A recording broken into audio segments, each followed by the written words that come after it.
Cool Figure TV. Revolutionary salute. Revolutionary salute. Like, share, subscribe. Welcome to the House of Revolution. You know I'm your humble host.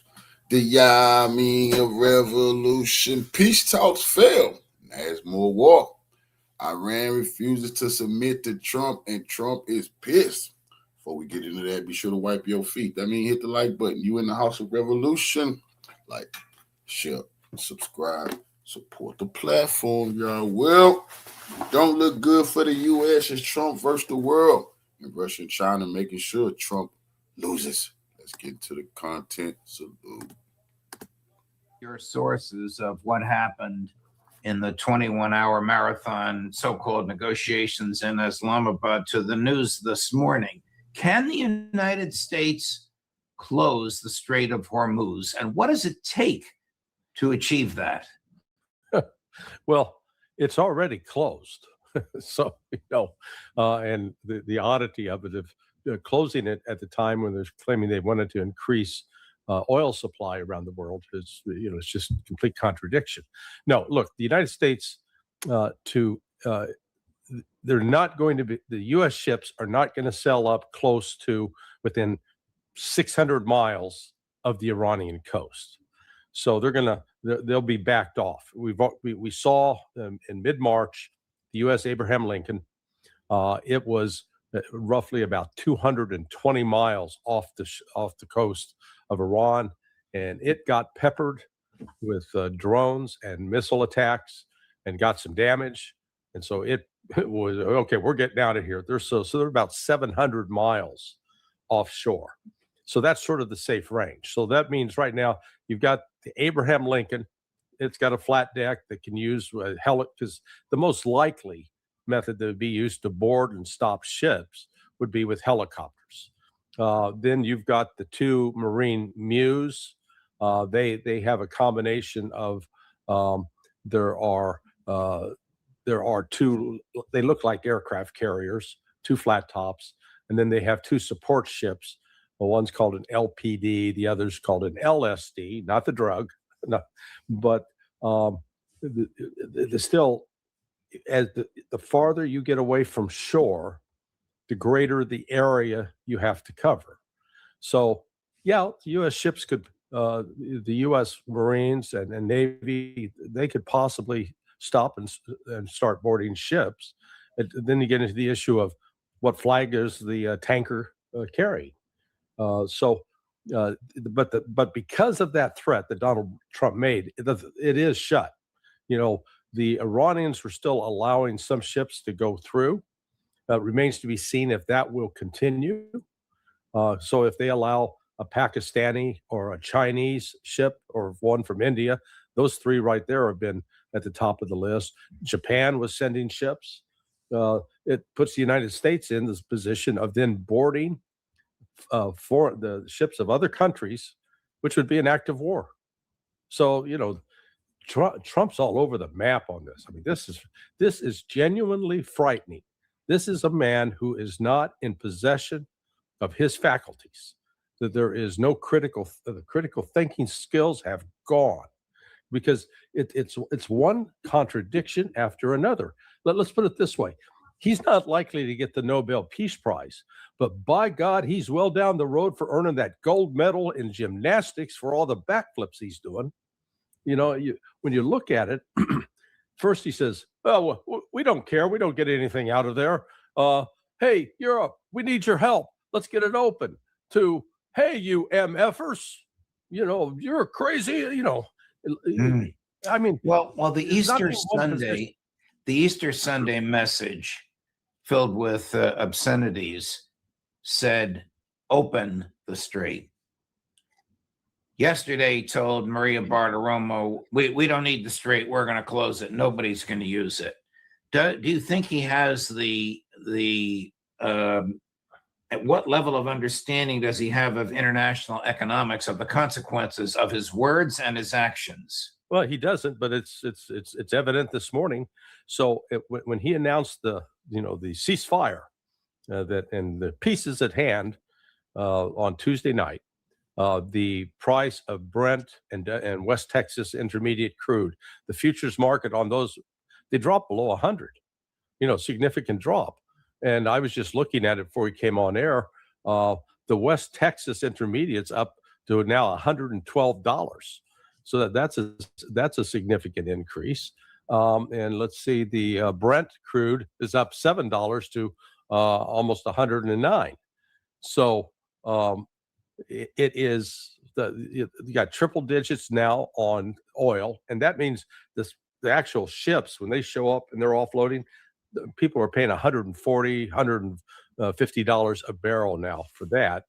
And then the stock market, the futures for that, it's down 500 points already, and that hasn't even opened. So everything that Donald Trump did, his words drove the market to say, "Oh, good, there's a light at the end of the tunnel." They realized that light wasn't sunlight.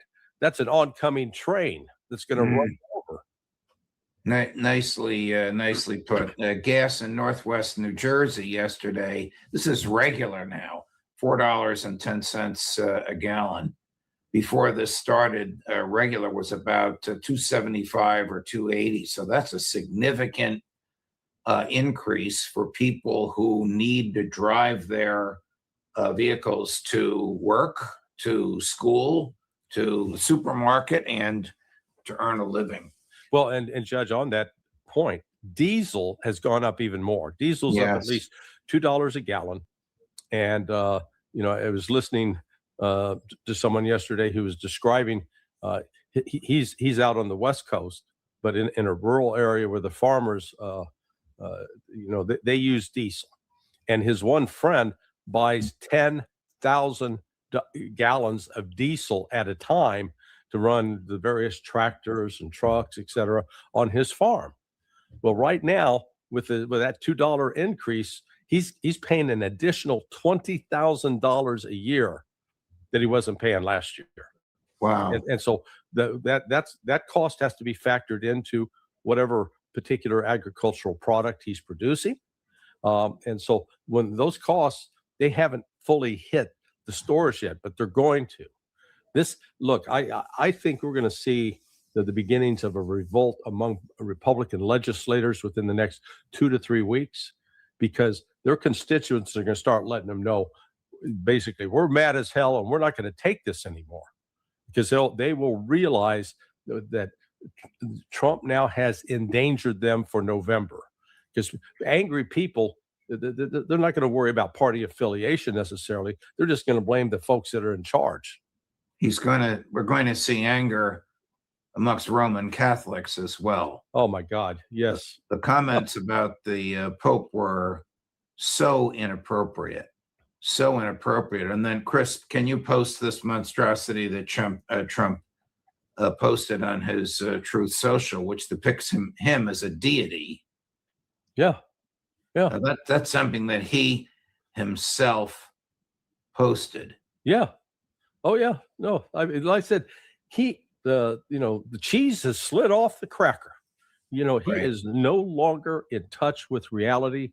I was listening to Robert Barnes, and he was describing that. I mean, there's growing recognition among senior Trump officials. In fact, we saw it reflected in that article from the New York Times a week ago today, where they described how Trump had made the decision to go to war.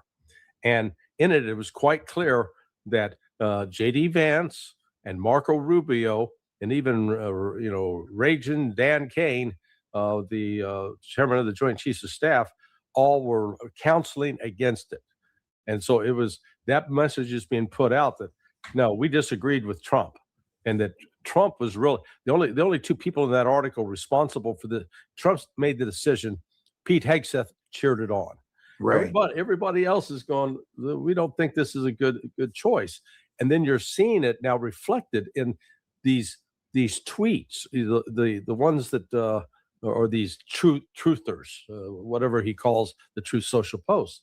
When he attacked Tucker Carlson, Candace Owens, Megyn Kelly, Alex Jones, it didn't take anyone too long for them to go out and start revisiting all the things that Trump was saying about these people during the campaign. I mean, he had them up on stage, praising them to high heaven. And in particular, in the case of Alex Jones, no matter what one thinks of Alex, he was one of the very first ones to support Trump against the deep state. You're right. And now they're seeing Trump turn, and it's not just turning on him, it's the viciousness with which he does it. Right. There's no filter. I mean, he's lost his front lobal filter. The humiliation of Vice President Vance continues, monitored by two Zionists, the president's former business partner and the president's son-in-law, told what to say in 11 conversations with Trump in 21 hours, and told what to say in an unknown number, could have been as few as one, maybe it's more conversations with someone, we don't know who, in Tel Aviv. Alistair Crook was profoundly critical of this negotiating style. But you have some thoughts from the inside as to what happened. One person I was in communication with just said that the basic problem was that Witkoff and Kushner, they were the ones putting the checks on J.D. Vance. If Vance had been allowed to just do the negotiations, we actually probably would have had an agreement. Vance was not the one pushing the whole nuclear nonsense, because again, we go back to the logic and consistency of what Trump is saying or not saying. And so we went from obliterating, and my understanding of the word obliterating means completely destroyed Iran's nuclear capability with Midnight Hammer last June. And by God, anybody who suggested that there was any remnant left over and it wasn't successful, they got ousted. This happened to the head of the Defense Intelligence Agency. So we start with that to now, oh my God, they're refusing to give up their quest for a nuclear weapon. Well, they don't have one. I thought you obliterated it. So how could they have one? So, but that came directly from Israel. I mean, Israel is calling the shots on this. Trump is not vacillating one iota from that party line. And it was I forget the name of the British diplomat, but he was a senior fellow, well-respected. And he was just up front saying, look, Kushner and Witkoff, those are Mossad assets. They're working for Israeli intelligence. They're not working for America. They're working for Israel, even though they have American citizenship. And this is where the other problem is now developing with among the electorate. The public opinion and animus directed now at Israel is growing. It's not diminishing. So despite the fact that 95% of Congress is bought and paid for by AIPAC, that money's not going to turn things around for them. My friend and former colleague at Fox, Trey Yingst, who I must tell you is an intellectually honest person and has taken some heat for it at Fox. You and I both know what happens to intellectual honesty at Fox, Larry. Just reported Iran has threatened to close Bab el-Mandeb, the gateway to the Red Sea, in response to the U.S. blockade of its ports. This would be carried out through its proxy forces in Yemen, the Houthis, to whom the United States surrendered by going home. Yeah. Well, the Red Sea has been effectively closed, for quite some time. I mean, it has not been normal traffic, but there are still a few ships transiting it. Now, I would suspect that even if the Houthis go forward with it, they will continue to allow Chinese and Russian vessels to transit the Red Sea, but it'll be closed for everybody else. Again, the blow that this is having on the global economy is really incalculable at this point, other than to say it is very, very bad. Right now, like one of the headlines on the oil front says UK airlines brace for jet fuel crunch. That they only have weeks of jet fuel reserves, and what that means is within 3 to 4 weeks, all of a sudden they're having to cut back on flights. You already have a disruption to air travel because of the war in the Persian Gulf, and then the restrictions on flying over Russia that is self-inflicted by the West.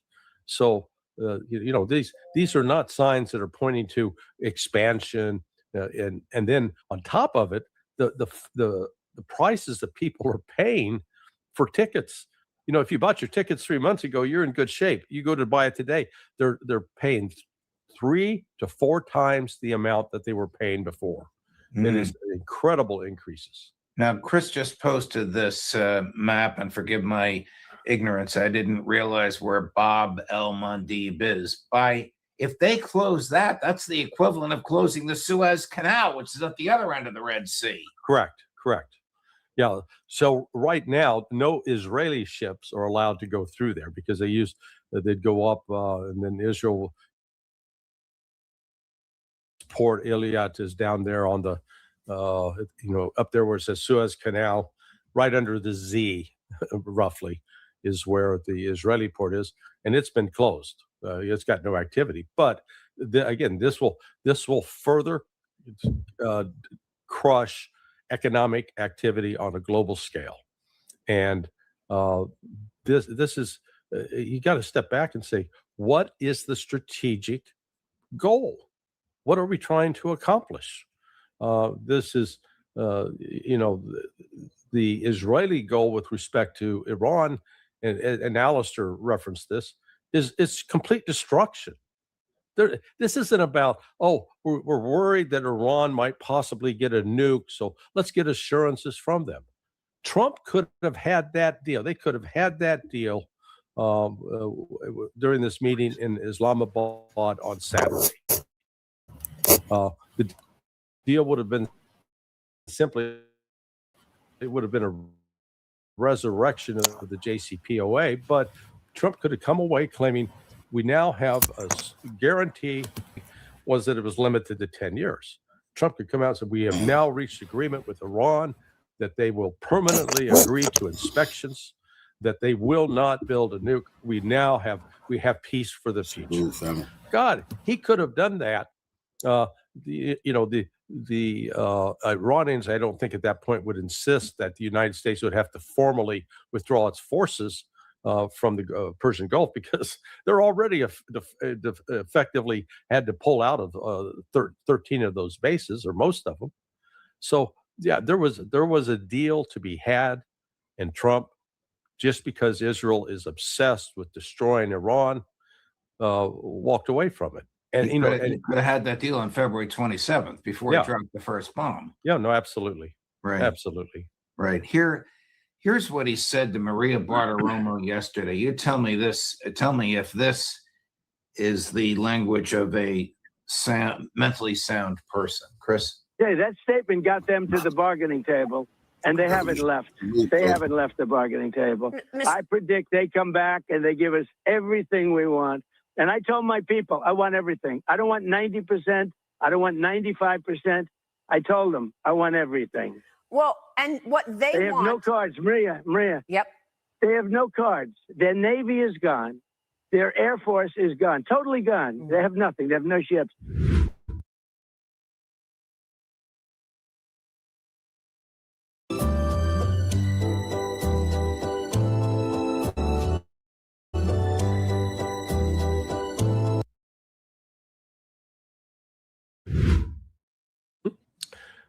What chased the Abraham Lincoln away, and what chased 2 destroyers away? Well, I would say those 2 destroyers yesterday, the video's already online with the recording of the Iranians coming out and warning the ship, hey, turn away.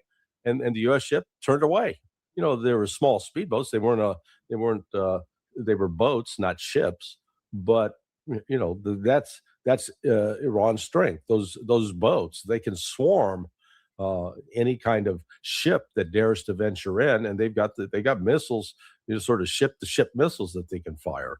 Yeah, no, this is Trump's he's going to get everything he wants. Well, the Iranians, they made it clear what they want, and the points that they laid out in that 10-point piece of paper that was delivered to Trump and signed off of by the U.S. government.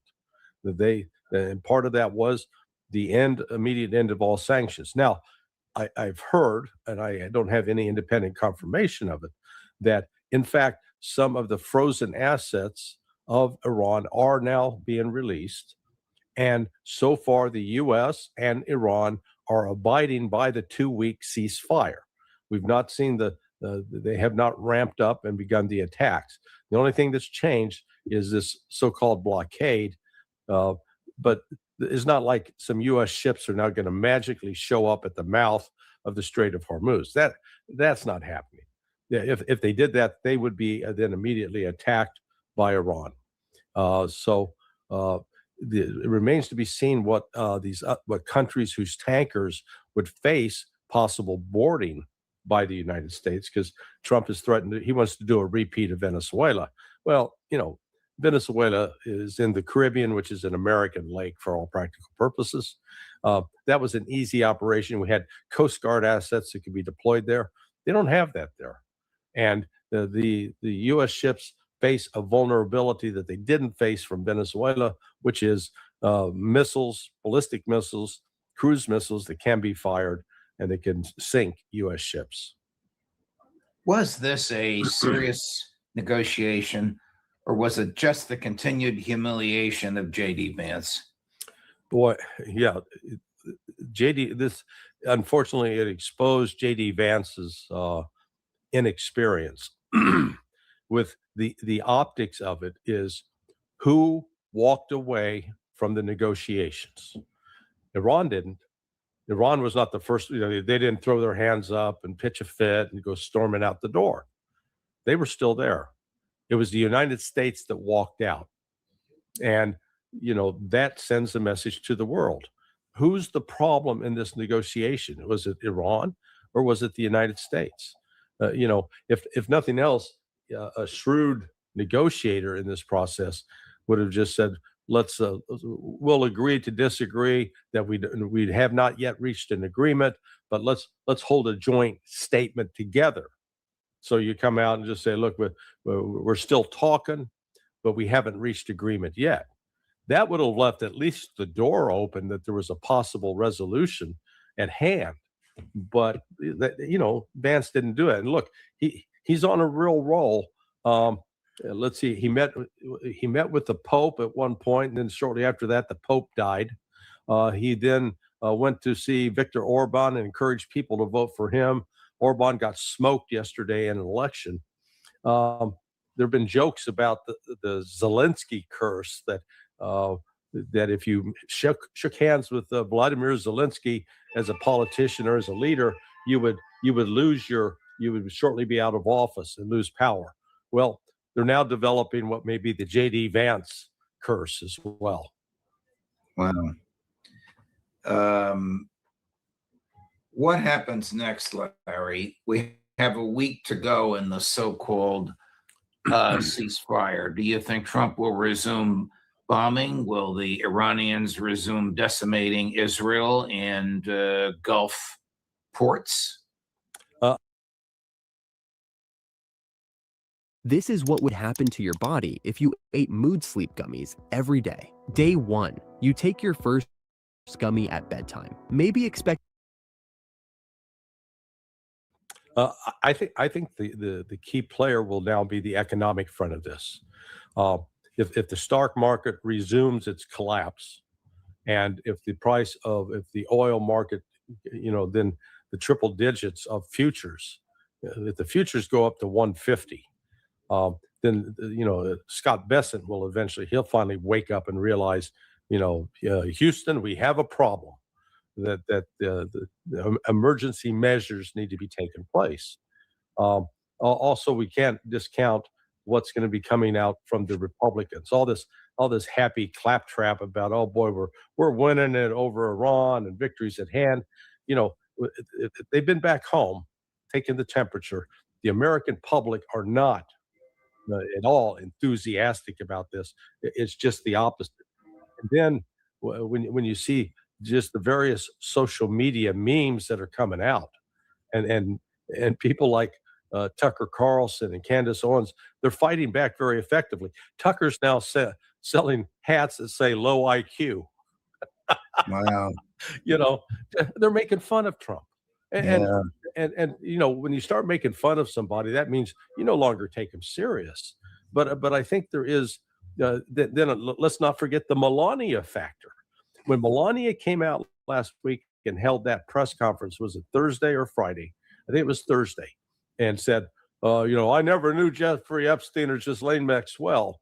She did that without consulting with anybody in the Trump, with Susie Wiles, anybody running Trump's affairs, blindsided him. And it appears, we'll find out today, that she was trying to get out in front of a story that one of her friends for the last 20 years plus, Amanda Ungaro, who was married to one of Trump's old business partners, and he's currently has an official position in the Trump administration. The guy is a scumbag, Stromboli, I think his name is. But that story is going to percolate. So Trump's going to be facing a huge domestic fire surrounding the whole Epstein affair. And Melania in that has been trying, she wants to protect her son, Barron. Wow. She called for all Epstein's female victims to testify. Yeah. Well, one of those female victims has accused her husband. Correct. And Howard Lutnick, he's going to face the fire. So, and now the Republicans have got a green light from her to do it. It remains to be seen if they've got the intestinal fortitude to do it. Wow. Larry, thank you very much, my dear man. Thank you so much for last week, for all your time with us. We'll see you again at the end of the week with dear Ray McGovern. Yeah, hopefully he hasn't been captured by aliens, and he'll be back with full vigor. I think he'll be on with us shortly. Thank you, Larry. All the best. All right, Judge. Thanks. Right. And the aforementioned Ray McGovern at 10 o'clock this morning. At 11 o'clock this morning, Scott Ritter. At 1 this afternoon, Jim Webb. At 3:30 this afternoon, Professor Jeffrey Sachs, Judge Napolitano for Judging Freedom.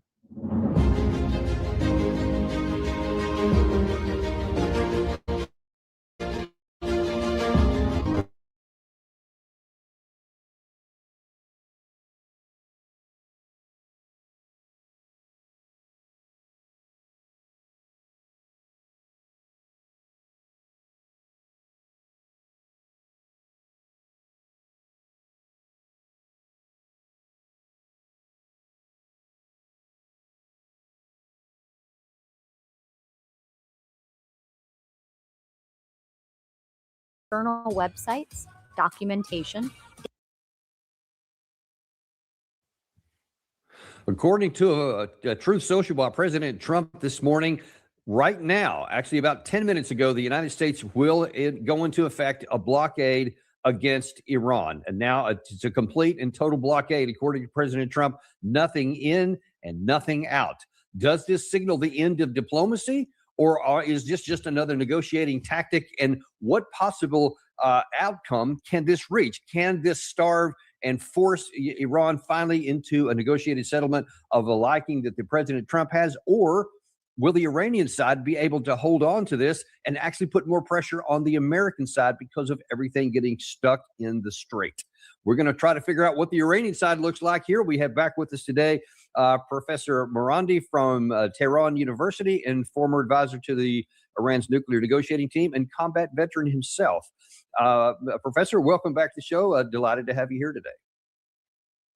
I'm very delighted to be with you. Thank you for having me. Well, listen, now let's just jump right into the big issue, because you were part of the Iranian negotiating team, or at least you were there with them.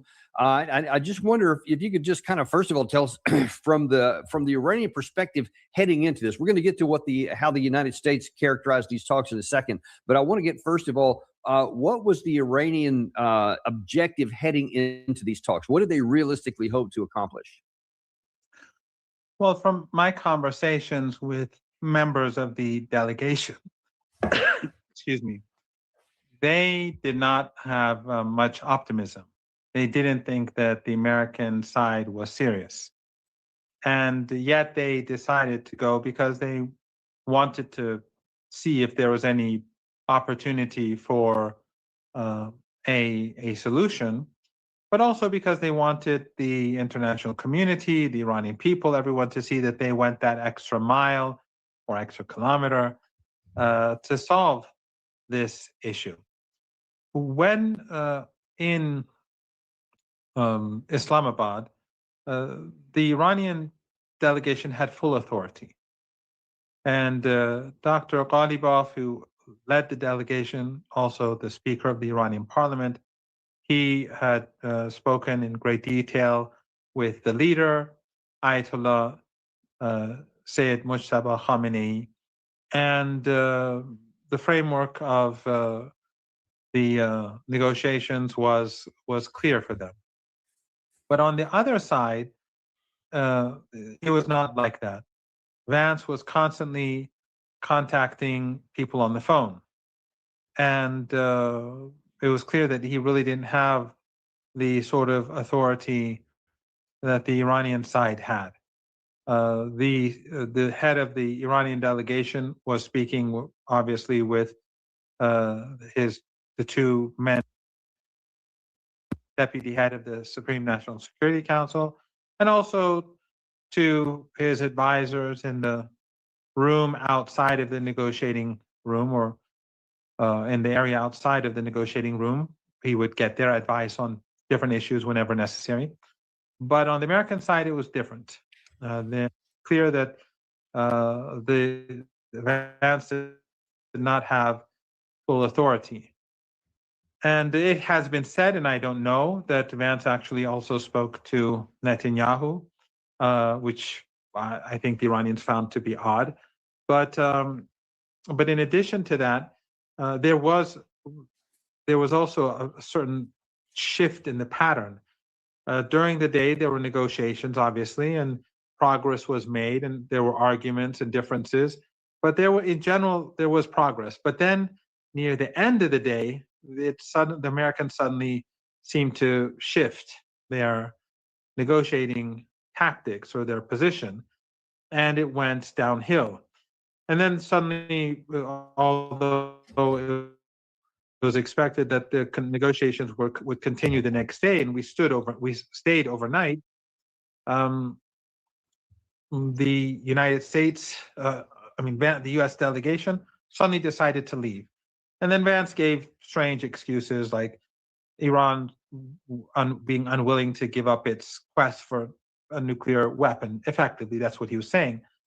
Whereas, as we all know, Joe Kent, in his resignation letter, said Iran is not pursuing a nuclear weapon. And Tulsi Gabbard also said that. And the IAEA has always said that. And so that didn't make much sense. So the Iranians believe that those phone calls basically were what changed the course of the negotiations. Of course, he was surrounded by two Zionists, Israeli firsters, but the phone calls also, I think the Iranian side felt that they were very significant in preventing real progress from being made. And then there were a couple of other instances. During the negotiations, the Americans tried to send two ships into the Persian Gulf, which the Iranians forced them to withdraw. And then there were the threats made against us. The Washington Post posted an article, and a lot of influential pundits were calling for us to be killed. And one pundit mentioned me by name. And of course, after the negotiations on our way back, we were, to be very blunt, we were expecting our plane to be hit by a missile. But what they did was that we flew back on a different plane. And then we suddenly, near an airport, near the border of Afghanistan and Turkmenistan, near an airport, the plane suddenly went down and landed at that airport. So they were pretending to, I guess, fly to Tehran.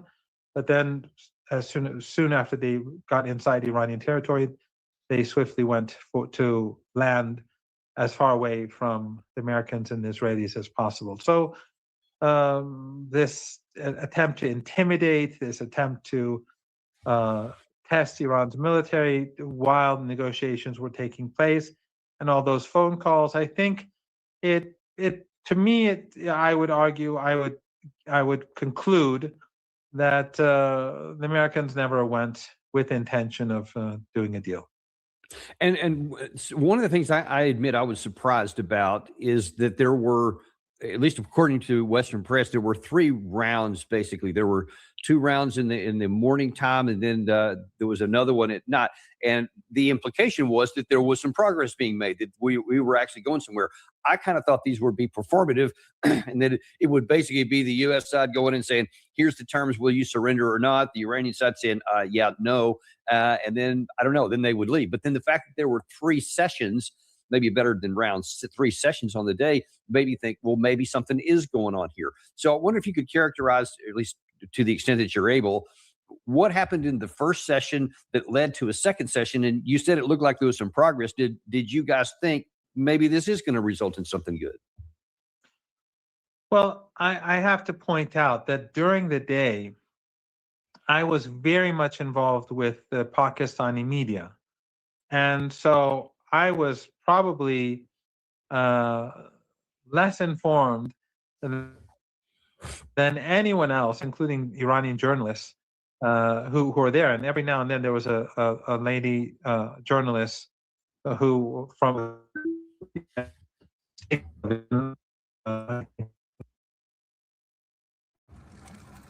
Taxes was chasing updates and getting nowhere. Now Taxes is a TurboTax expert, doing it all for you. While keeping you in the loop. So you can keep chasing this feeling. Now this is Taxes. Intuit TurboTax.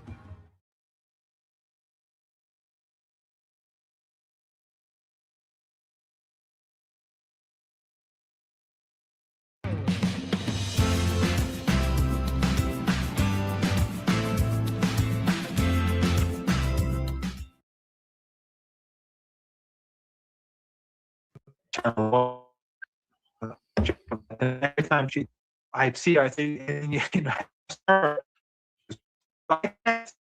I can't speak with authority on details, and I don't want to make a mistake. But what I can say from my understanding about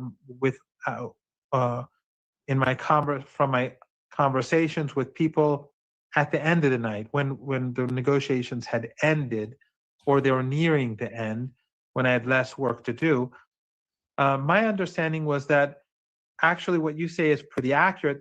If you spread it out, it also, your assessment makes sense, in that during those different sessions, in general, there seemed to be progress on different issues. But then in the last phase of the last session, or at least in let's say in the last session, I don't know from the beginning or not, it went downhill. Now, there were 3 demands that the Americans were making. Someone said that Axios said certain things, and they read it out to me. That Axios, what it says is usually, Axios is usually dishonest. So I would never use it as a credible source. But apparently they've said that the U.S. made all these different conditions. There were 3 things, as far as I recall, that 3 demands that the United States was making at the end that was simply not work. One was that the Iranians give up their enriched uranium, and I think they were insisting it also be handed over to the U.S., although I'm not sure, but I think they may have shifted that last part. The second is for Iran to give up its peaceful nuclear program, which that's not possible. It's a sovereign right. The revolution in Iran was about sovereignty. It was about dignity and honor and independence, and Iran wouldn't accept such a thing. And so that wasn't going to work at all. And the other was the United States to run the Strait of Hormuz with Iran. And that was not something acceptable to the Iranians. The Iranians effectively, they didn't say this, I'm saying this, but they effectively would be telling the United States that this is not the Gulf of Mexico. This is, it's not your territories. Or apparently, as Trump said over the weekend, he wants it renamed the Gulf of Trump, but we'll leave that one there. But in addition to these three demands, was there anything at any point that the U.S. was willing to concede to the Iranian side? Well, I don't know the detail. Obviously, a lot of the details are probably going to remain confidential for now. So I don't know. But during the day when I did rarely speak to different people, including this young woman and others who were in the delegation, it did seem that when they were saying there is some progress in different areas, that obviously some things were being conceded, or some things the two sides were negotiating in a way where both sides would be not dissatisfied. But when it came to these issues, and at the later stage of the negotiations, these were where the U.S. basically, Vance said it himself. He said the reason why we're leaving is that they would not, I don't remember exactly what he said, but something like they would not concede to our demands. Well, obviously Iran is not going to concede to demands. Iran didn't lose the war. Iran wasn't the side that was seeking a ceasefire. Trump at the beginning said he wanted Iran to capitulate, to absolute surrender, and then later on and they were saying that Iran will fall, and then after a few days they were saying they're running out of missiles and drones, so unconditional surrender wouldn't work. And then they gradually sort of evolved the conditions, and until they reached the 15-point plan, and the Iranians said that's a non-starter, it violates our sovereignty. And then the Iranians gave that 10-point plan and said this would be the framework of negotiations, and Trump said okay. Of course, later he said no, I never said that, and the White House, of course, dishonest as they always are, said it was thrown in the bin immediately. But that's of course not what we can see in social media in the U.S. Trump, he clearly accepted that. So it wasn't, by the way, Iran that sought Caroline Levitt actually took the American press to task, CNN in particular, by saying, hey, that 10-point plan that you guys are talking about, that it seems like it's almost all in the Iranian favor, that's not the real plan. That's fake news. There was a separate 10-point plan. This looks more like our 15-point plan that they privately gave to us. What can you tell us about that? Well, okay. Well, he could, he can show it to everyone. Whatever that plan is that the Iranians privately gave to them, I'm sure they have no problem publishing it and giving it to their propaganda machine, Axios or something. No, it was obvious that the 10-point plan was the 10-point plan. And Iran didn't believe that he would concede to the 10-point, even though it is a reasonable plan. We didn't start the war. We wanted reparations. We want to make sure that the United States never attacks us again. All of it is reasonable, but when one looks at it from the perspective of Rome or the empire, or it sounds unreasonable to have all those people that should be our subjects making reasonable demands. But the 10-point plan was reasonable. The Iranians didn't expect Trump to sign off and say, yes, we accept them all, let's move on. But the Iranians saw the U.S. acceptance as this being the framework as an understanding that the Americans recognized that this war isn't going well and that they needed a ceasefire. Now, some people would criticize Iran, and they have criticized Iran, and said, well, why didn't you continue? The Americans are just going to rearm, and the Israeli regime is going to rearm. But it's not as if the Iranian generals are now on vacation and they're in the mountains of Tehran skiing, because the ski slopes are still open. So it's not as if that's the case. They're also preparing, but also the Iranians want to show the world, the Iranian people, that our intention is not to have war. We didn't start the war. We never escalated. And if there's a reasonable solution, we'll bring an end to it. And But so the Iranians are also preparing themselves. This is, there's a myth. Yeah.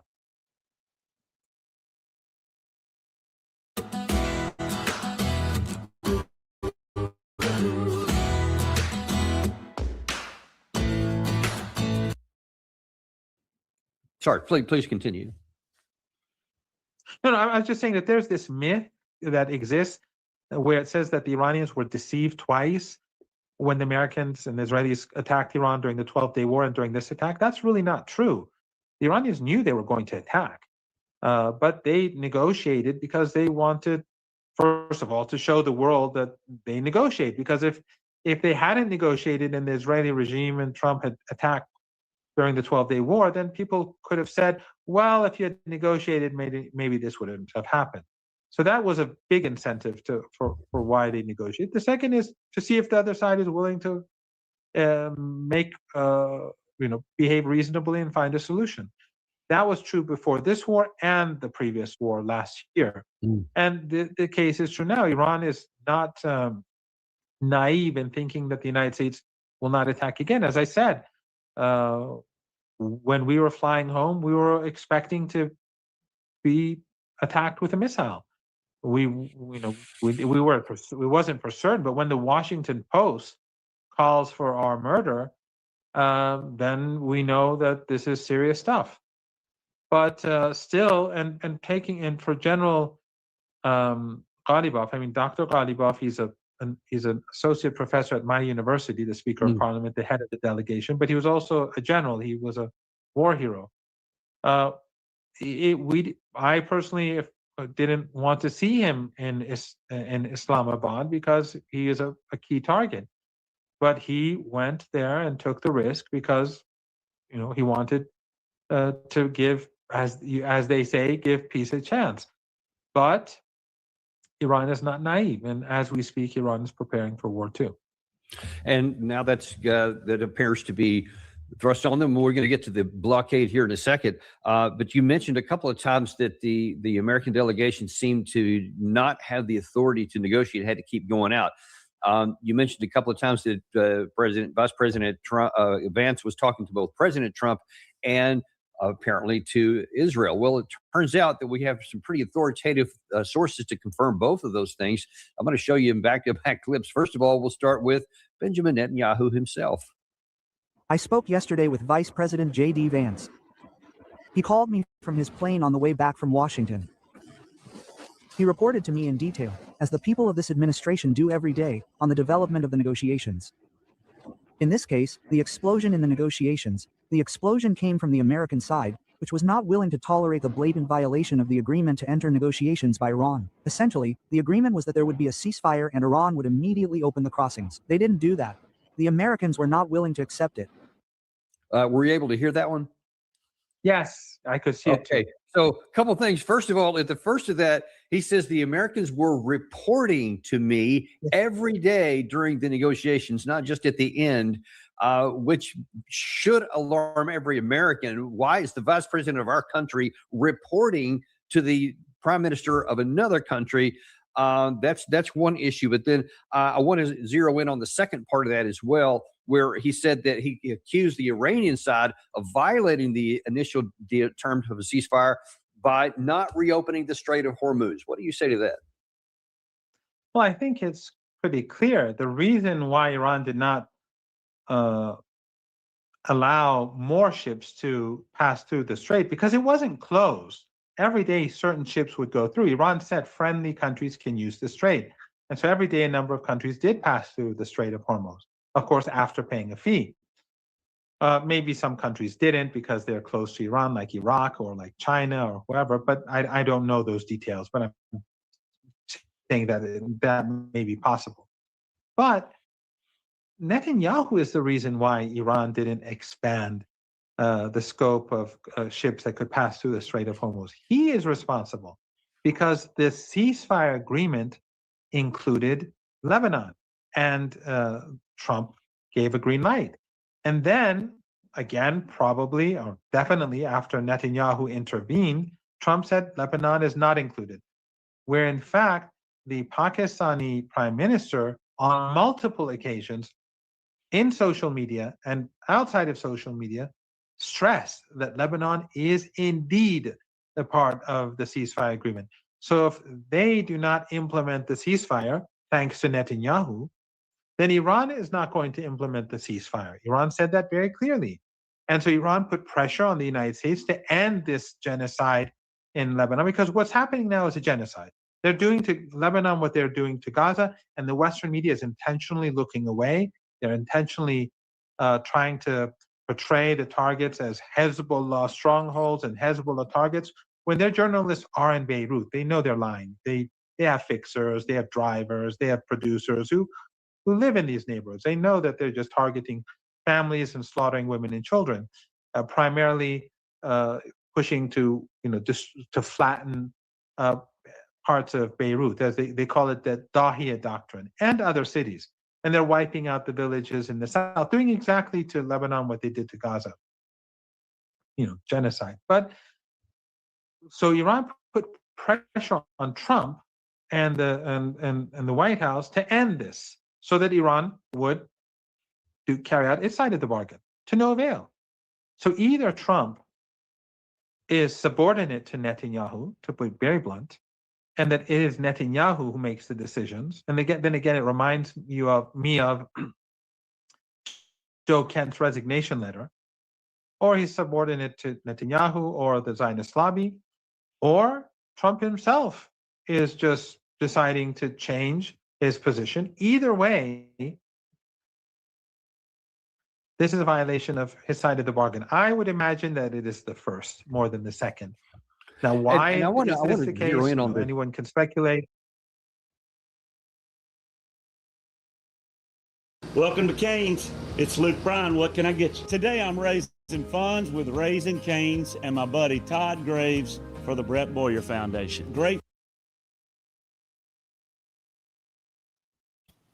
I want to zero in on this Lebanon issue because there were some concern among some quarters that there was a breach between Hezbollah and in Iran, because last year when Hassan Nasrallah was assassinated and all of his top lieutenants, and there was a ground incursion in southern Lebanon, Iran basically did nothing at that. And there was this idea that Iran had abandoned its proxy, its regional ally, and didn't do anything to come to its aid. And then now this time in this war, after somewhat of delay, Hezbollah did come to Iran's help and did start firing missiles in support of some Iranian attacks into Israel.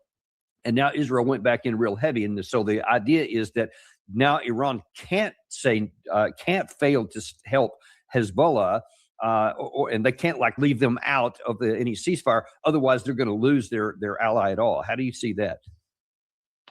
No, I was in Lebanon when actually Sayed Hassan Nasrallah was murdered and martyred by the Israeli regime.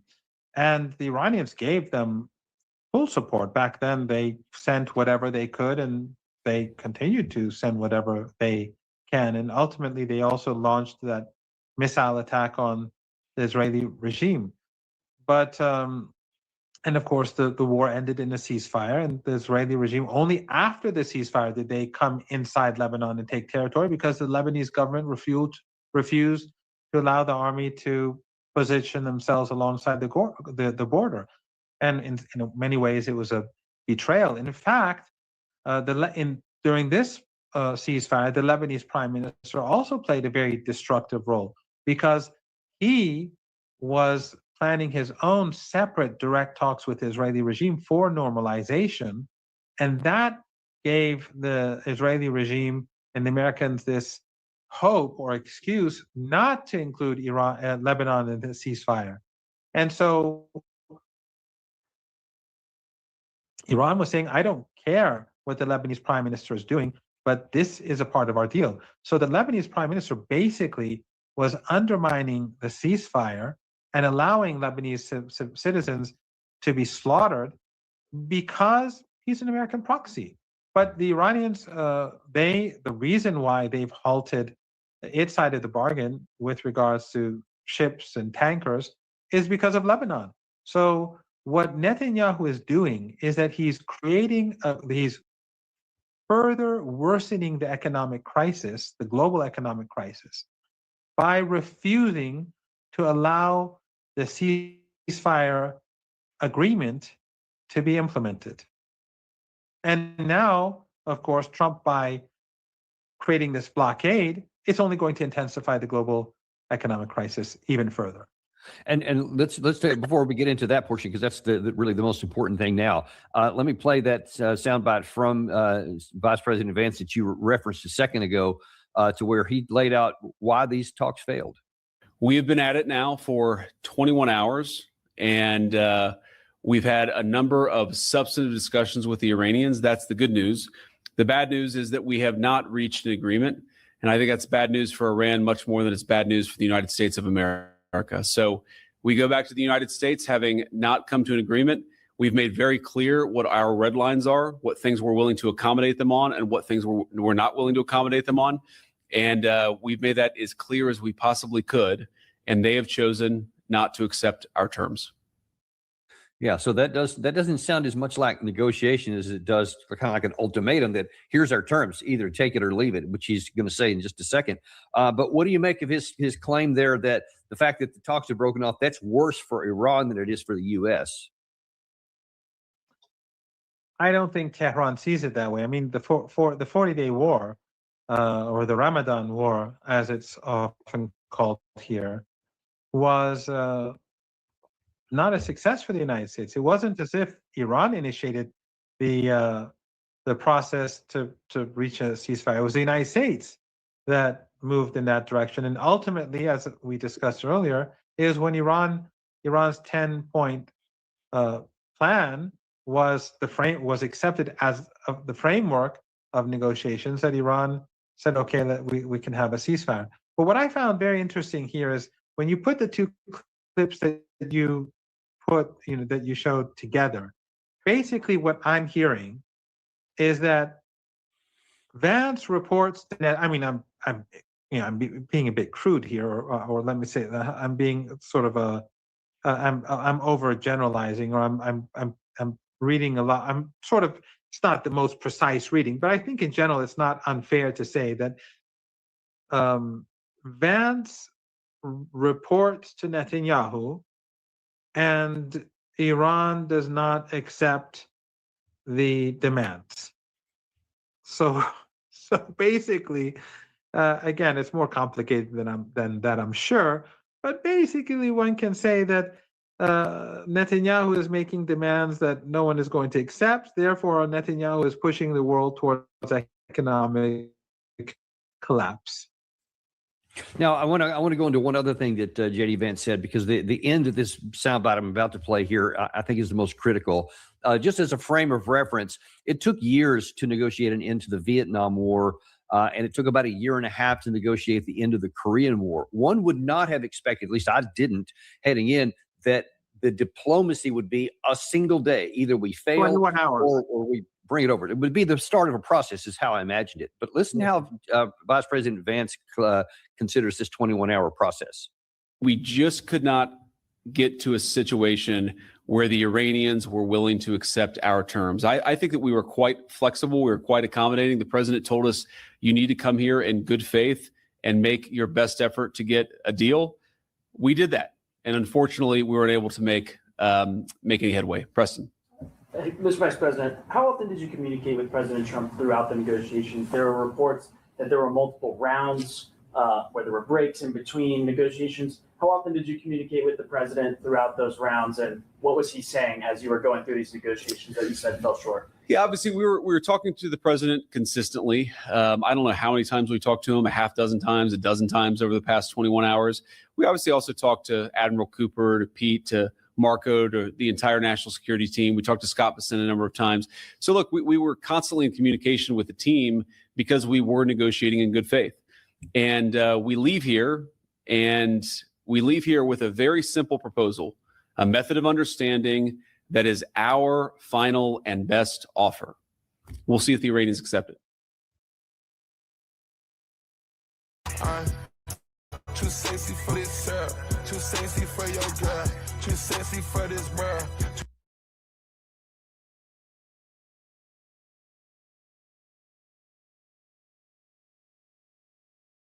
final and best offer. Again, that exact same thing. So you negotiate for years, as you rightly point out, for Vietnam. You negotiate for a year and a half in Korea, and you negotiate for 19 hours with Tehran. And as I said earlier, the Iranian negotiators did not make a single phone call to Iran. They had full authority. They had already decided the framework. They brought a large group, all of them risking their lives. To be very blunt, every single person on that plane, including the pilots, were risking their lives on the way back, even more so. They all everyone recognized what it meant to be on the plane with Dr. Ghalibaf. And so they all went there in good faith to find a solution. But as I said before, on the way there, no one really believed that the Americans were serious. And at the end of the day, when Vance made those statements, no one even bothered calling me in my room. No one was surprised to say, "Oh, did you hear that Vance, he's leaving?" Or no one was surprised. I saw the news, and then I met friends over breakfast, and we discussed what happened. But no one was like in surprise or anything. They just said, "Okay, well, now how do we fly back?"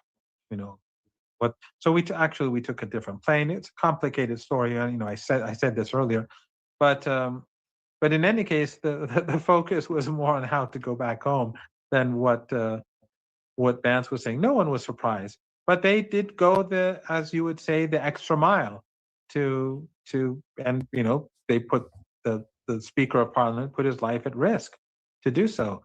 Vance was not threatened. So let me ask you now, the question now is what happens next? So we talked about at the top of the show that President Trump said that the blockade would go into effect exactly at the same time our show started here. You mentioned that the Iranian side militarily, the IRGC was active in preparing for the resumption of this if nothing happens between now and 21 April when the 2-week ceasefire comes to an end. The U.S. is doing the same with another George W. Bush aircraft carrier will be in the region before the end of that period of time. Tons of aircraft, C-17, C-5, C-130 transports over the weekend just continued to flood in, implying reload. Then you had Lindsey Graham. I'm sorry we don't have a soundbite for him. We would have played that warning sound we had before. But he said, let it be said that the president and his team went you talk about the extra mile. He says the same, the extra mile to find a peaceful solution regarding Iran's the largest state sponsor of terrorism, nuclear ambitions, and beyond. There is no such thing as a moderate layer to the regime leadership. They are intent on acquiring a nuclear weapon over time, and I believe if they had one, they would use it. President Trump's decision to blockade the strait and regain control of the international waterways for Iran is the right move. It is time to finish the job when it comes to Iran's nuclear ambitions. Of course, that can really only mean a military solution because you're not going to get the Iranian side to willingly hand over everything. So when he says finish the job, it sounds like he has a military operation in mind. So the question is, who can survive this total blockade now the most? Can the Iranian side survive it, or can the American side survive it? How does it look from the Iranian perspective on this blockade? Well, there are a number of things that can be said. One is that the blockade basically means that U.S. proxies in the Persian Gulf, Saudi Arabia, the Emirates, Kuwait, Bahrain, and Qatar cannot use the Persian Gulf to import or export at all. And that would be a major problem. The Saudis can export 3.5 to 4 million barrels a day from the Red Sea as things stand. The Emiratis, they can't use Fujairah port in the Gulf of Oman. That's not possible for them, from my understanding. And so exports are going to be very limited. Imports are going to be very difficult. And it's going to get worse for them because those limited imports and exports that were taking place will no longer happen. Another issue is, and this is since you were a senior military officer, you would know this much better than I. We are heading towards warmer temperatures. And the Persian Gulf will get very warm and very humid very fast. And you have sandstorms in the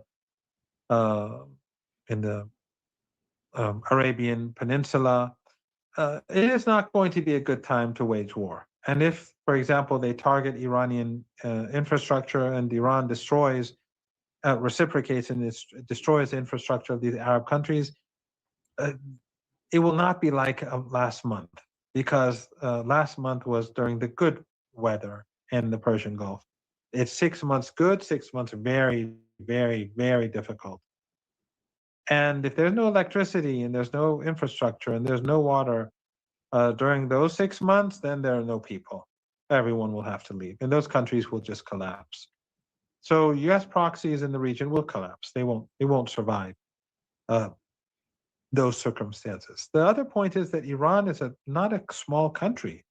It has 15 neighbors. So it does trade to Turkmenistan, Pakistan, Afghanistan. It does it through the Caspian Sea to Russia, Kazakhstan. It does it with Azerbaijan, Armenia, Turkey, and Iraq. All of these countries are neighbors of Iran. Now the Persian Gulf and the Indian Ocean and the Gulf of Oman and all that aside, all these countries do extensive trade with Iran. And of course, Iran is the size of Germany, France, and Britain combined, and a little bit bigger. Iran also produces almost all of its food. It is not like the Arabian Peninsula. They're large territories. If you look at the map that you're showing, alongside the Caspian, east and west, there's a mountain range called Alborz. There's snow on those mountains. Right above Tehran, we have snow on the mountains, and of course, in the mountain ranges behind it, there's snow. And then to the west of Iran, there's another mountain range that goes from north to south. So it's sort of like an L, east-west, one mountain range, north-south, another mountain range. And that's where Iran's snow comes from. That's what fills Iran's dams, and that's where the agriculture sustains itself from. So the Iranians produce most of their agricultural products, and whatever they need, they can import from neighboring countries. Also, Iran, before this war that was imposed by the Americans and the Israelis, because if you watch Western mainstream media, you think Iran started the war. But before this war, Iran had about, I think, 200 million barrels of oil on the seas because it had difficulty always selling. So it's always a problem. The Russians had a large amount as well, not as much as Iran. From my understanding, other countries don't, because they never had this sort of problem that Iran had with sanctions, or Russia. Russia has, my understanding is that Russia has finished its oil on the seas. It sold it. And Iran has sold, again, my understanding, Iran has sold around half of its oil. So Iran still can sell 100 million barrels without using the Strait of Hormuz and the Persian Gulf. 100 million barrels at a higher price.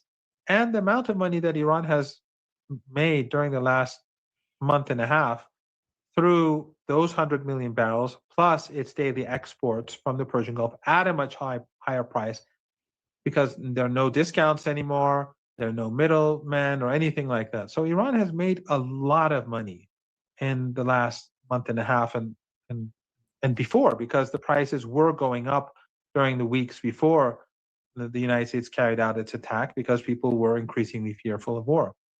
So Iran's pockets are not, they're not empty. They're more full than they ever been before. And also, there's one final point. The reports on the other the reports of these Arab regimes in the Persian Gulf, they will not be used.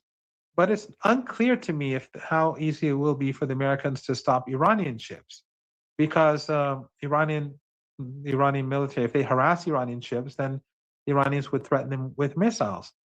And the Iranian missiles have a very long range, and some Iranian missiles have not been used yet. They have not been brought to the battlefield, whether towards the Israeli regime or towards anyone else. So if the Americans are going to carry out a blockade and they have to, be far away from the Iranian shores, it's going to make it much more expensive, and they'd have to have many more ships to effectively carry out that blockade, I would imagine, which would be much more costly. Again, I don't know very much about naval issues and answers to that question, but I think it would be very difficult for the United States to implement that bargain, but that blockade. But I think that its own proxies would be those who suffer the most, and the global economy, because basically what Trump is saying is that China, you have no right to trade. India, you're not allowed to use the Persian Gulf. African countries, all of you, you have no right to purchase fertilizers. So he is basically telling the world that I'm the boss. And I'm not sure, as the price of oil, because the crisis, the global economic crisis, is getting very bad. And we're seeing the tip of the iceberg.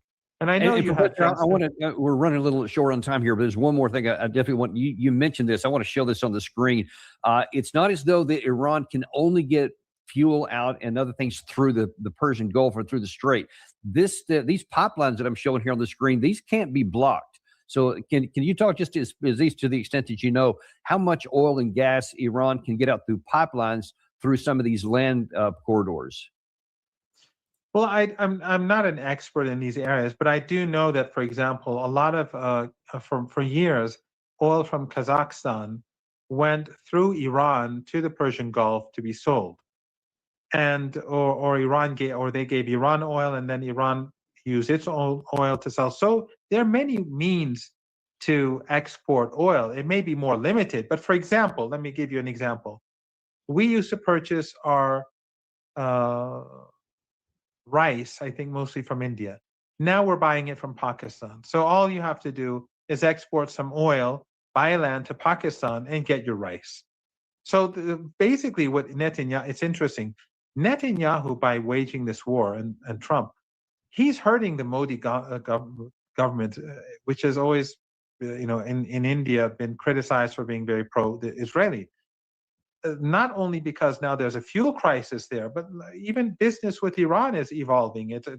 Iran is now buying its rice from Pakistan because of the threat of a siege, because Iran was planning for this from the beginning, because Iran initially thought that the United States would carry out a siege on day one on the Strait of Hormuz.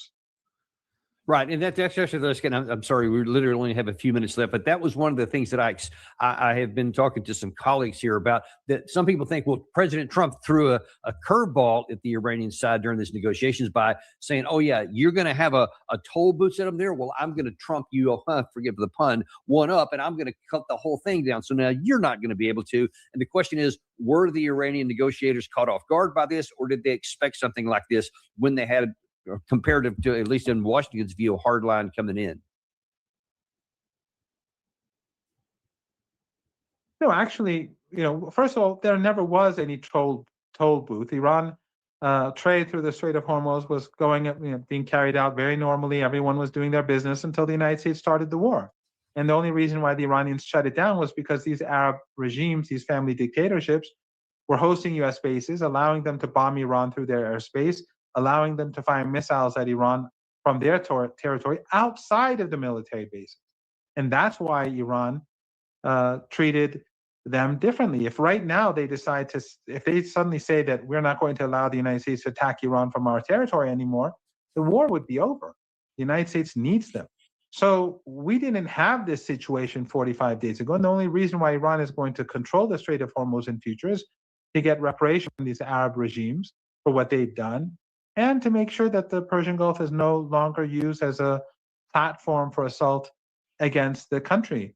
But before the war started, Iran actually thought that the United States is going to carry out the siege that it's now implementing back then. And that's why Iran's purchase of rice has already shifted from India to Pakistan. So last question, how long can Iran endure? Because it's even with this expectation, it's still going to be painful for Iran, no question. How long can Iran sustain life for its people, continue to prosecute the war if this siege remains in place? I have no doubt that Iran will outlast the United States. And it's not just Iranians that will suffer. The global economic crisis is coming everyone's way. And we are just seeing the tip of the iceberg. It's going to get a lot worse.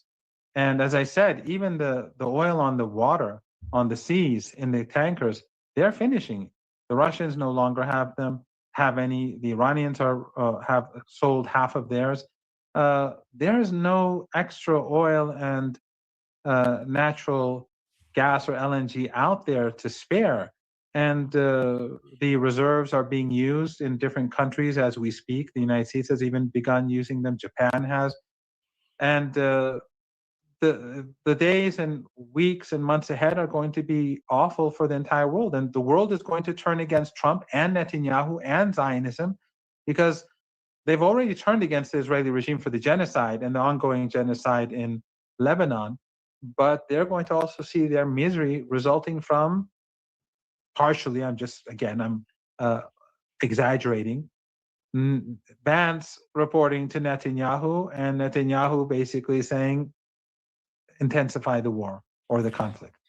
Well, listen, I'm afraid we're out of time here. We have Ambassador Chaz Freeman, who's going to take a look at some of those issues you talked about on the wider front. He's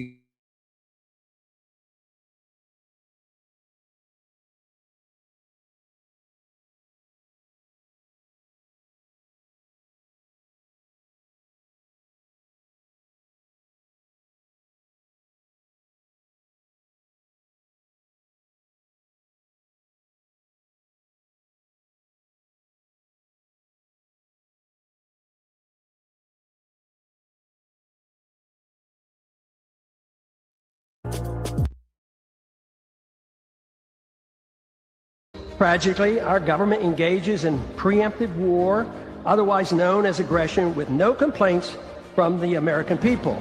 Sadly, we have become accustomed to living with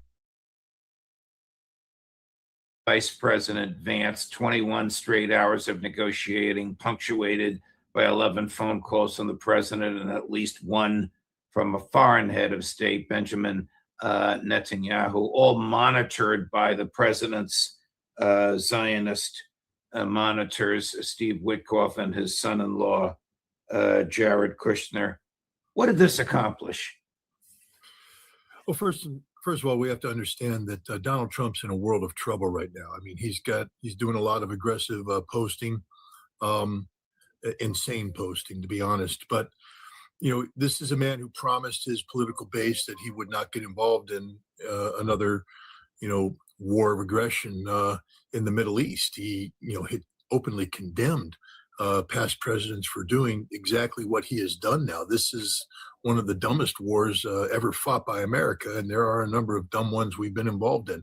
But this one has no basis in legitimacy whatsoever. This is 100% not only a war of choice, but a war in which the United States has been directed into combat by a foreign power. This isn't a war on behalf of the American people or American national security interests. This is a war on behalf of Israel, 100% pure. That's all it's about. And now the president, I think he thought that he could, get away with a quick victory, Venezuela style, because he bought Benjamin Netanyahu's nonsense about the fragility of the regime, that if they kill Ali Khamenei, that the regime will collapse, and then everything solves itself. They install a puppet government, and everybody lives happily ever after. But that, of course, is not what happened. Iran showed extreme resilience, and not only in terms of their ability to absorb punishment, but to deliver punishment. And in the end, the United States was compelled to seek a ceasefire. This was a ceasefire that was done at the behest of the United States, to a lesser extent at the behest of Israel. But Donald Trump, and this is something I ask people to do, we need to stop evaluating the current situation in terms of national security, of, defense questions are meaningless in this environment. Meaningless because this has nothing to do with the national defense of the United States. It has nothing to do with the foreign policy of the United States. This is about Donald Trump's narcissism. This is about sustaining the cult of personality. This is about the Trump brand. That's all this is about. And because the Trump brand right now needs some burnishing, he can't take blame for what has happened. He needs a fall guy. Enter J.D. Vance. J.D. Vance was set up. He was sent to Pakistan to fail. He was set up to ensure, the Iranians were ready to make a deal. There's the deal right there to be made. If you want something good for all parties involved, despite the tragedies taking place, it's there. The Iranians were well prepared. They came in with their teams. They had the notebooks. They had all the arguments laid out, all the facts. J.D. Vance had nothing except Witkoff and Kushner, who aren't there to do anything other than babysit, to ensure that he, sustains the narrative he's supposed to sustain, which is, we're here, but we're in charge. We have the demands. You get nothing. You don't get to dictate. America is the victorious party. Oh, you don't want to play our game? I'm going home. That was his job. Why? Because now Donald Trump is in a position to ride in and save the day. You see, Trump couldn't come in and do a deal with the Iranians because he'd have to admit that he made a mistake, that we lost, that he was yielding. But now J.D. Vance has fumbled. J.D. Vance couldn't close the deal. Donald Trump, the great deal maker, will. This is his plan. The problem for Trump is the Iranians aren't playing that game. They're not going to yield. They're not going to do anything. There's a deal to be made there, but it's going to require the United States to eat some humble pie. And when we're dealing with the ultimate egomaniac, this malignant narcissist who occupies the White House today, there's no such thing as eating humble pie. So what's Trump, before we get to Hormuz, what is Trump's next move? To resume the war in another week? I don't think first of all, we're in a very dangerous situation because war is always on the horizon. Right. But there will, it's alleged that Albert Einstein once said, the definition of insanity is doing the same thing over again, expecting a different outcome. If we resume the war, we're going to lose. There's nothing that's happened militarily that changes the dynamic that already delivered an American defeat. We don't control the Strait of Hormuz, and we never will control the Strait of Hormuz. We cannot collapse the regime. The more we bomb, the stronger the regime gets. And I know there's been a lot of C-17 flights moving around, replenishing the missiles on board the ships, getting more defense. But we will. And the Iranians said, do whatever you need to do. You'll burn through all your stuff within 2 days, and we'll be right back where we started. The same dynamics in play. Iran controls every aspect of this conflict. We can blow up buildings on the ground. That's all we can do. We don't even know if you think there's anything of value in any building in Iran today, I've got a bridge to sell you in Brooklyn. We're going to go back in there. Donald Trump says he's going to blow things up. Well, you touch a power plant, Donald Trump, and the lights go out throughout the Middle East. Every single major energy production field in Saudi Arabia and Kuwait, in the United Arab Emirates, disappears, gone. And if you want to play even more stupid games, they'll start taking out desalinization plants. And they'll do that in Israel as well. And that's life terminating. That's the end of modern civilization in this region. And this is where the Iranians are ready to go if that's the game the United States wants to play. This is why we stopped the war, because we had reached the cap of our escalation capabilities. Had we continued with his civilization erasing threats, there would be no energy coming out of the Middle East for a century. Trump stopped because he understood this, that we had gone. So what's he going to do? Start all over again? So this is why he's taken a new tack, the blockade, but this isn't going to work. A blockade is by definition an act of war. So he's in effect declaring war on Iran. And I anticipate that the Iranians will treat it as a warlike gesture, but I also anticipate that the allies of Iran aren't going to sit by and let this happen. I don't think any Chinese ships are going to say, well, we're not going to an Iranian port because of this. And I don't think any Russian ships are going to say the same thing. And I don't think the United States Navy is going to get too far boarding and detaining Chinese and Russian flagged ships at this juncture. So Donald Trump is posturing right now. Let's see where it goes, but there's no place for him to go because the outcome is guaranteed. Continued American military defeat, and we lose by not winning, and global economic disaster. What does it take to effectuate a blockade, particularly one of an area this massive? Well, first of all, it requires, extreme intelligence, meaning, and I'm not talking about the kind of innate intelligence that we're talking about that should be the purview of our elected leadership. I'm talking about intelligence from a systemic standpoint, from the U.S. intelligence community. We need to understand, where the ships are, where they're going, who they're flagged. And normally there's a mechanism in place. Lloyd's of London, the insurance companies, provides a lot of that. But because of the sanctions busting and because of the way this war has been going, the traditional way of tracking shipping is out the window. There's so much shadow fleet type activity taking place. So we need even better intelligence. Then the question comes, do we have the capacity to track, stop, search, detain these ships? Come on, ladies and gentlemen, look at a carrier battle group. First of all, the ships on the carrier battle group are there to protect the carrier.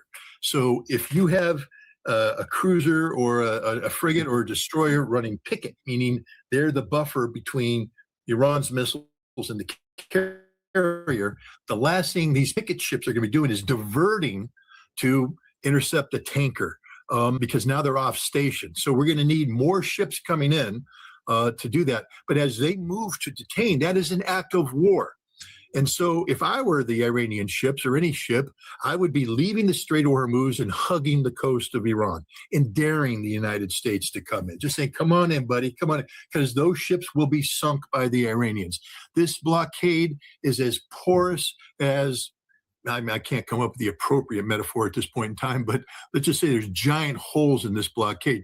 This is a politically motivated blockade that has zero chance of effectuating any impact on shipping coming out of the Strait of Hormuz. What happens if an American helicopter with a half dozen Navy SEALs in it lands on a Russian tanker? If the Russian tanker has, some Wagner type PMCs, and that helicopter will never get to the tanker. It'll be shot down. The SEALs come down. There'll be a firefight on that boat. The SEALs may prevail, but now we're at war with Russia.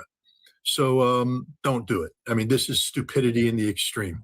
But again, I don't know what Russia's doing right now in terms of beefing up, but there are reports that they have put Wagner veterans or PMC type people on these ships, armed them not only with light arms and machine guns, but also man pads. So if a helicopter comes in, they're going to be going up against combat hardened veterans. And I know the SEALs are pretty tough, but you're not too tough when you're on a helicopter and that helicopter has been struck by a man pad, and now you're going down in the water. You're just dead.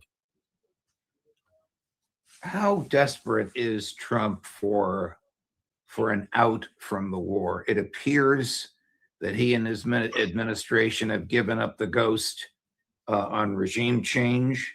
They have certainly given up the ghost on neutralizing or neutering, I'm not sure what the word is, Iran's ballistic missile. He was telling Maria Bartiromo had a look of surprise on her face, even though she's a friend and fan of his, that he still thinks the U.S. can capture the Iranian nuclear material. Now he's trying to close a series of ports, which just last Easter, 8 days ago, using harsh profanity on Easter Sunday, he demanded be open. How desperate is he? Again, this is a man who is trapped. I mean, literally trapped in a device of his own making. He's going to lose. Again, I tell people, stop thinking about national security. If you think Donald Trump cares one iota about nuclear enrichment in Iran, he doesn't even know what it is. All right. We are literally talking about one of the dumbest human beings on the face of the planet currently occupying the office of the presidency. And he's surrounded by people who are sycophants, who are there to say yes and lay hands on him and treat him as if he's Christ, instead of advising him and telling him, no, this is stupid, pound sand. We're not doing that. So, here we've got this idiot who is in this trap, and he doesn't know how to get out. And all he knows how to do is bluster. You see, this is about preserving the Trump brand. This is a business deal for him that's going south badly. And so his number one priority is to preserve the brand. Trump brand must come out of this crisis with its, being burnished and that it's there. He is looking at losing an election in November. Now, he personally won't be because he's not on the ballot, but his party is. And if we lose the House, we being I'm speaking in terms of Trump now, if he loses the House, he's going to be impeached for 2 straight years. And it's the end of his presidency, and the legacy is tarnished and done. This narcissistic egomaniac can't handle that. And if he continues to screw up the way he is, such as imposing a blockade that leads to the shutting down of Bab el-Mandeb by the Houthi, and now we have $200 a barrel oil and the economy collapses on him, he could lose the Senate. And if he loses the Senate with sufficient numbers, he now will be impeached and convicted, and that's the end of the Trump brand. He can't handle this. His ego can't handle this. So he is desperate to get out of this situation, but it has to be handled properly so that he is not blamed. He's the Teflon Don. He's just going to walk through this thing. J.D. Vance screwed up Pete Hegseth. He's going to dump everybody to preserve the Trump legacy. But this is a sign of desperation. I'm telling you right now, Judge, I mean, I'm not, the world's greatest diplomat, but I've been there, done that on some pretty high profile stuff. You put me in charge of this negotiation, within 2 days, I'll have a deal that'll look good for Iran, look good for the United States, it'll be good for the world. But I care about the United States. I don't give a damn about Donald Trump's reputation. How inappropriate was it for J.D. Vance to be taking instruction from the head of a foreign state? Well, no, I mean, J.D. Vance is the vice president. And remember, the president of the United States took direction from Netanyahu on February 11th, when Netanyahu sat down with Trump and the head of Mossad and laid out the lies that, they can get regime change, that they can get the missiles, that this is it. We need you to commit. This is the same pitch that, Netanyahu had been making to, 3 previous American presidents. And they all said, no, we're not going to get involved in a major military engagement side by side with Israel against Iran. That is bad for America, bad for the world. We can't win. Donald Trump went for it. And then he turned around, and despite everybody telling him that's not a good idea, when I say everybody, I mean everybody. There's not a person in his cabinet that said, this is a good idea, Don. Why don't you do that? Why don't you go with the Israelis? The chairman of the Joint Chiefs of Staff, the Israelis oversell themselves all the time. We need to be very careful here. Both Rubio and the director of the CIA, this regime change thing ain't going to happen. He didn't allow Scott Bessent in because Bessent might want, what about the economy, boss? There's this thing called oil, and it's going to go crazy. And boss, are we really want to do this? He kicked him out. Tulsi Gabbard wasn't allowed in because she would have went, what nuclear weapons program?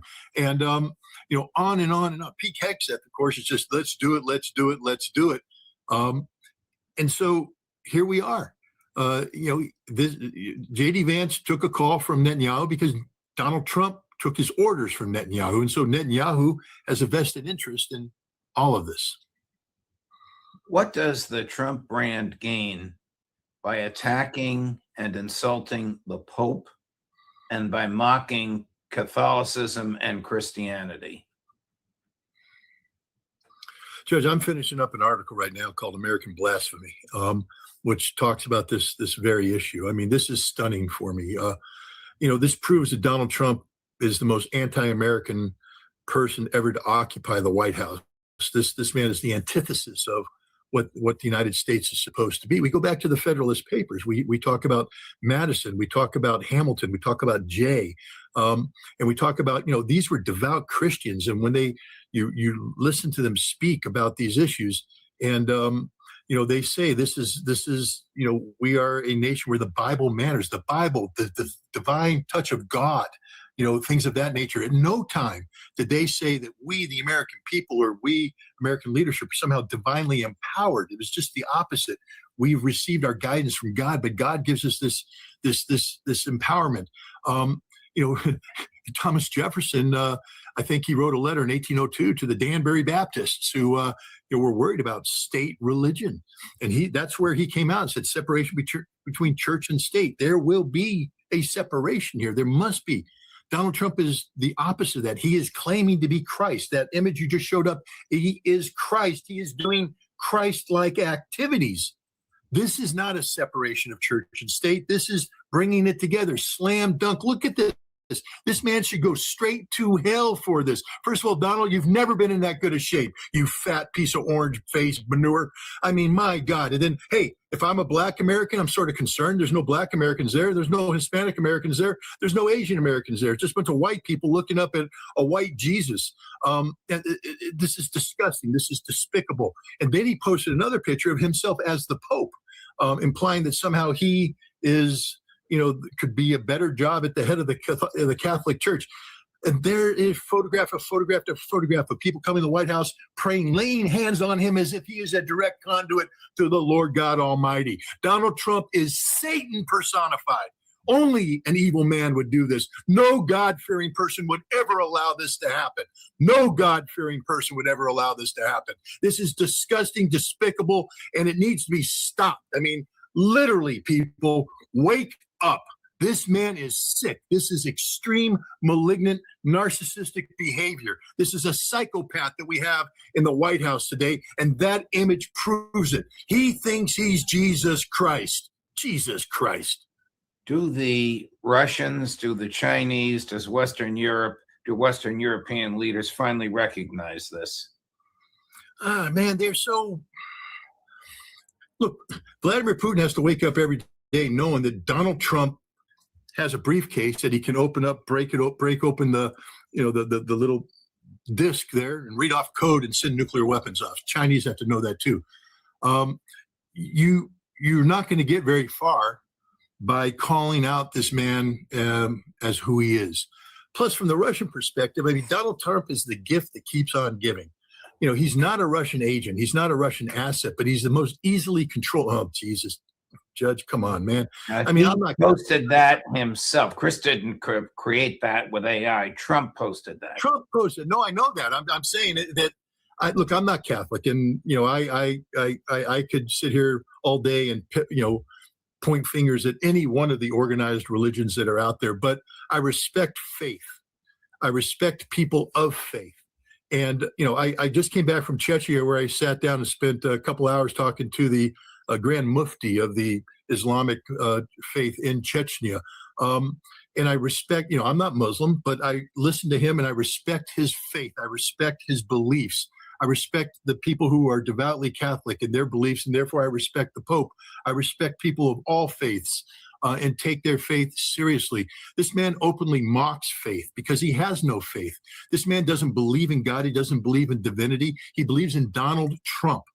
This is a man who believes that he is more powerful than everybody, that he somehow is the golden touch. I want to remind people, though, because he turns everything into gold. He has golden toilets, golden this, golden that, like the Midas touch. But the Midas touch, it was a curse because everything King Midas touched turned to gold and everything died. And that's Donald Trump. Everything he touches dies. He's touching the United States right now. He's touched our soul. Our soul is dead. He's touched our Constitution. It's dead. Everything touches died. He's the most anti-American man to hold office. Now, for foreign leaders, they don't care. Promoting the Constitution is not what brings them, the center of gravity of their life. That's my job. That's your job. That's the American people's job. And we have failed egregiously because we let this orange-faced baboon continue to govern. But the foreign leaders have to deal with the reality that this guy, this insane man, he is literally insane, Judge. He is crazy. I'm tired of on social media. Donald Trump is playing 5D chess. He wouldn't even know how to play 1D chess. All right. He's not smart enough. He's truly a stupid man. I mean, he is Norm Peterson blended with, whoever that drunken, drug-induced guy that Sean Penn played in Fast Times at Ridgemont High, but mean-spirited. I mean, big heads. Donald Trump he's a walking, talking parody of everything wrong with America, and yet he's real. He's there. They have to deal with this, and it's frightening because Putin can play him, and you saw this after Donald Trump, got the ear nicked in Butler. He's the bravest man ever. He stood up. He fought. I don't think Putin believes it because Putin knows what real bravery is. But he saw that and he said, I can stroke Donald Trump's ego because that's what it's all about. If you stroke his ego, you win. That's the end of the game here. That's, again, I come back. Stop talking about defense policy. Stop talking about national security policy. When we're talking about the Trump presidency, we're talking about the Trump brand, Trump's ego. And so now we have the world worrying about how to keep this spoiled, pampered nobody from launching a nuclear war. Here's somebody who has no fear of him. Chris, cut number 5. I have no fear of neither the Trump administration nor speaking out loudly about the message of the gospel. And that's what I believe I am called to do, what the church is called to do. If we're not politicians, we're not looking to make foreign policy, as he calls it, with the same perspective that he might understand it. But I do believe that the message of the gospel, blessed are the peacemakers, is the message that the world needs to hear today. Blessed are the peacemakers. I've been saying, again, Judge, I've been around the world too many times. I'm just a little too jaundiced. And, I sometimes question, the existence of somebody above, because I look at the horrors of this world, the horrors done by man, by people created in God's image, and oftentimes done under the guise of the religion of the monotheistic God. So I struggle, but I will say this, in reading the Bible and studying the life of Jesus, I am struck by the fact that if you follow the teachings of Jesus, that blessed are the peacemakers. I mean, Jesus is about peace. He's about love. He's not about death. He's not about destruction. And so to call yourself a Christian, and yet, as Pete Hegseth does, I mean, he's sitting there as a Christian, but he's the wrong kind of Christian. He's the crusading Christian. He's the murderous Christian. He's the Christian that forgot that we are all God's children. Jesus, blessed are the peacemakers. This is it. This is what we should aspire to. This is what makes humanity great. This is what gives us hope, because only through peace, and you're talking to a man of war, all right? I've done it. I know what it is. And I reject it, because all war is about is humans killing humans. That's it. It comes down to man killing man, and oftentimes women and children get involved in the mix. It is the exact opposite of why we were brought here on earth. We were brought here on earth to thrive. We have souls, we have conscience, we have feelings, we have emotions. All right, these emotions are best expressed in terms of love and friendship and acts of kindness, as opposed to being perverted by violence and hatred. And yet we now have a president who claims to be Christ-like, who's promoting war, and he says the most outrageous things. I have been to Iran. I have met the Iranian people. They are kind people. They are intelligent people. They are cultured people. These are some of the finest examples of humanity one can imagine. And I've met their religious leaders, and they are men of faith. I'm not saying I buy into their religion. I'm saying that I respect their religion, and I respect the role they play in representing their religion. And you know what? It doesn't matter if I don't believe into it. The people of Iran do. These are people of faith, deep, abiding faith in God, in their God, in Allah, and in God's messenger, Muhammad, and in Ali, and in Hussein. I mean, we just, blessed are the peacemakers. That's what we should be aspiring to be, all of us collectively. And as Americans, we have to hold our elected officials to that standard, because even though there's a separation of church and state, I once again ask everybody to go back to the foundational principles of this constitutional republic. Go read the Federalist Papers and read the writings of James Madison, read the writings of Hamilton, of John Jay, and you will see that these were God-fearing men who believed in Christianity and believed in the Bible and absorbed it, and then that was turned into the Constitution. But they recognized that we had to protect the Constitution and this republic from the sins of man. So, and we had to protect it from religion controlling this. We had to give everybody a right to worship the way they saw fit. It's over now. We have a president who is posturing as Jesus Christ. He's openly mocking not only the Islamic faith, but the Catholic faith. And in the process, he's mocking all of Christianity. If you are a Christian in America, you need to condemn this man in no uncertain terms, and you need to condemn anybody who claims to be a man or woman of faith who surrounds him and facilitates this continued blasphemy. Scott, each time you're on this show, you are forceful, intellectually honest, and brilliant. And each time you exceed the previous time. Thank you so much, my dear friend. What you said just so needed to be said.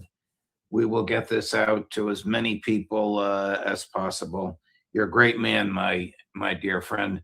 More people should speak out the way you do. Thank you, Scott. We'll see you again soon. Thank you. Sure. Whew.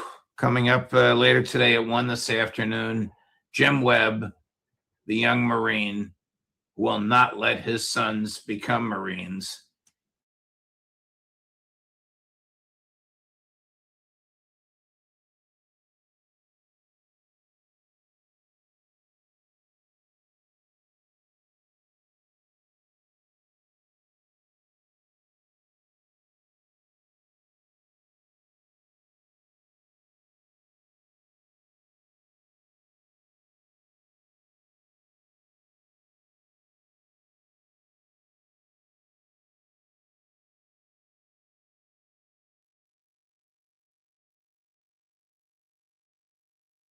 Hello, everyone, and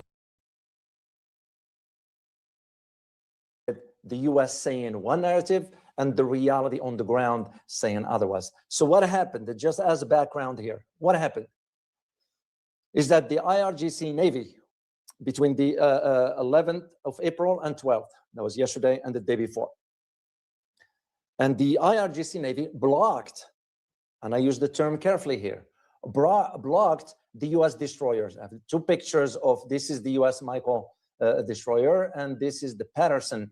The other picture is the Patterson US destroyer. Both of them were blocked. So, and this is where you have now the sharply conflicting accounts between the US and the Iran. So in this live stream, I'm going to be provide you my own analysis with facts and footage, and I'll let you decide for yourself. But I'm going to provide two sides, the US account and the Iranian account. So we'll start with the US first. The US is saying, which I mean the US Central Command, is saying that the two destroyers, USS Frank Patterson, maybe once again, just to show the picture for the community to see here. And the other one is the USS Michael Murphy. Here's the picture of it. So what the Central Command is saying is that, oh, these two destroyers transited the Strait of Hormuz and operated in the Arabian Gulf as part of a broader mission to ensure the strait is fully clear of sea mines previously laid by the Iran's IRGC, end of quote. This is what the Central Command is saying. And the three officers confirmed the ships passed through the Strait of Hormuz without an issue, which is a lie, and describing it as, and I put in quote, freedom of navigation mission. And it makes you just wonder, when I recall a few years ago, the Russians and the Chinese navals were near Alaska on the international water. The US just was sort of screaming bloody loud, what are they doing near of our shores and so forth. And the Chinese and the Russians saying, you know what, it's freedom of navigation. We are on international waters. So what makes the US justify its action under this so-called freedom of navigation mission? But anyway, that's what the US is saying. Now you have the Iranian account.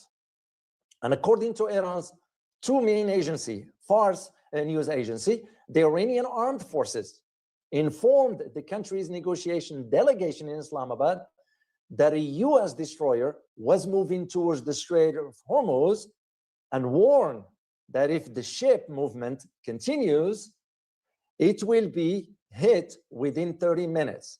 And it was stated, I listened to the recording in, as a matter of fact, it was in Farsi, but it was also translated into English. And I listened to it in Arabic in another location. And negotiations between Iran and the United States will also be hit, which, by the way, as we know now, the talks are dead. You can't trust the Americans. Simple as that. I'm not surprised. I did mention it to you before I left the US, and I said, I doubt it. You remember the article I wrote? It's not going to work because we don't have credibility. We can't be trusted, no matter what we say. And Iran is within its right. And that is exactly what happens. So what you have is that Iran stated that the destroyer stopped moving due to this warning. And once again, we're going to go through all the analysis here. And when I get to the clip, I'll share it with you. We take a listen, and and again, you will hear in English. I don't need to do translation for this specific ones. Then you have independent observers. And this is where the key that I need you to understand. Why is the key? Is because it highlights to you between what the US is saying and what Iran is saying. And when you have an observers, they don't work for any government. Because you all know, and I'm not going to get into the technical of the microwaves and for the radio listenings and so forth, like the talkie-walkies and all that. You can pick it up if you know how to do it. And that's exactly what happened. A radio conversation recorded by a civilian ship and shared with, believe it or not, with an American media outlet, Wall Street Journal. And in this recording, he captured verbatim that the IRGC Naval stated, saying, "This is your last warning." While the US ship replied by saying, "Oh, passage in accordance with international law. No challenge is intended to you, and I intend to abide by the rules of our government's ceasefire," end quote. But at the same time, it was reported by the Iran news agencies, Tasnim and the Farsi, that the media reported that the destroyers, the two, turned around after the IRGC launched a drone in their direction. Not to hit them, but a warning. It's the exact setting the Russian did in the Black Sea against the UK naval destroyer that got too close. And when the Russians issue a warning, the Brits, they thought, oh, the Russians just bluffing. And they fired, not at them, but close by. So the next question becomes is, why is this significant? Because one of the key I need you to understand is that the Strait of Hormuz is still the central issue in these peace talks. But now, like we're going back to square one. Even though Donald Trump is saying, we're gonna blockade, that's his word, we're gonna blockade the Strait of Hormuz. How idiotic of an incompetent president that is being played out by the Israelis. All the intelligence that was provided by the Mossad. What do you think is going to happen? Even the CIA director, John Cliff, which is just some sort of a pathetic, because he can't say no to Donald Trump. And of course, he was fed the intelligence from the Mossad. And this is, again, where you start to realize what the significance of this. And Tasnim, the Iranian semi-official news agency, reported that the Strait was among the main points of the serious disagreements in the Islamabad negotiations. Because what the US is saying, oh, Iranian control of the Strait of Hormuz is a non-starter. The Iranians are saying, well, then get lost, America. That era is gone. We're going to decide now who passes through where. And that is, again, as an analyst, the way I looked at it, even flying overseas, I was reading some white papers that I was able to have access to. The suggestion among some geopolitical analysts is that even hypothetically, if we get to the end of the war, and guess what? It will be the end of the war, but without a full reopening of the Strait of Hormuz. Because it is already, as I mentioned last time, a strategic failure for the US, no matter how the US tried to spin it. And this is why the Strait of Hormuz will remain, of course, the economic impacts of it And we're not going to get into the percentage of the oil that goes through. You already know that information. I want to just provide the key aspects for you to understand. And the key other aspect is that Iran is asserting its sovereignty over the Strait of Hormuz, not the US. Because Iran played the Strait of Hormuz card the right way as part of any deal. Because the US will try to propose, remember, and again, I'm going to take you back in history briefly here. Remember what happened in the Suez Canal. Remember what happened in Panama Canal. Iran is saying, no, that ain't going to happen to us. We will maintain the control of it.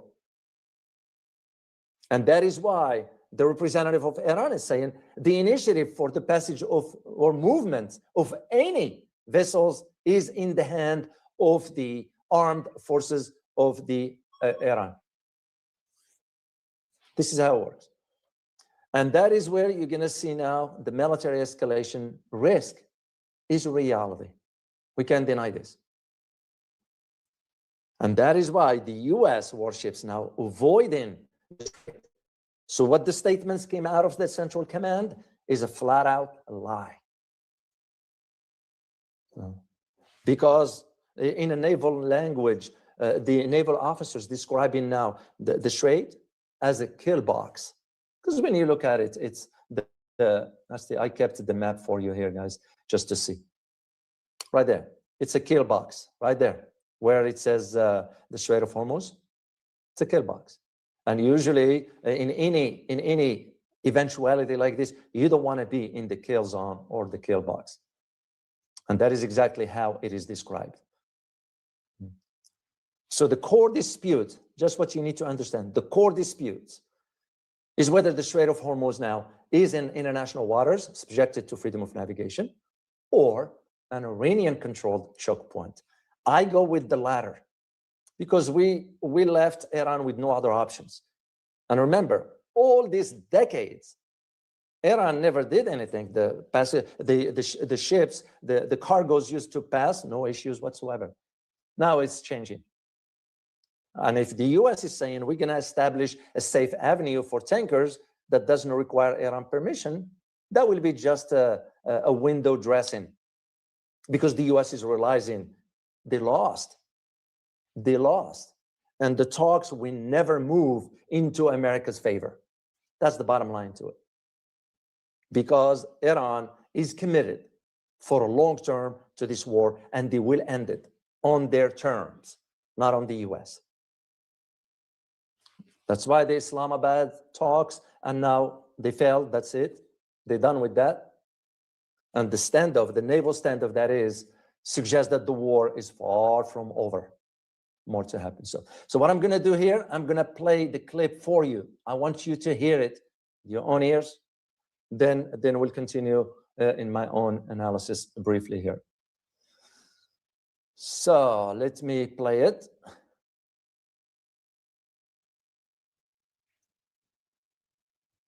It's upload. Oh. Okay, hold on a second. I'm going to share the screen. And bear with me, connection, it's a little challenging where I am. All right. Let's take a listen here. 1-2-1 معكم بحرية الحرس الثوري.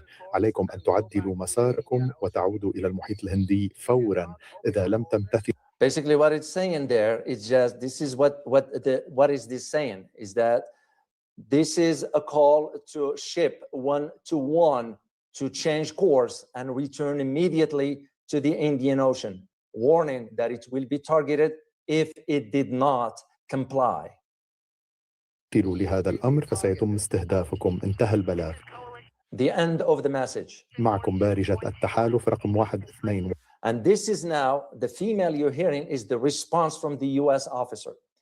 And with what she's saying with you is the coalition ship. This is where you realize the US couldn't even identify itself as the US. And it is just the US.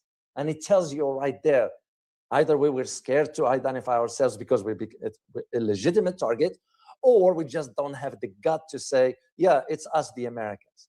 So why was she saying oh, it's the coalition ship. That's to me very, very sort of problematic. Let's continue here quickly. واحد والتي تقوم بالعبور تماشيا مع القانون الدولي. And it's saying we are crossing in accordance with international law and did not intend to challenge the Iranian warning, which it described as a final. لا نية لدينا لتحديكم إلى بارجة البحرية الأمريكية التي تعبر على مقربة. And now you hear the response from the Iranian side. I want you to hear it first before I do the translation. الفجيرة وخليج عمان معكم بحرية الحرس الثوري التحذير الأخير. With you is the Iranian IRGC Navy. This is the last warning. This is the last warning. This is the last warning. التحذير الأخير.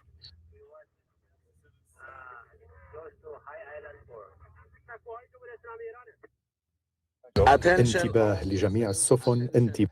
And this, what followed after that one, what followed was a sort of a statement to all ships crossing. And here is what it says, and I'm going to just translate it quickly here.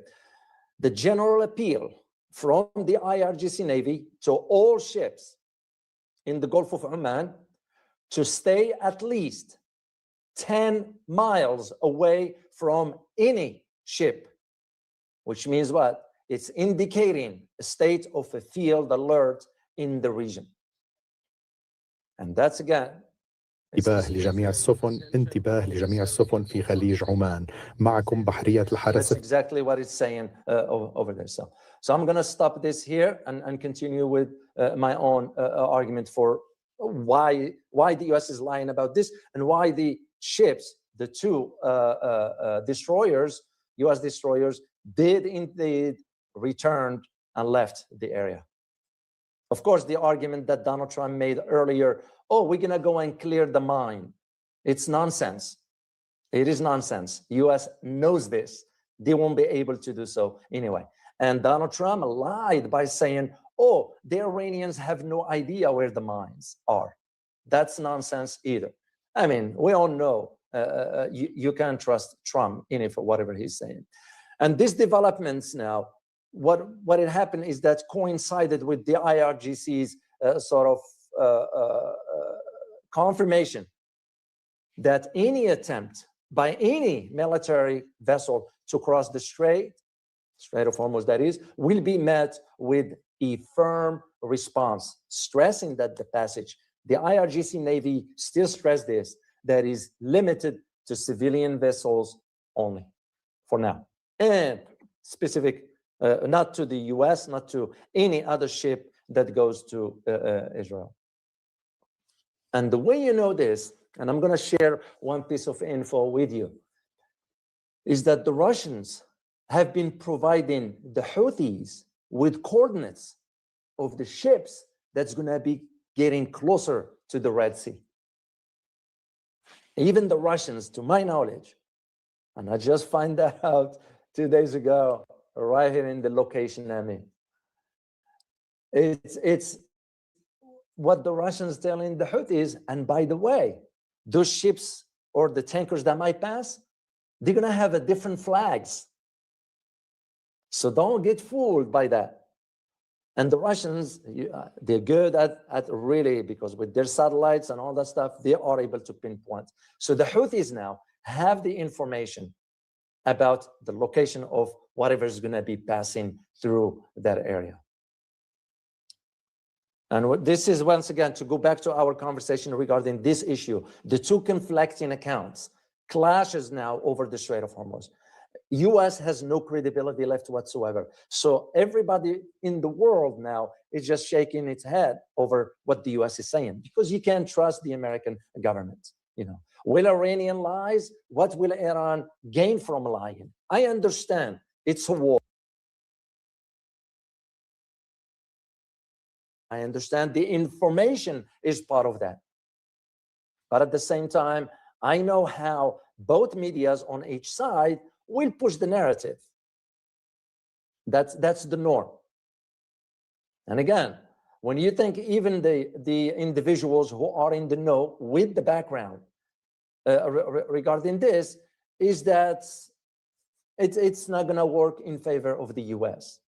Iran has the upper hand. It really does.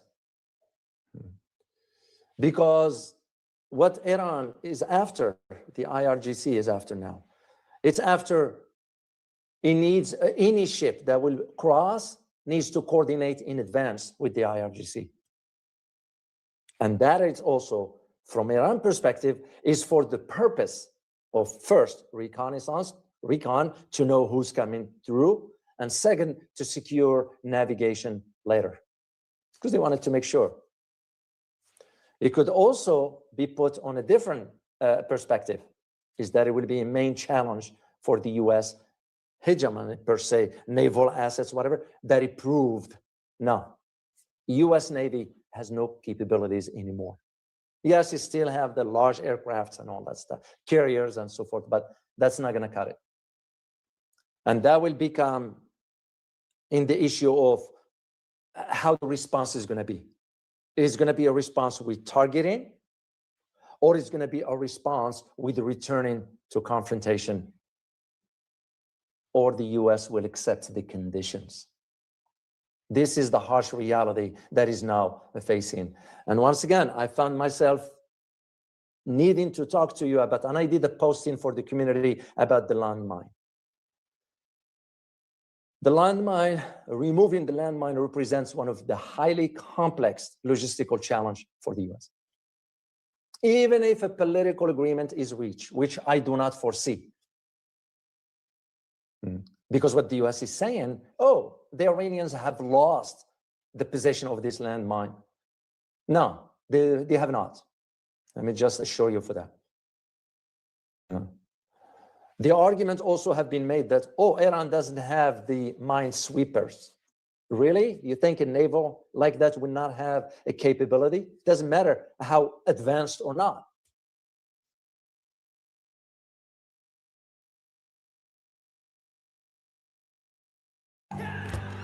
What's that? It's compounded hogwash. Bet those weight loss meds ain't FDA approved. Smells like snake oil to me. Horse, this here's the real deal. Yeehaw! Weight loss plans for $39 per month plus med costs. Check GoodRx.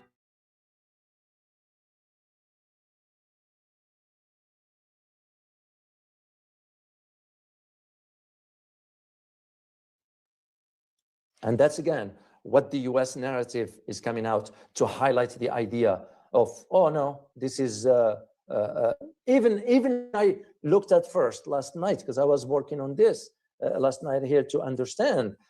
I'm reading the reports from Central Command, and I was like, wait a minute. What the footage is showing, and I am seeing it in my location here from different sources, not just in the local country where I'm at. No. I'm looking at it from others. And all of them go in contradiction to what the US Central Command is saying. And that was where that video that I shared with you, the clip, was released as of yesterday. It was not released on the 11th. It was released on the 12th. And that is the reference to that warship. Basically, it was the reference to the Frank Patterson ship 121. That was the reference to it. And again, big footage changes the picture, which what the US did not want the Americans to see. The administrator, Donald Trump, doesn't want. Donald Trump now is marred by what just happened with the Epstein files regarding his wife. That is, she said she didn't know Epstein, which was a lie. There was an email there. I read the email yesterday, but the sensitive info was redacted, but I read it.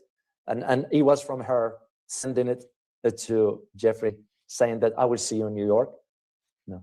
So that Trump, he's now in trap after what the Israelis did to him, because he had no choice. He had no choice. So despite what you hear, the Secretary of Defense is saying, what Trump is saying, or any other White House representatives, whatever, it's all a lie.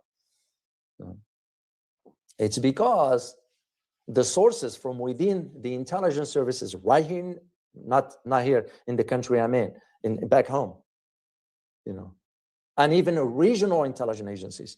And that's how I get a hold of some info yesterday. We'll leave it at that. Even the regional intelligence agencies. So they are saying that the destroyers, the US 2 destroyers, did encounter the IRGC Navy. And this, by the way, it only gets reported later on in the US. It was reported at noon of yesterday in Dubai. So why the delay? Why the White House not disclosing the truth? And that is, again, where that the fear of the US, why, in my opinion, why I end up leaving, because the window, the last warning the IRGC Navy issued to the Americans, if they did not withdraw within 30 minutes. That's why they gave the warning, because it takes a while to reroute a ship. And that's why they were telling other ships, stay away by about 10 miles. Because if you want to reroute, it's not going to happen in 2 minutes. It takes time to redraw or redirect a ship. And that is what that 30 minutes is. If the ship, the US destroyers now withdraw, they're going to be attacked. And that is why a drone was launched, but not, let me just make that confirmation for you, was not to attack the ship, the destroyer. It was just a warning. And this was reported by Pravda. So, and later on, and here is the hard truth. This is once again why I want the community to be aware of this. You know what happened later on? Central Command later acknowledged the ships returned to the Arabian Sea after the warning. Though this is where, again, the manipulation, the Central Command framed this as a planned withdrawal rather than a forced retreat. You're smart enough. You've been around long enough to know now how to read this kind of really manipulation. If the truth matters to you, hit like, subscribe, and tap that bell. No spin, no agenda, just the stories they don't want you to know. Don't watch from the sideline. Be part of the movement. Your support keeps the truth alive. Thank you. Indeed. So, and again, for this, I want to keep it very brief because I'm not on vacation here. Let me just put it this way without getting into details. But I'm also, my commitment towards the community, I want to keep you informed. There are two main stories that I am working on, even though I have my other stuff that I need to deal with. And one of them, very important, which I will do a live stream for you either tomorrow or the next day. I'm not certain yet. And this has to do with China. Donald Trump now is threatening China. That's how idiotic. But that's not what I'm going to be talking about. I'm going to be talking about the development or certain type of technologies that Iran is now receiving from China. And I have the info that I will share with you either tomorrow or after tomorrow. For now, let me just wrap this up for you. And once again, just to highlight to you why this matters, especially in light of the footage that's been coming out. Because what the footage shows is that there was an issue. Yes, there is also the other side of the argument to this, and that other side is the credibility gap between the footage, between what the US is saying, between what the Iranians are saying. But again, some will say, oh, this is a fabricated footage. I don't think so. I don't think so. Because you have now the reality, the US public narrative versus the reality on the ground, meaning on the water in this case. So you have Trump and Central Command, which claimed a successful transit of mine clearing mission. And you have the footage, the radio exchange recorded by a civilian ship, not by the Iranians, not by them, by a civilian ship. And even Bloomberg sources inside the US, within the intelligence community, suggest that the ships were challenging U.S. to destroyers. $76 per hour. That's how much the average bookkeeping business owner makes, according to a recent survey by QuickBooks. That's right. If you're willing to learn how to use a free program called QuickBooks, those ones here, the Patterson and the Michael, they were challenged and turned back instead of crossing. And they have not completed whatever mission they stated they are.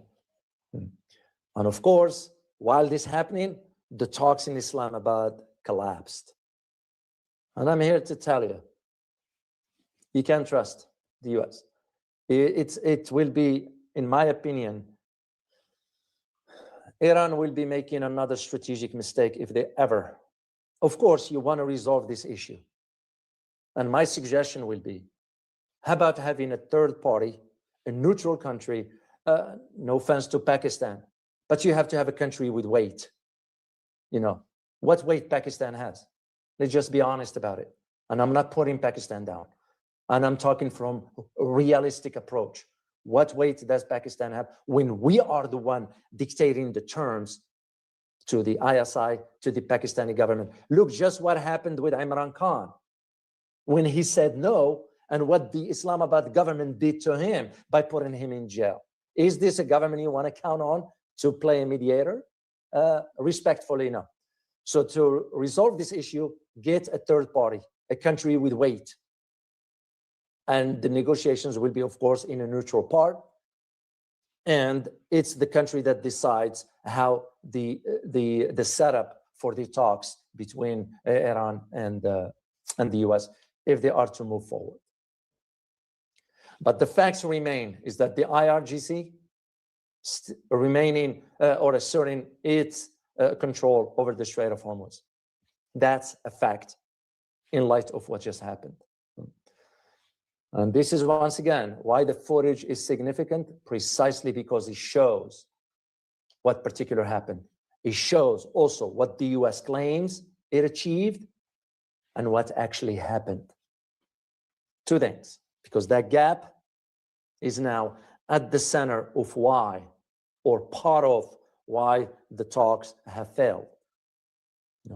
You are in the middle of the talks and you send in a warship. What message that is sending? And that's again my point. So I'm going to conclude this for you, and I'm a little busy here. I'm going to have to do whatever I came here for. In addition to that, I need to work on the stories for you next time. And here is the bottom line that I want you to get out of this live stream here is that what you just witnessed as far as the footage that I shared with you, I know it's brief.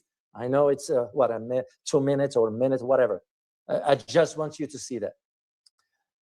Isn't simply what you witnessed isn't simply just a standoff in the Strait of Hormuz, a narrow stretch right there in the strait. No. It is a pivotal moment that could reshape now the global order as we know it. And it is already moving into that direction, whether the US likes it or not. It's a fact of the matter. You have that narrow strait choke point that is now turning into a battlefield, because what America wants to do, the US wants to exhibit its military power, which you and I know after the last events in Afghanistan, in Yemen, in Iraq, in Somalia, you name it. It proved that it's not. Flexing muscles doesn't cut it. Bullying your way doesn't cut it. This one here, this issue here in the Strait of Hormuz is showing it. Why? Because Iran's defiance still standing. Because Iran understood now that the world's economic lifeline, it's in a firm control. Iran doesn't want to hurt the world. Rest assured of that, because that's not the intentions. But the intentions is to show that we, meaning Iran in this case, able to challenge you, the US. You don't intimidate us. You don't scare us. And we are ready to fight. Because here is the difference. There is a reason why Iran is fighting for something they believe in. What are we fighting for? It's not even our war. We're fighting on behalf of someone else. What incentives? So who do you think is going to prevail beside the military hardware and all that stuff? You fight with conviction. This is exactly what the Ansarullah or Houthis did last year and before. This is what happened in Afghanistan. This is what happened in Iraq. This is what happened in Somalia. People fight with conviction. We don't have that conviction because we don't have an objective. It's not our war. But the fact of the matter is this, is that the footage that I shared with you does not lie. When that IRGC naval officer issued the direct ultimatum to the most powerful navy in the world, and the ship turned around. That's a fact. This is how easy it is to buy shares of properties on RealBricks. You can scroll down to a property that you're interested in. Of course, now, peace talks in Islamabad is think of the past. After 21 hours with no deal. Intimidation. JD Vance is going like I am this highty mighty. Who the heck are you? Vice president or not? You have to sit down with other people on an equal footing. This is our problem. We sit up here thinking we are up here and everybody is down. No, it doesn't work that way. No more. And even now, you have a third US aircraft carrier group that is steaming towards the Persian Gulf. What you gonna do, intimidate the Iranians?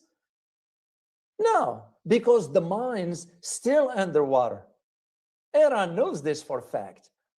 And dare you to bring any warship closer, because it will be destroyed. And Russia and the Chinese are providing the exact coordinates. Because even when you think about the mines, they still litter the waterways. And of course, the global energy supply still hangs in the balance with all this. So when the Pentagon is saying, oh, it was a success, no, because the response from the Iranian was, it was a humiliation. But here is what nobody's asking. If the United States, with all its firepower, carrier groups, military might, satellites, you name it, cannot free and navigate a waterway that international law says belongs to everyone, what does that tell you about the new balance of power in the region? That in itself should be enough for you. And if that is not enough, here is something that is more important, is what happens next. When warnings alone may no longer be enough. And that's exactly why I believe the US turned the destroyer and left. Because they are realizing they come into that point of warning is not going to be enough now. They're going to move forward. So the Strait of Hormuz, as you know it, okay, isn't just a shipping lane. It's a line in the sand. And right now the world is holding. Yeah, the world is holding its breath, waiting to see who's going to cross first. That's an interesting dynamic. I want to leave you with this just food for thoughts, question, whatever you want to call it, and I will greatly appreciate it because usually it's a daytime for me here. I don't know what time. I have no idea. I get confused with the timing. My apologies, because when I was setting this up, I set it on the US time, the Central Standard Time, like the usual time. Then I realized I get a note that, oh, you are about to go live. Oh, it's not time yet. So my sincere apologies, and hopefully we won't have this issue again. But I'm glad you're here. As I said, I would love to read your comments on this because your feedback is important. Why is this important, you may ask? Because I wanted to understand how you, as an outsider, as an observer, not part of the decisions, whatever, how do you see it? How do you evaluate it? If Iran can force the US Navy destroyer to turn back, during an active ceasefire. It was an active ceasefire, but can you trust what the American side is saying? And with the footage that I shared with you to prove it, has American military, in your opinion, has the US deterrence in the region permanently broke down? That is the key question I want you to answer. The footage you saw, does it tell you that with America's naval capabilities, what have you, in the region have permanently broke down? Or, in your opinion, is this just a tactical pause before a more devastating response? I'm not ruling that out either. So I'd like to hear from you. So just drop me your answer below in the chat box and tell me what you think. The Strait of Hormuz will be fully open again before the end of 2026, or we're going to be seeing more confrontation. I would greatly appreciate it. I take this opportunity to say thank you to Ken for buying me coffee in support of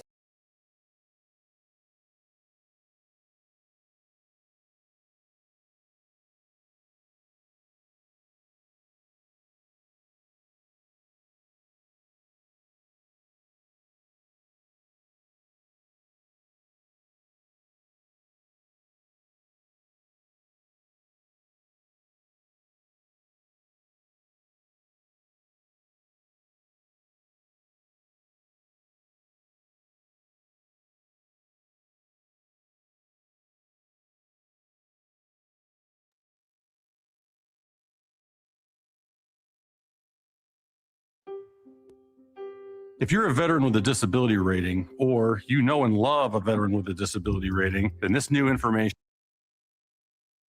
How essential a high-stakes message has sailed out of China and straight into the heart of West Asia's most volatile flashpoint. Admiral Dong Jun, China's defense minister, declared that Chinese ships are moving in and out of the Strait of Hormuz as tensions swirl around Iran and the world's most critical oil artery. Framing the moment as a test of resolve, Dong signaled that China will protect its trade lifelines and honor its energy agreements with Iran, while warning outside powers against interfering in China's bilateral affairs. The remark landed as a blunt diplomatic cue. China intends to stay present, visible, and unbowed in waters that have become a geopolitical pressure cooker. Speaking publicly on Sunday, Dong said Beijing is closely monitoring developments across the Middle East, with particular focus on the Hormuz Passage that funnels a significant share of global oil and gas shipments. He stressed that Chinese commercial and naval traffic continues to pass through the strait without disruption, underscoring how essential the corridor is to China's economy and energy security.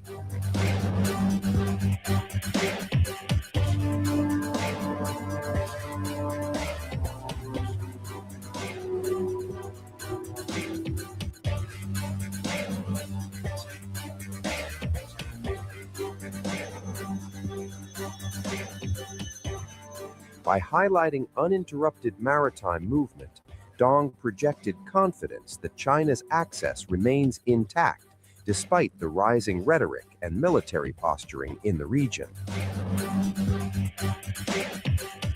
The minister also emphasized China's long-standing trade and energy agreements with Iran, stating that Beijing will respect and honor those commitments. In the same breath, he cautioned other nations to not meddle in China's external relations, a phrase that analysts read as a pointed response to Western pressure campaigns and sanctions regimes that often complicate commerce with Tehran. The subtext was unmistakable. China views its partnership with Iran as a sovereign choice, not a bargaining chip in broader power rivalries. Dong's comments appeared to acknowledge Iran's control over the strait's coastal approaches, while reinforcing Beijing's expectation that the route remains open for Chinese transit. Observers note that this position aligns with China's wider strategy of safeguarding sea lanes from the South China Sea to the Persian Gulf, ensuring that energy flows remained insulated from political turbulence whenever possible. Strategists say the statement positions China as both stakeholder and self-stylized stabilizer, keen to avoid conflict, yet unwilling to concede ground on core economic interests. But the timing also raises the stakes, as competing powers circle the Hormuz choke point. Beijing's assertive tone may complicate delicate diplomacy, adding another heavyweight voice to an already crowded standoff over one of the planet's most vital maritime corridors. China has emerged as a silent backer of Iran in its war against the United States and Israel. U.S. intelligence indicates that Beijing is preparing a new weapons shipment for Iran amid the fragile ceasefire, according to a CNN report citing 3 people familiar with the intelligence assessments. The report says China is expected to deliver new air defense systems to Iran within the next few weeks. U.S. intelligence also underscores that Iran may be using the ceasefire as an opportunity to replenish key weapons systems with the help of foreign partners. 2 sources told CNN there are indications that Beijing is working to route the shipments through third countries to mask their true origin.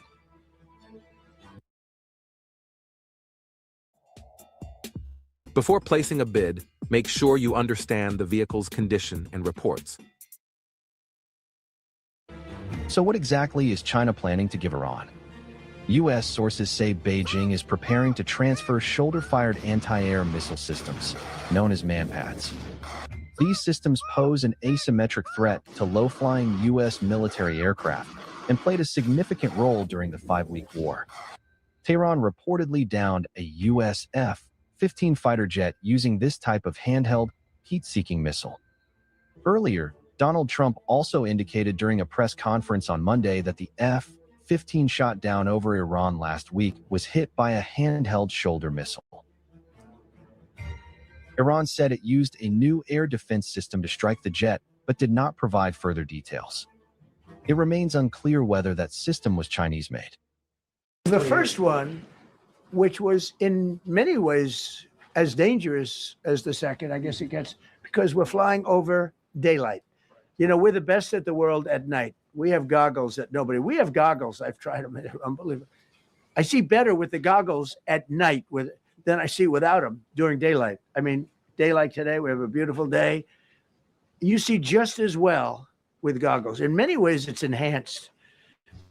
So we have the best in the world.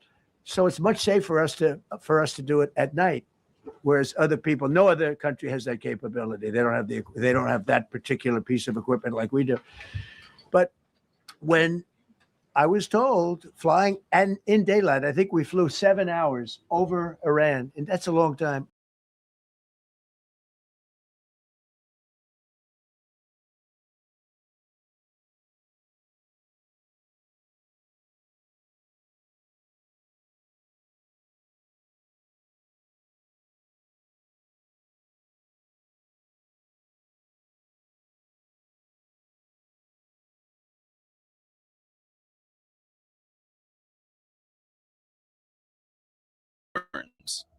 The same arrogance that convinced Washington it could march into Baghdad and be greeted with roses just led the most powerful navy on earth straight into a trap that Tehran had been quietly preparing for months.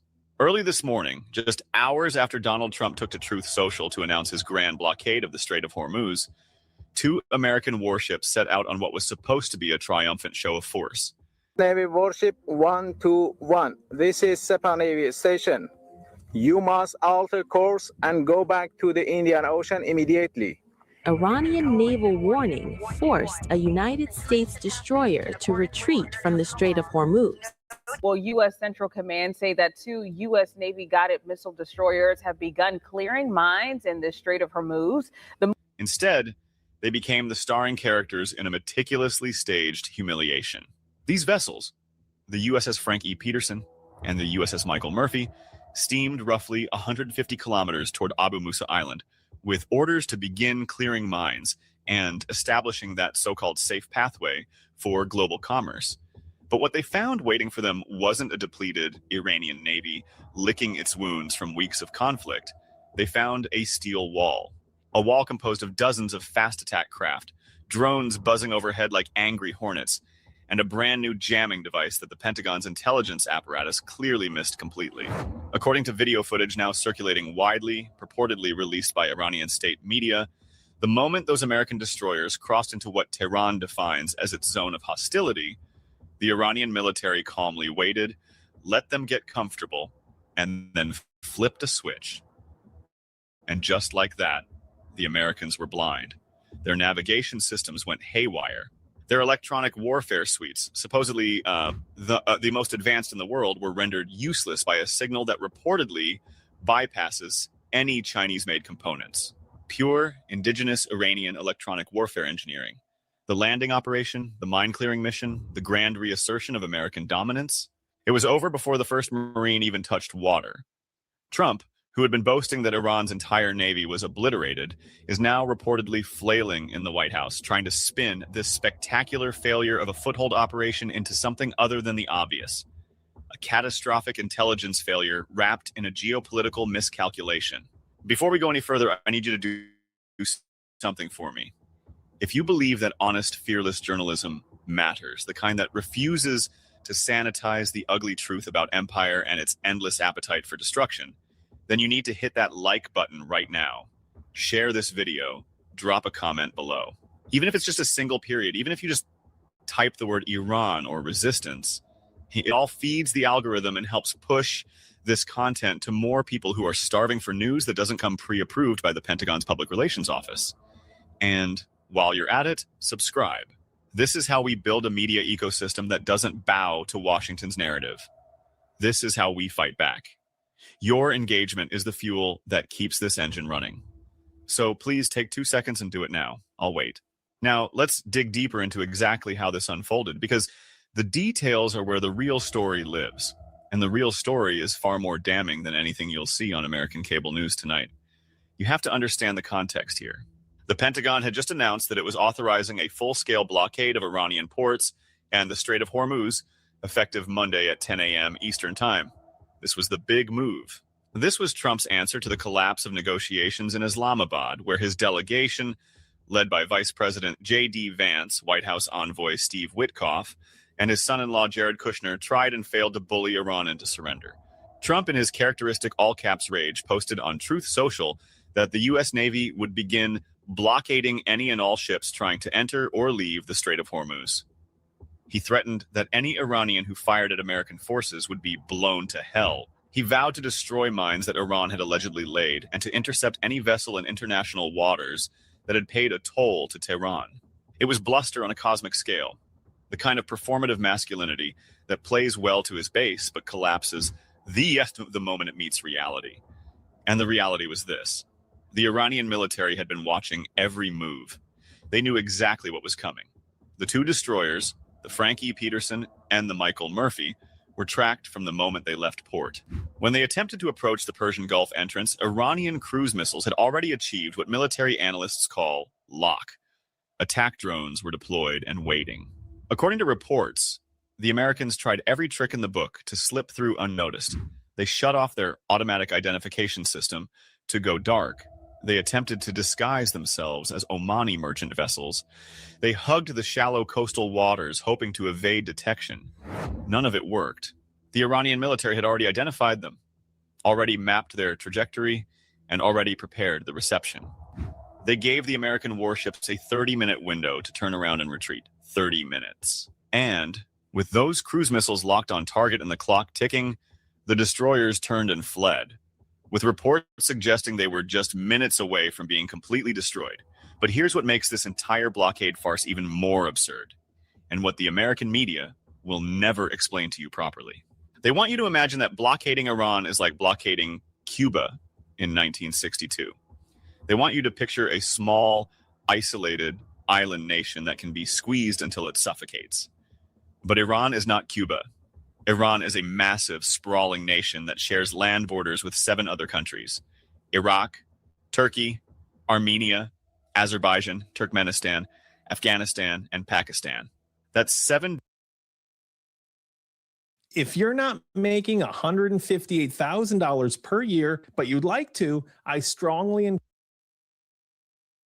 That's 7 different overland routes for goods, supplies, and trade to flow in and out, completely untouched by any American naval blockade in the Persian Gulf. You can park every aircraft carrier the U.S. Navy owns at the mouth of the Strait of Hormuz. Iran will simply shift its logistics northward and eastward. But there's something even more significant that Washington seems to have forgotten. Iran has access to the Caspian Sea. That's right. The Caspian Sea, the world's largest inland body of water, bordered by Russia, Kazakhstan, Turkmenistan, Azerbaijan, and Iran. The U.S. Navy cannot touch the Caspian. It cannot blockade the Caspian. It cannot even enter the Caspian without navigating through Russian-controlled waterways.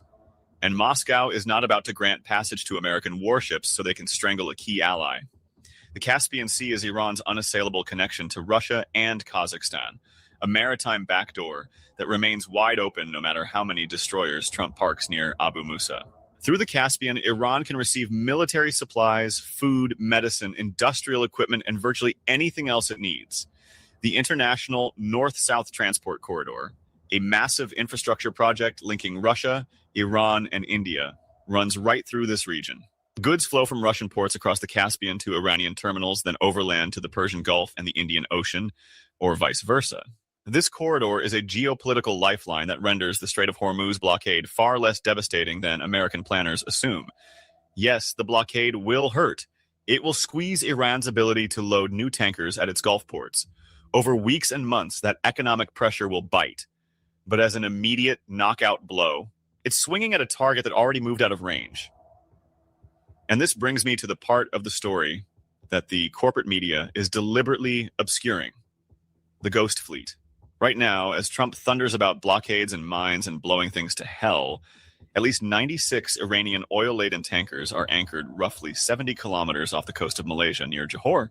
These vessels are conducting what the industry calls ship-to-ship transfers, quietly moving cargo from one hull to another, obscuring the origin of the crude, and then continuing onward to Chinese ports. But that's just the visible portion.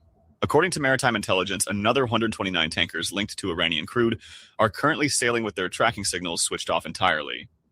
Running dark, a ghost fleet that moves through the world's oceans like phantoms, invisible to the tracking systems that Western governments rely on. And dozens more are already navigating the Malacca Strait and the South China Sea, headed directly to China, Iran's largest and most reliable customer. Over 90% of all this oil is bound for Chinese refineries. And let's be perfectly clear about something. China is not going to intercept those shipments. Beijing is not going to turn those tankers around. Trump already had to warn China this weekend, threatening a 50% tariff on Chinese imports if Beijing transfers weapons to Iran. He's already stretched thin, already lashing out, already revealing how limited his actual leverage is. He cannot simultaneously threaten a trade war with China over weapons and start boarding the Chinese-bound tankers in the South China Sea. The escalation ladder runs out of rungs very quickly. The Chinese government has officially reported zero imports of Iranian crude since 2022, which tells you everything you need to know about how seriously they take American sanctions enforcement. The oil is flowing. It's just flowing through channels that Washington cannot see, cannot track, and cannot stop. And this isn't some last-minute improvisation. Iran saw this blockade coming weeks ago. They planned for it meticulously. Before the blockade even officially kicked in, Tehran quietly repositioned roughly 23 million barrels of crude to the eastern side of the U.S. enforcement line in the Gulf of Oman. That oil is already beyond the reach of American naval power. It's already in the queue for the Ghost Fleet's next voyage east. So, what does the blockade actually accomplish? It cuts off future exports from Iranian ports. It makes it harder for new tankers to load and depart. It creates friction and cost and delay. Over time, that friction adds up. Over time, the Iranian economy feels the weight. But this was never going to be a quick victory. This was never going to be a knockout punch that brought Tehran to its knees within a week. The White House, in its typical delusional fashion, seems to have convinced itself that Iran would collapse the moment American warships showed up at the Strait. That delusion was shattered this morning when those same warships had to retreat with their navigation systems scrambled and their mission in tatters. And what comes next? The blockade remains in effect, at least on paper.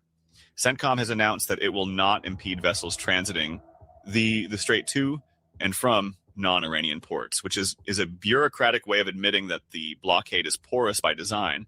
They can't actually stop everything. So they're drawing artificial distinctions to manage expectations. Iranian ports are technically blockaded, but the Ghost Fleet is already on the other side of the world, and the Caspian Sea routes remain wide open. The economic squeeze will be real, but it will be slow and grinding, not swift and decisive. Meanwhile, Iran has demonstrated that it can deny American warships access to the strait whenever it chooses.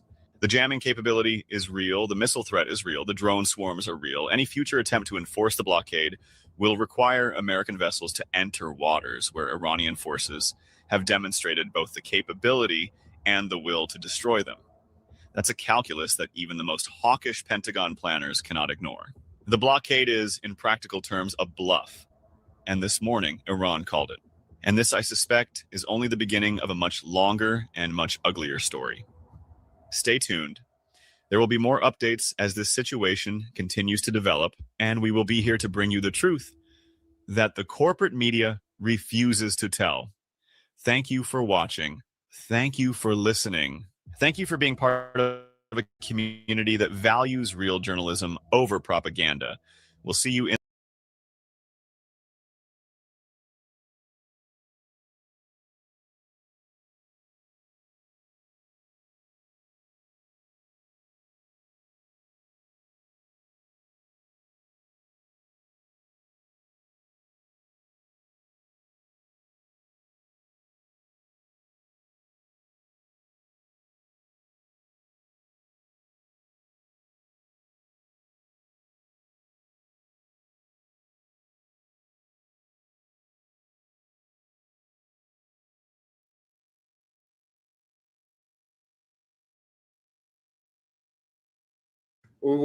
Just to expand on it, what I mean by that is It's Monday morning, April 13th. Well, to take a line from President Trump, it's both. It's both open and it's both closed at the same time. Just to expand on it, what I mean by that is the Iranians still have it open as far as crafts that comply with their regulations, i.e. pay the fee and are paying for their cargo in Wuhan and are traveling along the approved route, they can still leave. The question is, of course, the Americans have now instituted, well, they're about to, it's in 1 hour's time, the blockade on the other side of Hormuz, on the exit from Hormuz. And we don't know quite how that is going to work. And so I would say the answer to your question is probably for the time being it is closed, because I can't imagine many masters of ships, owners of ships, are going to cope with that sort of uncertainty. For example, what happens if a Chinese vessel, which has been some of the most frequent in transit across Hormuz, what happens if a Chinese vessel passes through, the Iranians okay it, passes through the transit, and then what happens with American blockade? Are they going to board a Chinese-flagged, Chinese-owned vessel? Are they going to arrive by helicopter and abseil down onto the deck with guns and take it over? I mean, this will have, I think, intense ramifications with relationships with China if that happens. It would be an act of war, let's be clear about it. If a Chinese vessel was assaulted in this way, it would be an act of war because it would be in the open seas and they would be taking it. What would they do then? If it turned out the Chinese says, yes, we paid the fee, it's all done, and we're on our way to China with this cargo, what would the American Navy do then? Seize the ship, force it to go into some harbor nearby and to disembark its cargo. You can imagine this is the beginning of a trade war with China. How will China respond? Will it start saying, well, oh, rare earths, have we been beneficial to you in this respect for now? Maybe things are going to get a little bit tougher. So it widens the whole thing much more. The other ships that pass through mostly have been coming from Asia, Japanese, but particularly Pakistani and Indian ships. Are they going to suffer the same treatment that possibly a Chinese ship passing through would suffer? For an Iranian vessel, they will probably be seized. They are already being seized or have been seized. So I think effectively it's closed for some time now, for a period, because until any of this becomes clear, I don't imagine many vessels will be willing to risk going through the straits and then meeting whatever happens. And also because we don't know quite yet how the Iranians are going to react to American, if you like, implementation, however they implement it.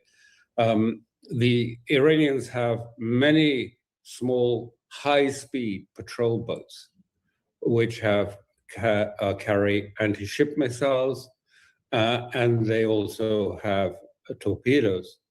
And what happened to the two destroyers who thought that they could deceptively slip through Hormuz while the negotiations were in full flux in Islamabad?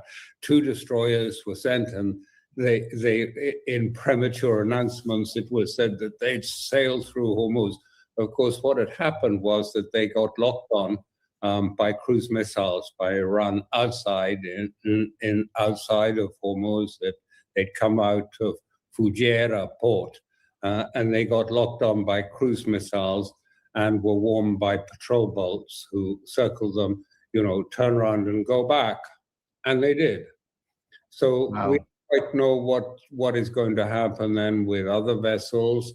And we don't know quite how Iran is going to treat vessels that are interfering with ships, vessels using Hormuz, whether they will attack the naval vessels. They are quite vulnerable, very vulnerable. This is why the aircraft carrier in the fleet has sailed to 1,000 kilometers away from the Persian coast because of the threat of fast patrol boats, of drones, of missiles attacking them. We saw one of the carriers is now off in some distant land for repairs after having been attacked. So this is possible. So my answer is it's both open and closed. And I think it's likely to stay closed. And of course, this will inflict considerable pain on the oil markets, maybe the stock markets in the US. But it may not end there, because as the US decides to try and tighten control over Iranian supply lines, if you like, their ability to export or others export their oil overseas, we may well find that the next element in all this will be the extension of this, if you like, blockade or the counter blockade to the Red Sea and Bab el-Mandeb. And the Yemenis may well decide to close then the Suez Canal and the Red Sea. Oh, good Lord. And so then the pressure will reverse, and the pressure will be much more towards the West and towards the United States, because the Red Sea is not so important really in terms of oil and gas travel, but of course, essential components to our supply lines pass through the Red Sea. So that is quite possible escalation. I don't know if the decision has been taken, but it's certainly being mooted at the moment. Last Monday, when you and I spoke last, we were commenting on the president's very vulgar Easter Sunday posting in which he demanded that the Strait of Hormuz be open. Now, of course, by his own hand and his own will, he is doing his best to close it. Does he seem to understand what he's doing, either militarily or economically? I don't think he does. In any way, it doesn't matter. I mean, how can I say that? I think it doesn't matter in how much he understands because he's not in control of the situation. I think this was the real point. This was what has emerged from these negotiations in Islamabad. It was, first of all, an attempt by Iran, a trial to see whether the United States has agency, has the ability to do a deal. And the answer came from Vance, and it was towards the end of the talks. And Vance had been talking throughout. I think he had something like, he himself said, he had had something like 11 telephone conversations with Trump during the negotiations and one with the Israelis. And when it came out, what were the conditions that had not been met, it was completely and utterly the Israeli agenda. I mean, it wasn't in any way a negotiating agenda. It was zero enrichment. All the facilities of enrichment, all the facilities, the infrastructure to be destroyed. It was all about all of the other wish list, if you like, of Israel, that the 340 kilos of enriched handed over, and there would be no more enrichment in Iran. I mean, all these things would be, I mean, are of course the wish list from Tel Aviv completely, and then it suddenly came to a stop. What I hear from the discussions were actually that they were quite the worst in the technical talks. They were quite, quite civilized, and they made some progress. But then towards the end, it became quite clear who was in charge. So my answer is, will this change? It will only change if there was a radical change in the position, not of the United States or Mr. Trump, but a radical change in the position of Israel. Well, so it sounds as though the Vance-led and Israeli-monitored via Witkoff and Kushner negotiations were a farce. It almost sounds as though Vance was speaking to Ben-Gvir or Smotrich on the phone, and it sounds as though Trump cannot control Netanyahu. Rather, it's the other way around. Do all of those conclusions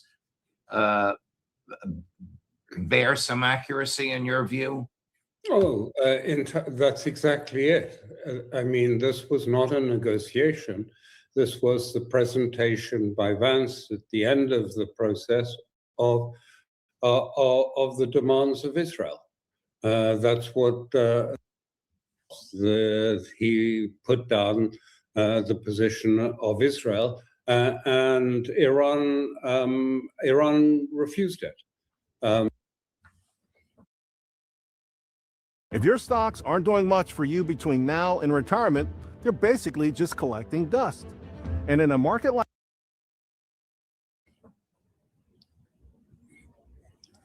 So that's why I'm saying now, of course, people will start to say, well, perhaps there can be more negotiations, and of course, Iran will say, diplomacy is possible.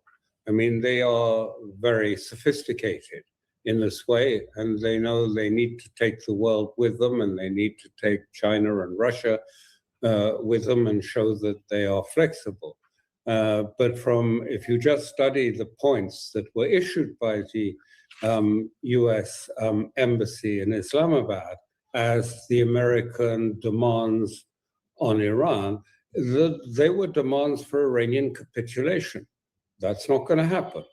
So even if there is another round of negotiations in this period, unless there's a dramatic shift in the Israeli position, and all that we see looking through the Israeli press this morning, the Hebrew press, is the opposite. It is the opposite, that Israel, first of all, I mean, there's a sort of a strange dichotomy in Israel.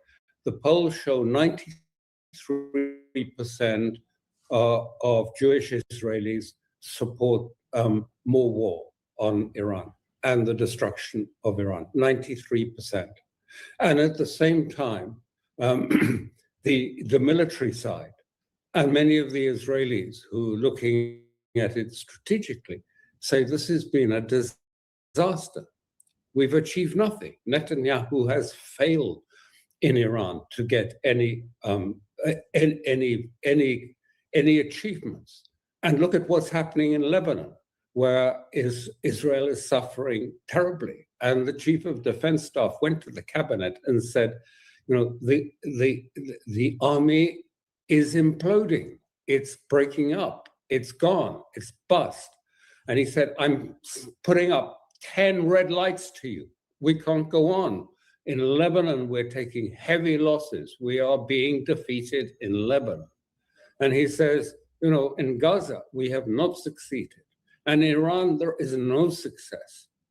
But 93% of Israelis, you know, still have the, what can I call it, the sort of Panglossian hope to see a thoroughly defeated Iran, a Iran that is on its knees, that is no longer capable of functioning as a state at all. And therefore, the message going out now, this morning from Israel is quite simply this. You have to escalate. You have to attack their oil, their electricity, their civilian infrastructure. We have to, well, in Trump's words, send them back to the Stone Age. And that's what you have to do now. We have to escalate. And they even said, I mean, there's talk, they haven't raised it publicly yet, but they are considering explaining to Trump that even zero enrichment, the handing over of all the enriched uranium that Iran has, 340, 60%, even if that is done, it's not enough. Why? Because they say, you know, the knowledge would still be there. They'd still know how to do it. And they would still be able to start again from scratch. So what it's also going to mean is we have to investigate all of their underground sites, and they've got to be monitored, and we have to go into all of the underground sites that Iran has. Only then can we say that we've removed the danger of Iran becoming a nuclear power. So that's, I mean, more than a sort of maximalist position. It's an extraordinary position, calling for the complete capitulation and then destruction of the state. So Trump has truly created a quagmire from which he has no escape, really. He would have to leave Netanyahu on his own. Are the Iranians still attacking sites in Israel, or are they, unlike the Israelis, honoring the ceasefire? At the moment, they are not attacking any sites unless they be attacked. The exception to this, which is much resented, is Lebanon, where even now there are attacks taking place. Many Lebanese being killed in towns and villages, not this time in Beirut, but in the south. And there are major conflicts taking place in Bint Jbeil, which were featured very much when I was there in 2006, in Kiam, which stands up on a hill and has always been a source of problem to Israel. And they're trying to suppress these two cities, and the fighting is intense. And Israel is losing a lot of fighters in this conflict. Hezbollah will be losing some of its people too, but it's not going smoothly for Israel at all. They've just lost, earlier in a few days, they lost many tanks, nearly 100 Merkava main battle tanks have been destroyed, many with their crews in them. Some crew managed to escape, but it's been a disaster, and Hezbollah keeps firing from the north of the Litani River, which is about a third of the way up Lebanon, if you like, heading to the north, and it's firing missiles into Israel, into the north, and even into Tel Aviv. So the war is in full spate, despite its being supposed to be part of the ceasefire. The Israelis just broke that undertaking, as you know. You have personally, earlier in your career, participated in many delicate negotiations in the Middle East. This negotiation went on for 21 consecutive hours, during the course of which, as you just said, the chief negotiator, obviously not trusted by the president, was forced to call the president 11 times while he was being monitored by the president's business partner, an arch-Zionist, and the president's son-in-law, an arch-Zionist. This is crazy. Is this any way to run a serious negotiation? No, you of course not. I mean, there is nothing. If you simply, I mean, you recall that the Iranians put forward some preconditions, some ideas on which Trump said were a reasonable position to negotiate, a reasonable, if you like, negotiation start that would be agreed beforehand. Those were completely thrown out of the window. There were some discussions between, the technical groups, but they mattered nothing, because the main issues are on all of these issues, missiles or nuclear, were 100% following the Israeli agenda. And so there was no negotiation. It was not a negotiation at the end. It just became a dictation. This is our position. You accept it or you don't. And Iran said, no, we don't accept it. And then they went home. That's how it ended. It was not a negotiation at all. And as I say, I don't think it can be, because ultimately the negotiator is Israel and not Washington in this process. And they sit there and they phone instructions through to the American negotiating team, which are then implemented. You can't take this forward. As I say, some people, I'm sure the Europeans will say, let's have another try at negotiations. But I think both the Iranians and the Americans can see that, unless something substantial changes, what's the point of further negotiations if the key issues are presented to us as a take it or leave it case? Adding to the absurdity of all of this was the fact that the Israeli prime minister was seated in the defendant's box in a criminal courtroom yesterday as his bribery trial resumed, the court taking the position that, well, if there's a ceasefire, then you can come back to court and we can resume your trial.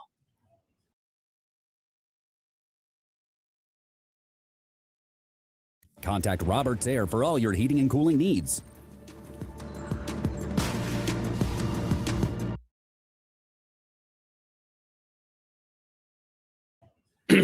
So I'm not sure the situation today, as I understand it, that his lawyers have said there's no question of him appearing again in court for the time of this conflict, because it's too dangerous, and therefore he will not appear again. The court case is now put aside because he will not attend. So that's put on the back burner for how. What do you think? What do you think happens after another week, at the end of the second week of the so-called ceasefire? Are the Americans going to be back to attempting to level Tehran? I think that what we're going to see, first of all, is there's a disparity here.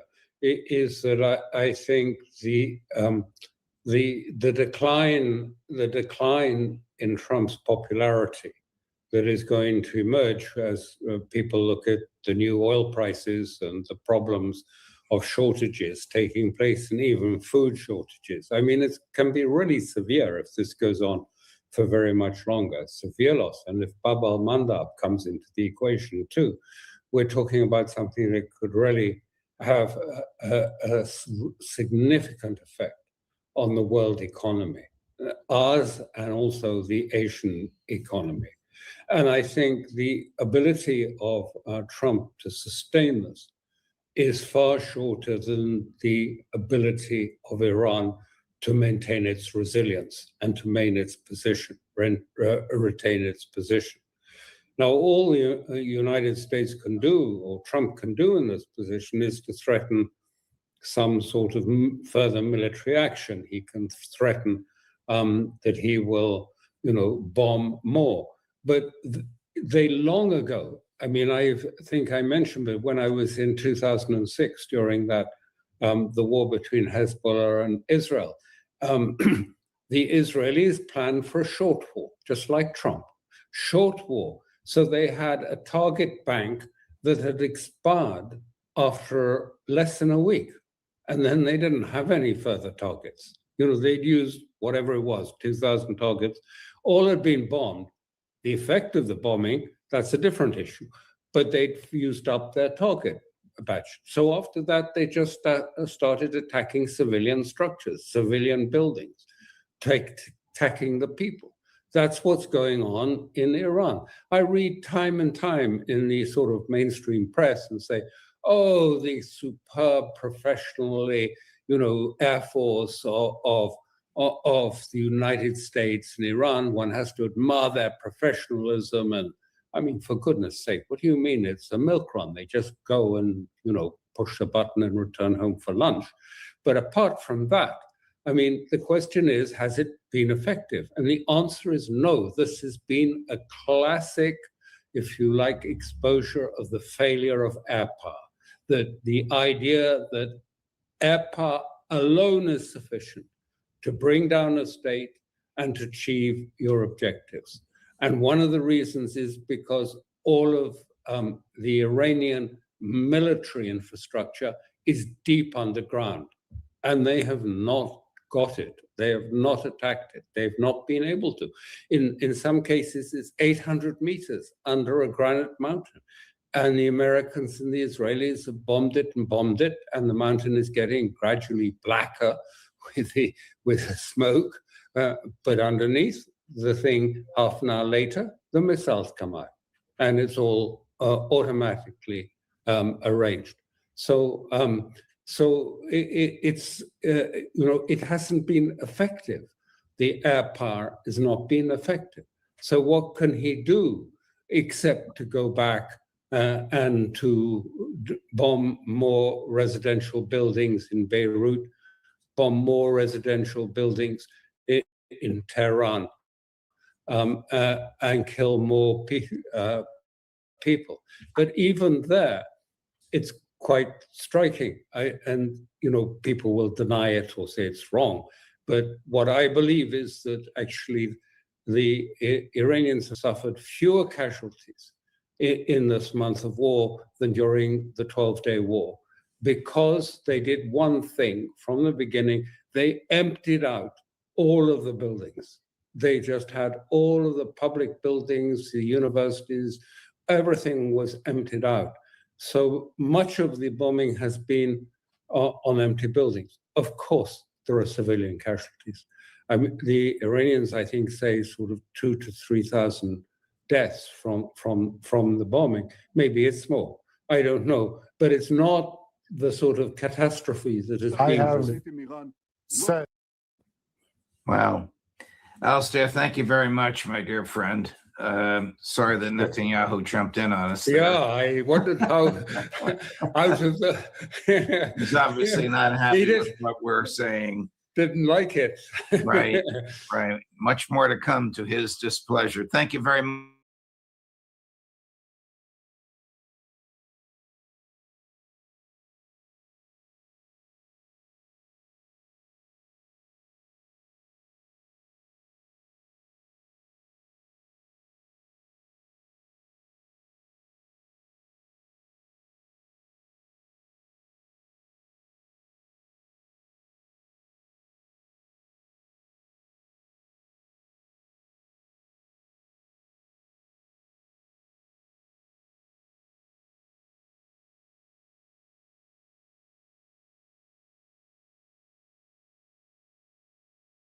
To discuss the developments between the United States and Iran. So thank you very much for coming back on. Thanks, Glenn.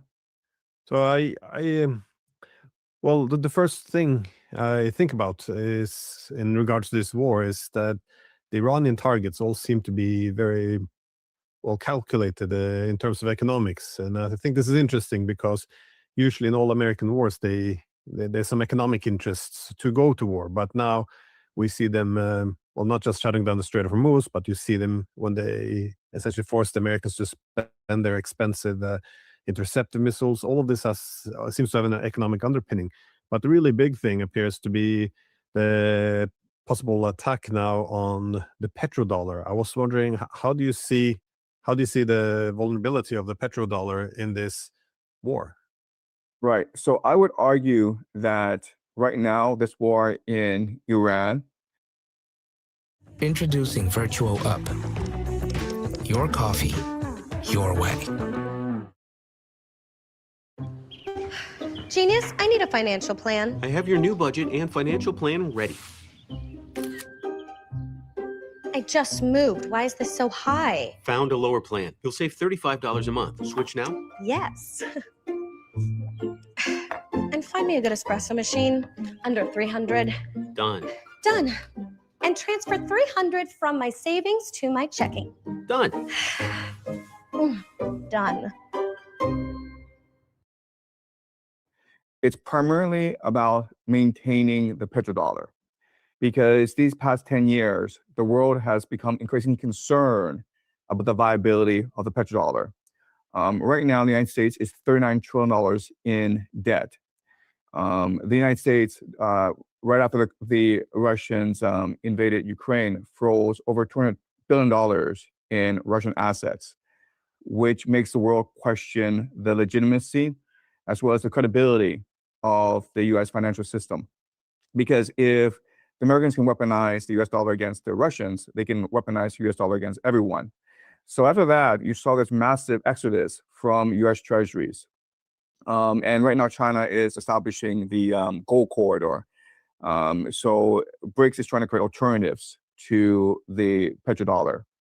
But for the Americans, the petrodollar is the very basis of their empire. And quite honestly, it's the very it's the objective of their empire. So the United States right now is going to fight tooth and nail to protect the petrodollar. What this basically means is to use its naval supremacy, its control over strategic choke points, maritime choke points, to control trade access, and basically force nations to depend on US resources. So we saw that the United States in January attacked Venezuela, and now it's attacked Iran. Recently, these past few days, there was a Ukrainian drone strike on Russia's main export hub, which basically took off 40% of Russian oil from the global market. And so Europe and East Asia are now forced to depend on the United States, North America, for energy.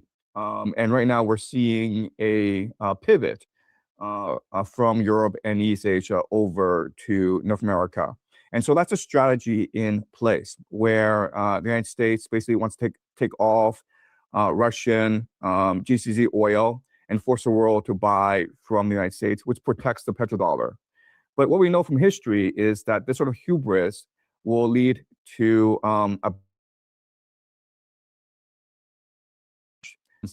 America eventually, because quite honestly, America used to be the policeman of the world, and now it's become the pirate of the world. And so maybe in the short term, you will see the strategy working out, but definitely in the long term, you will see the world becoming much more aggravated by this piracy. So what do they need to achieve then in this war? Because, well, I was wondering if you were surprised that the Americans appeared to have walked away from the negotiations. At least that's what it seemed like in Islamabad. Is this to continue the war then, or is it simply because they can't? Well, the petrodollar won't survive if the Strait of Hormuz is with the Iranians, or what is the thinking here? Right. So we've seen a very strange sequence of events these past 6 weeks. The war's been going on for about 6 weeks, and we've seen a lot of strange events. So the moment that the Americans attacked Tehran and killed their supreme leader, the Iranians basically closed off the Strait of Hormuz. And in response, what the Americans did, which was very surprising, is they basically removed sanctions on both Russian and Iranian oil, allowing the Russians and Iranians to make a lot of money selling their oil. So that was sort of surprising. And Scott Bessent, the Treasury Secretary, explained that this is to maintain global stability. He's afraid that oil will reach $200, and this would destabilize the global economy. And as this war progressed, we saw the United States escalate to attacking civilian infrastructure like universities, bridges, and railways. In fact, there's real concern that the Americans and Israelis plan to choke and strangle Tehran to death, meaning cutting off the railway system, the roads, which would put Tehran under siege. They couldn't get food and water from the other parts of Iran. And Tehran, a city of 10 million people, would be in a lot of trouble if that were the case. So what we were seeing was constant escalation. Then last week, we were on the brink because Trump basically declared that if Iran did not open the Strait of Hormuz, then the Americans would bomb Iran back to the Stone Age. And Iran obviously would retaliate by destroying GCC energy infrastructure and the desalination plants. So last Tuesday, we were really on the brink, and it seemed as though we were heading towards World War III. But then Trump did something completely surprising, which is he basically offered an unconditional surrender. Iran had a 10-point plan, which included that Iran would be allowed to enrich uranium. It also included that all economic sanctions against Iran would be lifted. Iran would be given sovereignty over the Strait of Hormuz, and all security guarantees would be applied to both Iran and its proxies, the Houthis, Hezbollah, Hamas. So these were the 10 points that Iran demanded. And the Americans, Donald Trump basically said that this is a workable framework. And so they agreed to meet in Islamabad to discuss these 10 points and use them as a framework for a possible long-term ceasefire. We know that once they reach Islamabad, J.D. Vance, Jared Kushner, and Steve Witkoff basically blew off the Iranians. They were not serious about negotiations. The Americans went in with some goodwill, hoping to reach an agreement, and that's where the Iranians went. But the Americans just basically said, no, we're going to stick to our original demands. And so the negotiations went nowhere. And so now we're back to where we were a week ago. So the big question then is, why would the Americans do this? What's the point of this ceasefire? And so we can only speculate here, okay? So let me try to figure out how Donald Trump thinks, because he's a businessman. And what does he want? Well, his main objective is to maintain American imperial supremacy by maintaining the petrodollar. And that basically means forcing China and Japan and South Korea and Europe to buy energy using the US dollar. That's what the petrodollar literally means. And so maybe the point of this war was to destroy the GCC and Iran's capacity to deliver oil to the world market and force the world to rely on North America, Canada, Mexico, and the United States. Okay, so let's just say that is the main objective. And obviously Trump can't announce this because this would piss off the entire world and unite the entire world against the United States. Well, in order for him to pull this off, he would basically need to gauge China's reaction, because we know that China and Iran are very strong allies. China has invested a great deal in Iranian infrastructure as part of the Belt and Road Initiative. And China buys a lot of oil from Iran. In fact, China buys about 90% of all Iranian oil. So basically, Trump needs to figure out, can I pull this off, and would China agree to buy oil from me? Okay, so he's a negotiator, he's a businessman, he's practical. He's trying to figure out what the pressure points on China are. And I would make the argument that this Iran agreeing to these Islamabad negotiations would not have been possible if China did not apply pressure on Iran. Okay, I would make this argument because the Iranian.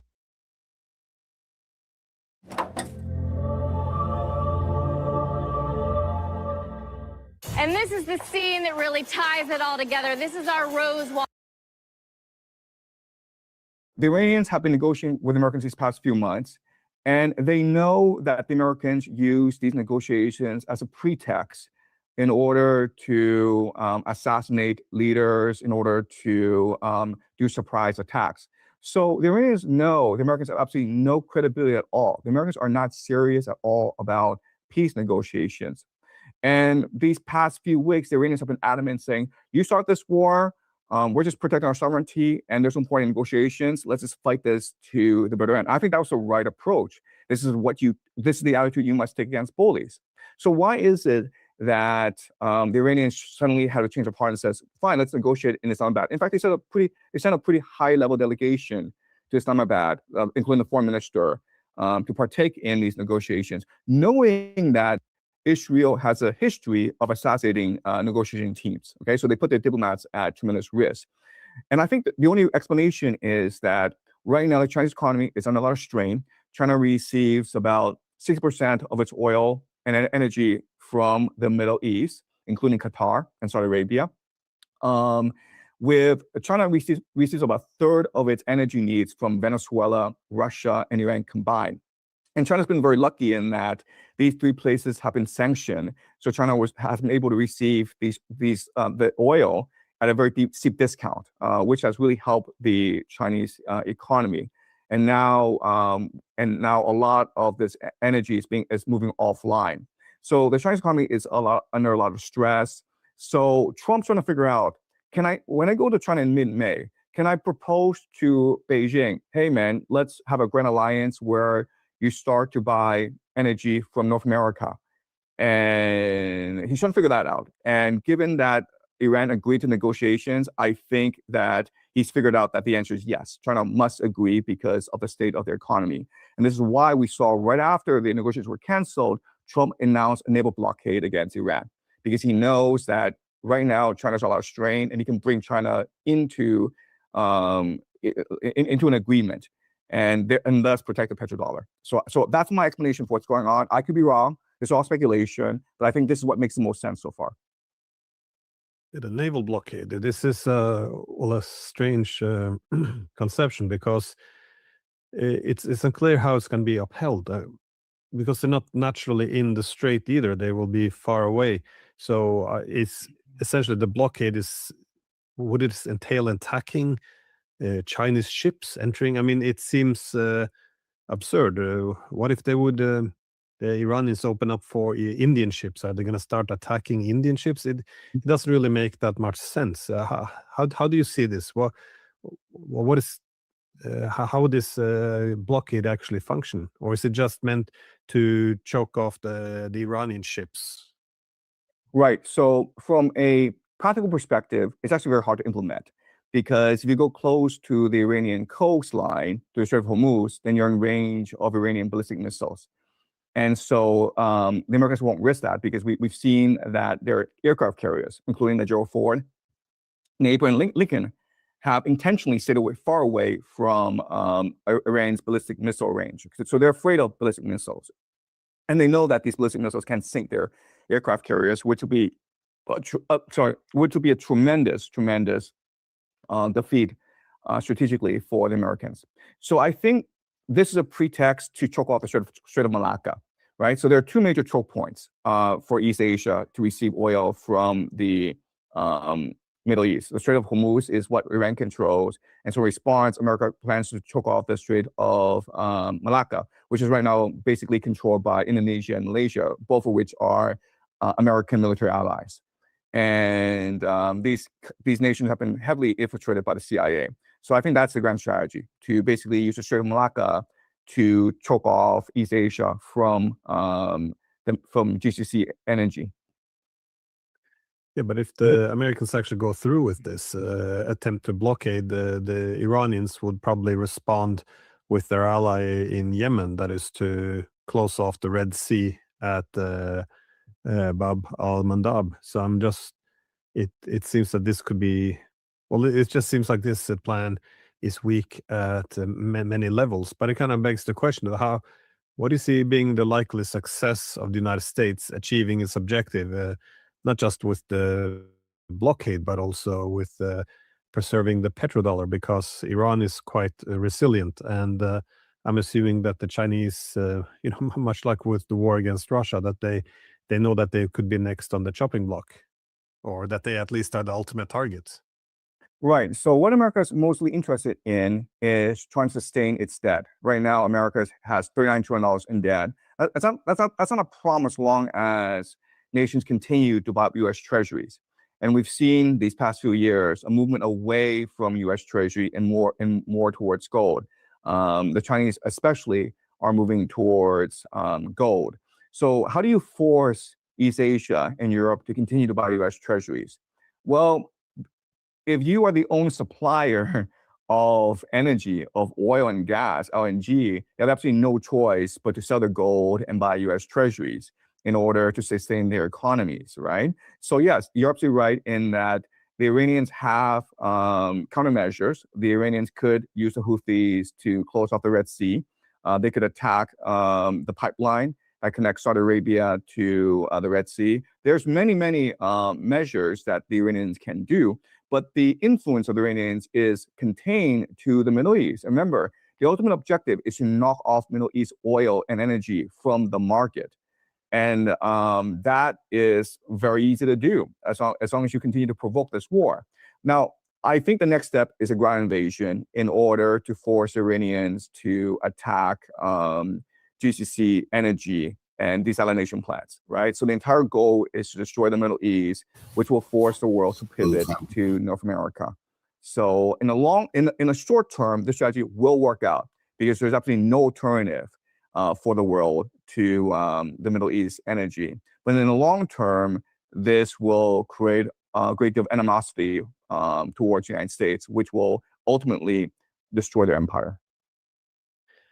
Well, Romano Prodi, the former Prime Minister of Italy and also former President of the European Commission, he said something interesting along those lines. He was making the point that well, at some point, the Europeans will have to start getting energy again from the Russians if they want to thrive.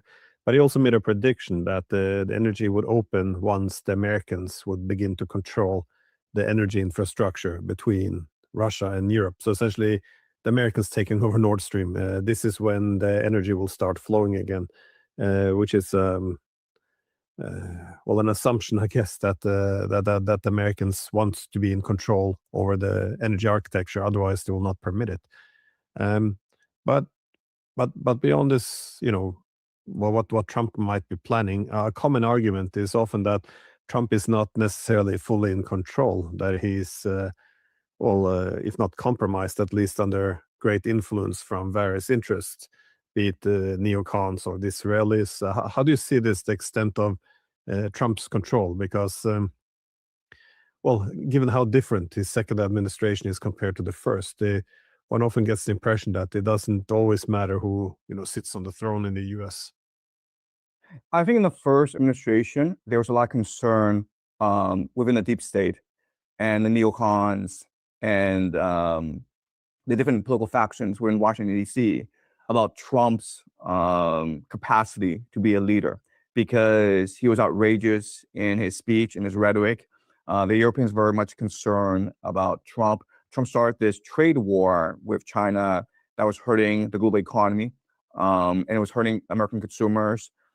Trump did not seem like a viable leader, and he did not seem as though he could maintain the empire. And people felt that if he stayed in office longer, the Europeans would drift away, China would drift away, the entire world would drift away, and American hegemony would die. But then what happened, of course, was that Biden came to power. And Biden was essentially comatose. He did nothing for 4 years. So Putin invaded Ukraine, and Americans didn't really have a forceful response. I mean, they did do a lot of things like blow up the Nord Stream pipeline.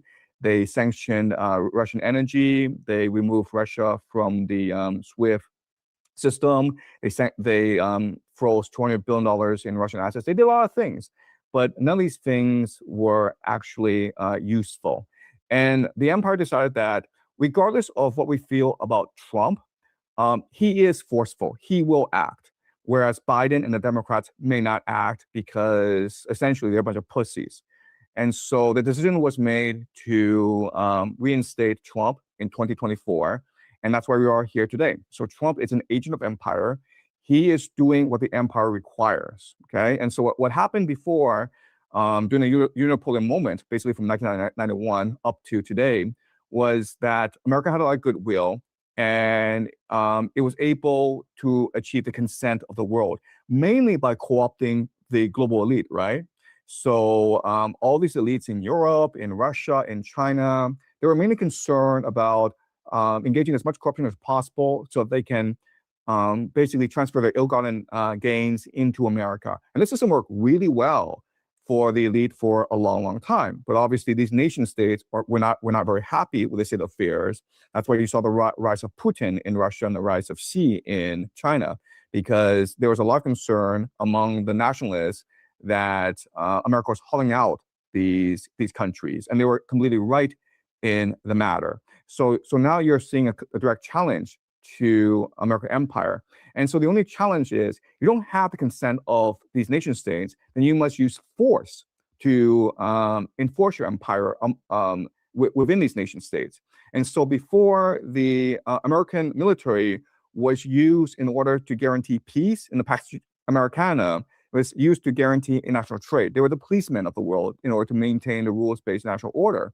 And now that Russia and China and other nations are questioning the legitimacy of the rules-based national order, what Trump is doing is he is transforming the military, the American military, from a police force into a pirate force in order to extract tolls from the world. So we are in this situation because Trump's first strategy was to use tariffs on the world, right? To force the Europeans to pay tariffs to the American empire. But the Supreme Court struck that down because they said that the executive branch does not have the authority to enforce.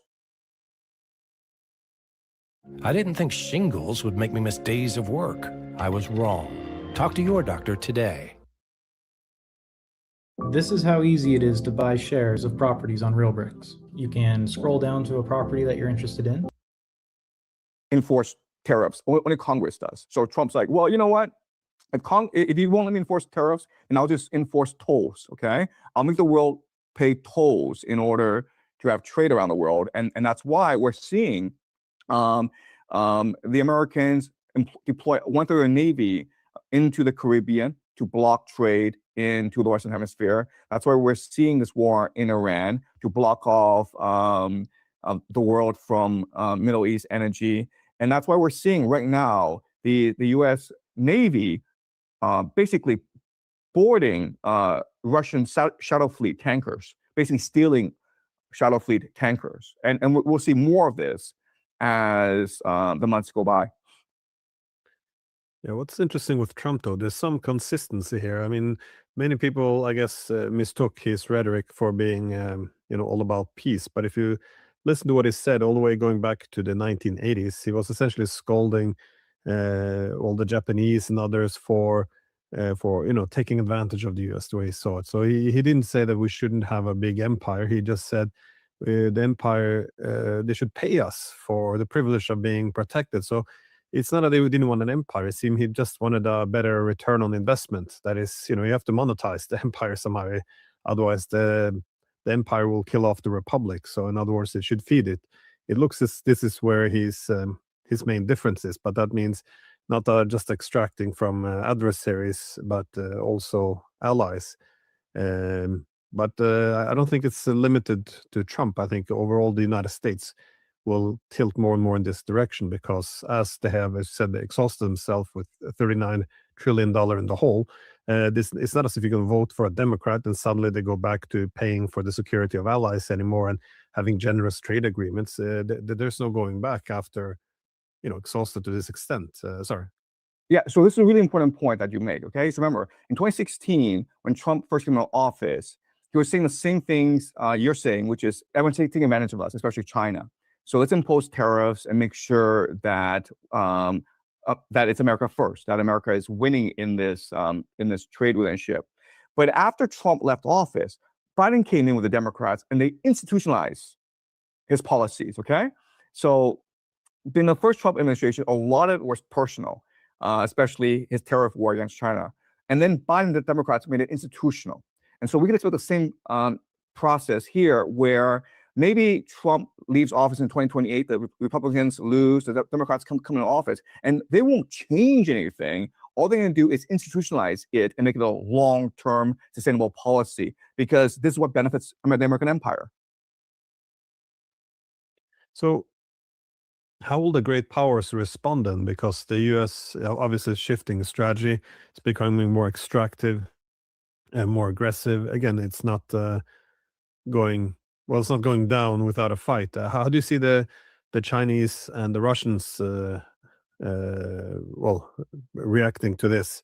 You mentioned before that China's its gold corridor in terms of shifting more to gold instead of being reliant on the US dollar. But what is being the overall strategy here? Because my impression is, at least from the Russians, that they the interpretation that Trump was someone they could make peace with and reset relation, it appears to be backsliding. I think they were quite appalled by what has happened to Iran, not just the attack on economic infrastructure, but also the killing of its leaders. And it seems very much to go against their interest. And also Trump never actually did what he promised, which was to end the war in Ukraine. And in all fairness, this could have been done if he would have cut off the intelligence agencies still working there. All right. So again, I think we give too much credit to Trump. I think that this is a natural response of empire to its decline. Historically, empires have never gone quietly into the night. They have flailed against the wind, and they have tried to destroy the world as they decline. And so we can see much more hubris. We will see much more thuggery and piracy in America with or without Trump. And so I think we're in a situation because of the limitations of Chinese strategic thinking. So when trying to build the Belt and Road Initiative, which was proper, which was a good strategy of trying to secure resource independence from the United States, the problem was that when these Chinese ships went to collect commodities from overseas, they were escorted by the U.S. Navy. When they came back, they were escorted by the U.S. Navy. It was the U.S. Navy that guaranteed the protection of Chinese trade. And it never occurred to Chinese policymakers that one day, one of these days, America could be like, why don't we just steal the cargo? Why are we escorting these Chinese ships around the world? Why can't we just steal it? And so it never really occurred to Chinese policymakers of this possibility. And I don't know why this is the case, but we can go into many possibilities. But the reality is that China is now in a lot of trouble, where China has invested $200 billion into the Middle East in infrastructure. China right now imports 50 to 6% of its oil needs from the Middle East. Now that the Strait of Hormuz has been closed off, now that this war is raging in the Middle East, China is in a lot of trouble. And again, this is all has to do with the limitations of Chinese strategic thinking. And so now China is in a lot of trouble. And in the short term, China has absolutely no choice at all, but to agree to Trump's demands, which is that China will become a major purchaser of American LNG. China has absolutely no choice in the matter. Okay, absolutely no choice. There's nothing China can do. In the mid and long term, what's going to happen is that Russia will start to challenge America in the seas. It's going to challenge American maritime naval supremacy. Basically, what Russia's going to do is it's going to arm its shadow fleet. And there's no way that Russia could defeat America militarily in the seas. But America will be forced to fight a war of attrition. And over time, the American Navy will be downgraded. It will be degraded. And it'll be very hard for the American Navy to replenish its lost ships. And so that's what we'll see in the long term. But in the short term, there's absolutely nothing Russia and China can do. Yeah, I often think about the current situation. It resembles a little bit like before World War I. That is, you saw Germany building and becoming stronger and stronger in terms of industrial production, steel production, essentially all the key measurements. Meanwhile, the British controlled the seas. Their ability to actually compete against the British was in the hands of the British. So all they had to do is begin to cut off or threaten their supply lines, which is why the Germans also had to find other possible corridors, either land or sea.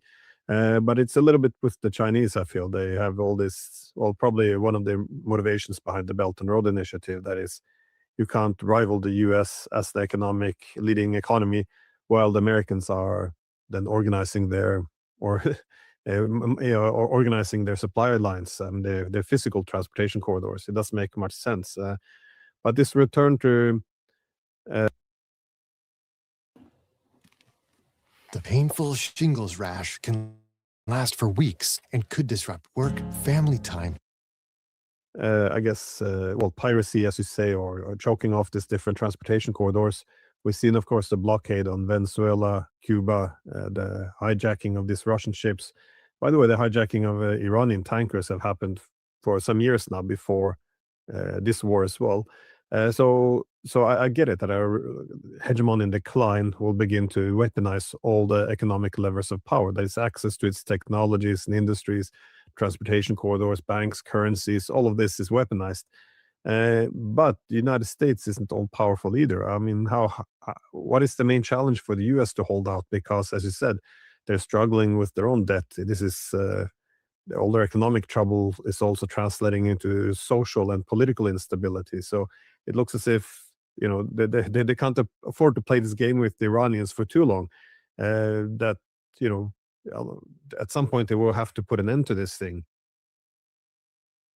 I think the goal is to have this war continue for as long as possible. And the reason why is that if there were peace in the Middle East, what would happen is that Russia, Iran, and China would get together and form a trade alliance to counter America's control over the seas. And this trade alliance could extend easily into Europe, into Africa. This is what we kind of call the heartland thesis, right? Where America and Britain, the way for them to maintain their empire is by controlling maritime navigation. And the great concern is that a power would emerge in Eurasia to unite the heartland and basically negate Anglo-American naval power. And so this war in Iran cannot stop. If it stops, then Russia could achieve its north-south trade corridor, and China could implement its Belt and Road Initiative. And given the how America is starting to behave, then I think that Europe, the Middle East, Africa would happily join this trade alliance and basically try to ignore the Western Hemisphere and Britain. And so there's no way that America will cede Iran and leave Iran alone. It's going to send in ground troops to create as much chaos as possible and try to disrupt the Belt and Road Initiative.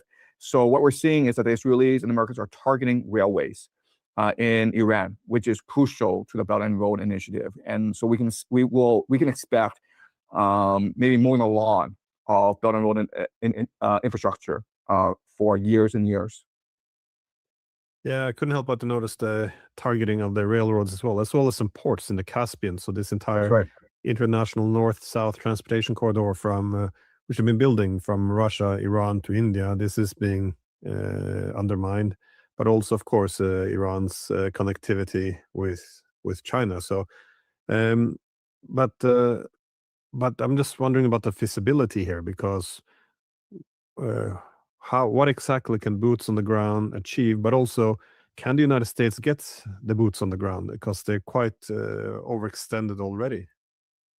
Right. So the boots on the ground, it's basically to maintain the war, right? So the problem with with air warfare, which is what the American and Israelis have been using for the past 6 weeks, is that it's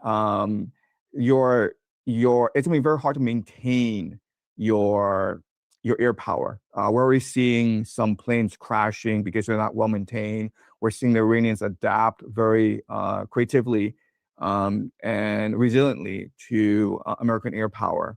So you can only establish air supremacy by having boots on the ground. And so I think the main objective of the boots on the ground is not necessarily to take over Iran. I mean, that's a suicide mission, but it's basically to secure the coastline and try to degrade Iran's air defenses and basically force Iran on the defensive. The main objective, I think, if I'm fighting this war, I think my main objective is to choke off Tehran, basically to cut off all railways, cut off all roads, and basically force the population into starvation. So this is where you think we're going? I think so. Destroying the population, or as Trump would say, kill off a civilization? That's right. That would be the strategy moving forward. Yes, to basically besiege Tehran. It's just such a big country. It seems hard to. Yeah, again, if the railroads are undermined, but it also has its domestic problems, though. That Trump needs to. It's not a popular war among the public, and it has some fierce political opposition, only intensified with the political polarization. I did want to ask about NATO, though, because this is also often perplexing to many Europeans, because while in the Gulf states they're now discussing the extent to which being frontline states for the US is actually harmful to the security. They're having some of these talks in East Asia as well. But in Europe, I mean, they must be the most loyal, obedient allies or frontline states of the United States. I'm convinced they would have possibly joined the war on Iran if you would have asked them before it went south. But why does it seem to be such an objective for Trump to, I guess, undermine NATO? Because this is the main. I mean, the Europeans don't have much political imagination to have security without the United States. So, it looks like a massive resource to have the Europeans essentially buy whatever America wants to use their currency, buy their energy, buy their expensive weapons. I mean, the Europeans will do anything if they believe America will be there for them. So why make this big show out of we're not going to be there for you anymore? Because if there's one thing that would make the Europeans break off and seek an independent path from the United States, it's essentially the US has to shut the door on them, because they're not. Otherwise, they wouldn't shut the door on America. So it's a bit strange how I can understand that NATO's not that the Europeans, they're not really a force amplifier. They're not bringing much to the table. They're a bit of a cost, but still, it's a bit strange how dismissive he is of them, though. So I think that the real war is actually not between the United States and Iran. I mean, the real war is between the globalists and the nationalists, right? So in the United States, it'd be a war between the financial elite, as represented by the city of London and Wall Street, versus MAGA and America First. And so what Trump wants to do is basically transition America from an empire into something called a technate, which is the idea of a greater North America, right? So move away from the world and just focus on consolidating greater North America, taking over Canada, taking over Greenland, taking over Mexico, taking over Cuba, Venezuela, Colombia, Honduras, Nicaragua. Okay, so these countries that Trump has been pissing off for the past few months. Okay, but the grand vision is to transition America into greater North America and become a continental fortress that sells resources to the rest of the world, because the rest of the world is at war and is in desperate need of both fertilizer and energy. And so Trump really sees NATO as part of the deep state, as part of the globalist class. And so he's using this war as a pretext to severe relations with NATO. Basically, Trump would be perfectly happy if NATO were to go into Ukraine and be absolutely massacred by the Russians. That would solve a major headache of his. So yes, there is this war going on between the United States and Iran, but we have to forget that we should not forget there's also a shadow war going on between the globalists and the nationalists in America. This is also why Washington, D.C. is supportive of Trump's war, because the globalists want Iran to be humbled. They want Iran to be destroyed so that they can extend the hegemony of the empire. And they think that Trump is a useful idiot, a puppet, in order to achieve this goal. And that's why the Democrats have not stopped him. You know, there was recently, 2 weeks ago, No Kings protests in the United States, millions of people. And like, you were allowed to say no kings, but you were not allowed to say no war, right? You would think like that people would be much more governized by an anti-war settlement than they are by like an anti-tyrant settlement.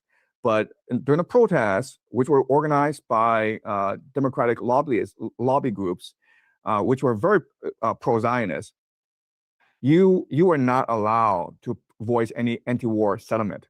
So it just goes to show you that all of Washington, D.C. is fully behind this war. And they think that Trump will be the scapegoat, that even if this war goes badly, Trump will be the one that takes all the blame. The Republicans will be wiped out in the midterms, and then Democrats can steamroll back in office in 2028. And then they can implement a globalist agenda and destroy MAGA once and for all. Yeah, this language, though, the globalists versus the nationalists, it's fascinating that the first time I read about this divide was by Samuel Huntington, none other. Back in 2004, he wrote this article, Dead Souls, where he was making the point that all this globalization had essentially created a political elite detached from the nation. So he was making the prediction that the future divisions in the world would be between the cosmopolitans or globalists versus the nationalists or patriots.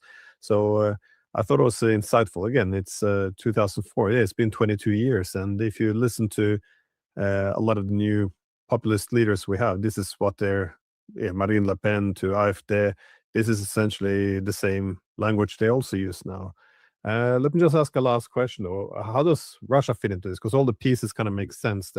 I understand the rivalry between the United States, China, the problem of Iran, but Russia is, it's an energy superpower in many ways. It doesn't have to be an opponent of the United States. It's within this rivalry between the cosmopolitans and the nationalists. It belongs to the latter, it seems. So how do you see this impacting the thinking in the United States? But it's a close partner to Iran and China should have had. Right, yeah. So right now, the United States' main adversary is not China. It's really Russia. Because Russia is the only country that has the resources, the political will, and the territorial integrity in order to challenge American hegemony. And so right now, America's major concern is Russia. And this war against Iran is really seen as a way to counter Russia's aggression in Ukraine. Basically, once Russia went into Ukraine, America has actually no choice but to attack Iran in order to counter Russia's possible control over the heartland. And so this is going to be the defining struggle for the world for the next 20 years, not between the United States and China, but between Russia and America. And the great question is, where will the world align over the next 20 years? If history is a guide, most countries will start to align with Russia. Because if you go back to the Peloponnesian War, the main aggressor was Athens. And what happened ultimately was that the entire world ultimately aligned against Athens because Athens was seen as the great aggressor. So right now, the great aggressor is America. And we can see that the world, especially Europe and Iran and China, turning to Russia as the great salvation. And what Russia will do is start to challenge America in the seas. Again, I don't think there's any hope that Russia will win against America and the seas. But Russia has absolutely no choice but to start to challenge America.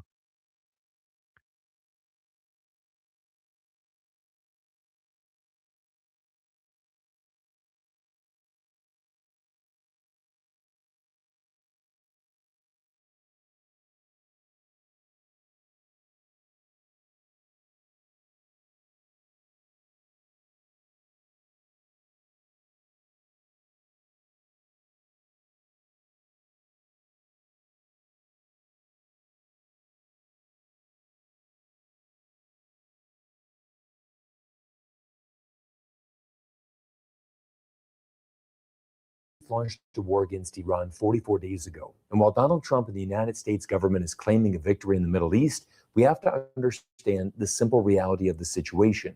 Iran is in a much stronger position today than at the start of the war. And for many decades to come, historians will look back to this conflict as a turning point in geopolitics. Because on paper, Iran should have never been able to compete with the United States. The US military is bigger, stronger, and more advanced.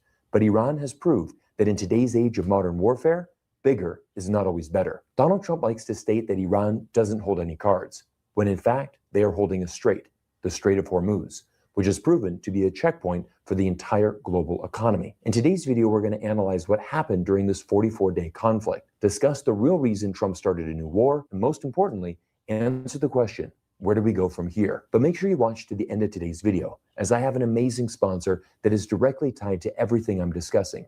And what's even more incredible is that I personally flew to Canada to do a site visit at one of the hottest new potential drilling sites that is discovering one of the world's most important resources.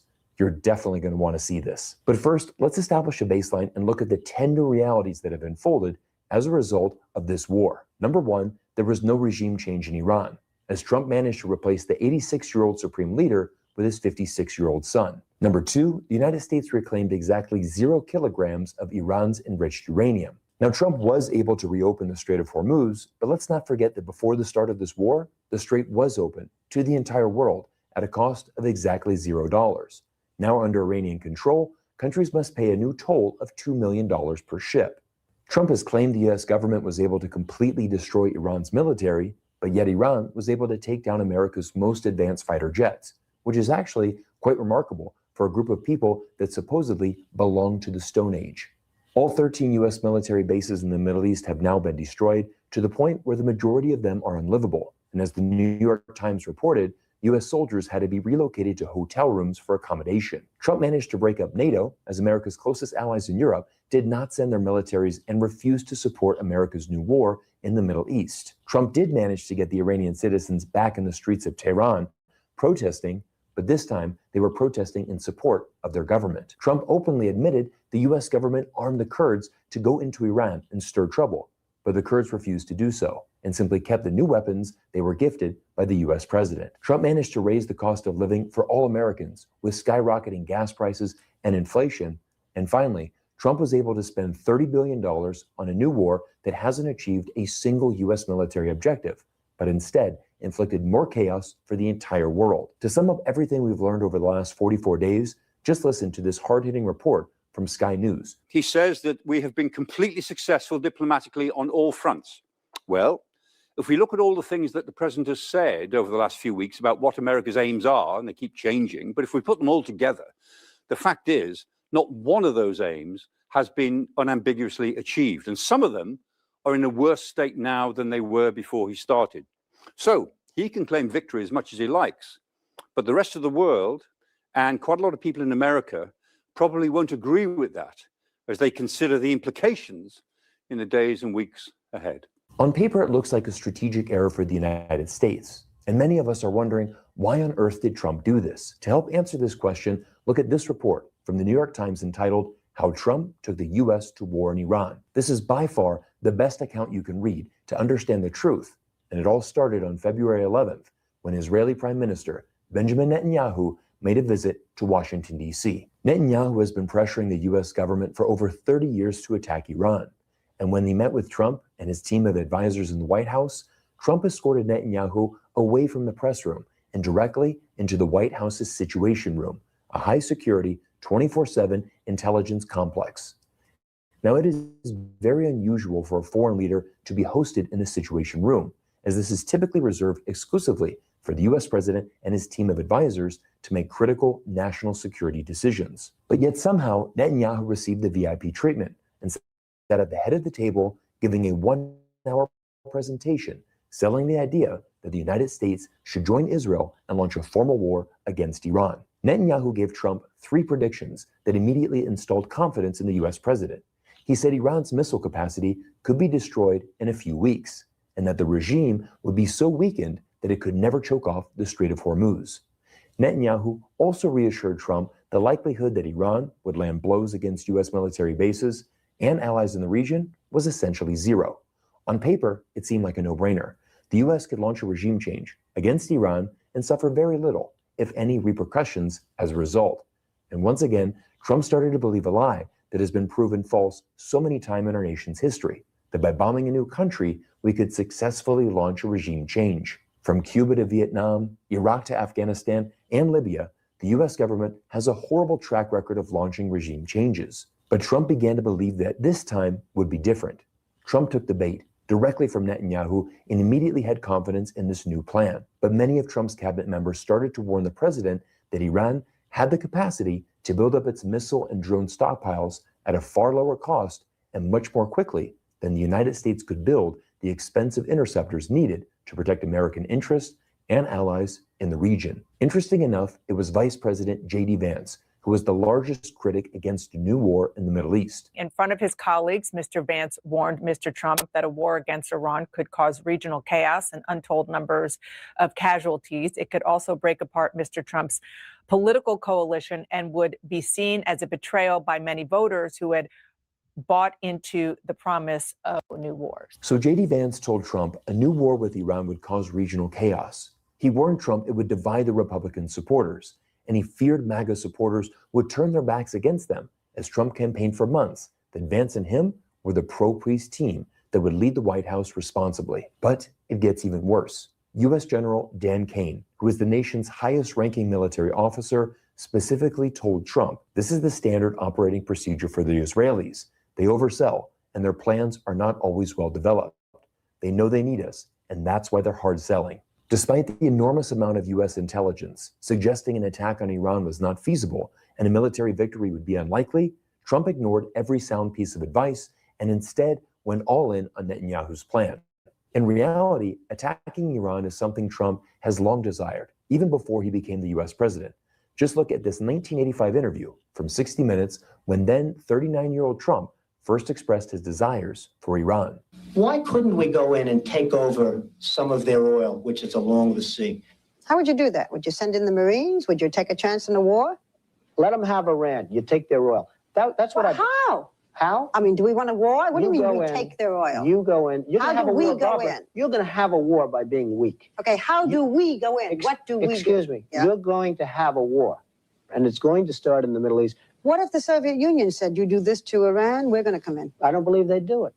The next time Iran attacks this country, go in and grab one of their big oil installations. And I mean grab it and keep it and get back your losses, because this country has lost plenty because of Iran. You see, deep down, Trump is a neocon at heart. And as you can see in this clip, he has dreamed of toppling the Iranian regime and stealing their oil for over 4 decades.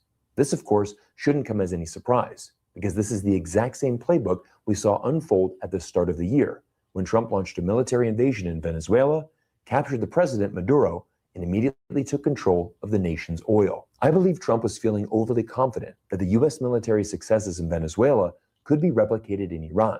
But Venezuela and Iran couldn't be more different. Iran is twice the size of Venezuela, home to 93 million people, and unlike Venezuela, Iran is fighting for their survival. But while U.S. and Iranian officials meet in Pakistan this weekend to discuss a potential peace talk, I think the cold hard truth is that this conflict in the Middle East is just beginning. Trump has stated that he will use Iran's 10-point plan as a basis for peace talks, and Iran has now come out with 4 red lines to establish peace in the region. Number 1, authority over the Strait of Hormuz. Number 2, payment of war reparations.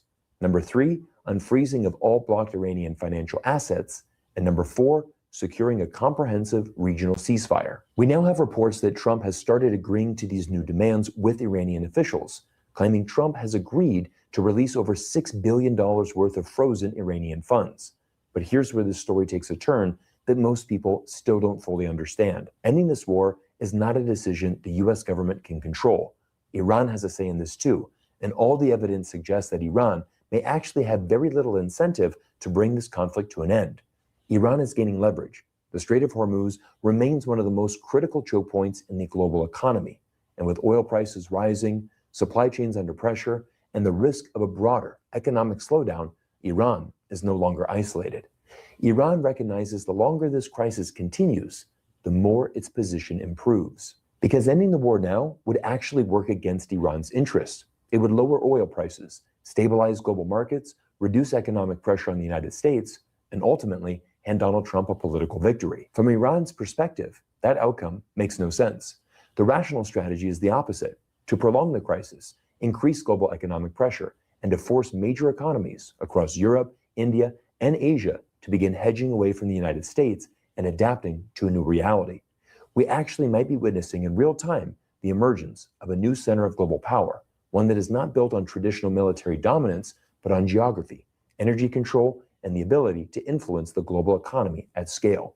But that leads me to the investing portion of today's video, so that you can understand where there are opportunities in the market. And if you've been following this channel, you know that we've been tracking Saga Metals, trading as SAGMF in the United States and SAGA in Canada. Back in January, I covered their massive drill program in Labrador and how they were positioned to answer the US government's billion-dollar push for domestic critical minerals. As this war in the Middle East shows no signs of slowing down, I honestly believe we are only going to see an increased pressure in the demand of precious metals. What Saga Metals has done in the last 4 weeks has changed the entire scale of this company. They didn't just hit their targets. They achieved a 100% drill success rate in all 36 drill holes. And the big news is Saga just acquired another titanium asset in the same district as the largest titanium mine in the world. But it gets even more interesting. They scooped it from under Rio Tinto, a top 5 global mining giant worth over $100 billion. If a company like that was circling the same ground, it's a pretty strong signal this story deserves your attention too. Over the past 6 weeks, we've seen US radar systems, fighter jets, and multiple US military assets destroyed in the Iranian war, which means precious metals like titanium are becoming even more valuable and are a US national security imperative. Titanium is now a designated defense metal because you simply cannot build F-35 fighter jets, advanced radar, or next-gen naval platforms without it. By funding domestic supply chains, the US government is turning a major strategic vulnerability into one of its greatest investment opportunities in North America. Now, I've reviewed and discussed many publicly traded companies on this YouTube channel before, but Saga Metals is different because earlier this year, I personally flew to one of the most remote areas in all of North America to personally visit the drill site of Saga Metals.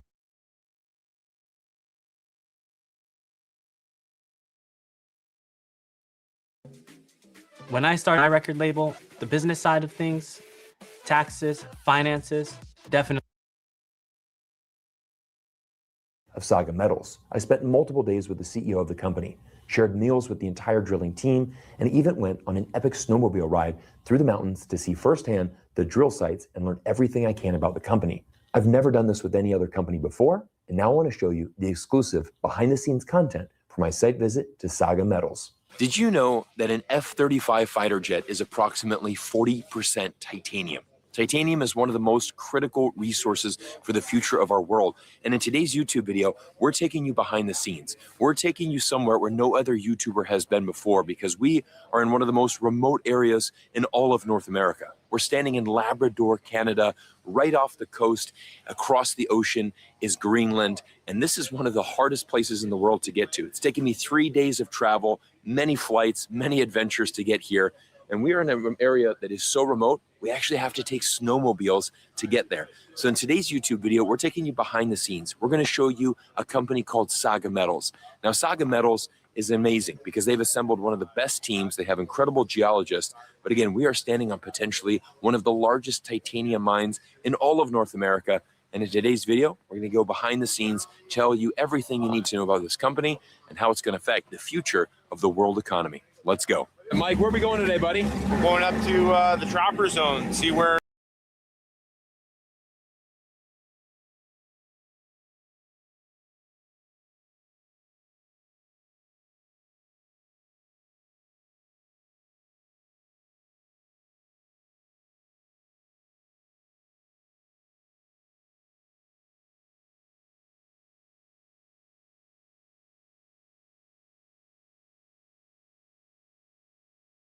As his so-called blockade against Iran following his failed negotiations in Pakistan, it is backfiring in Donald Trump's face.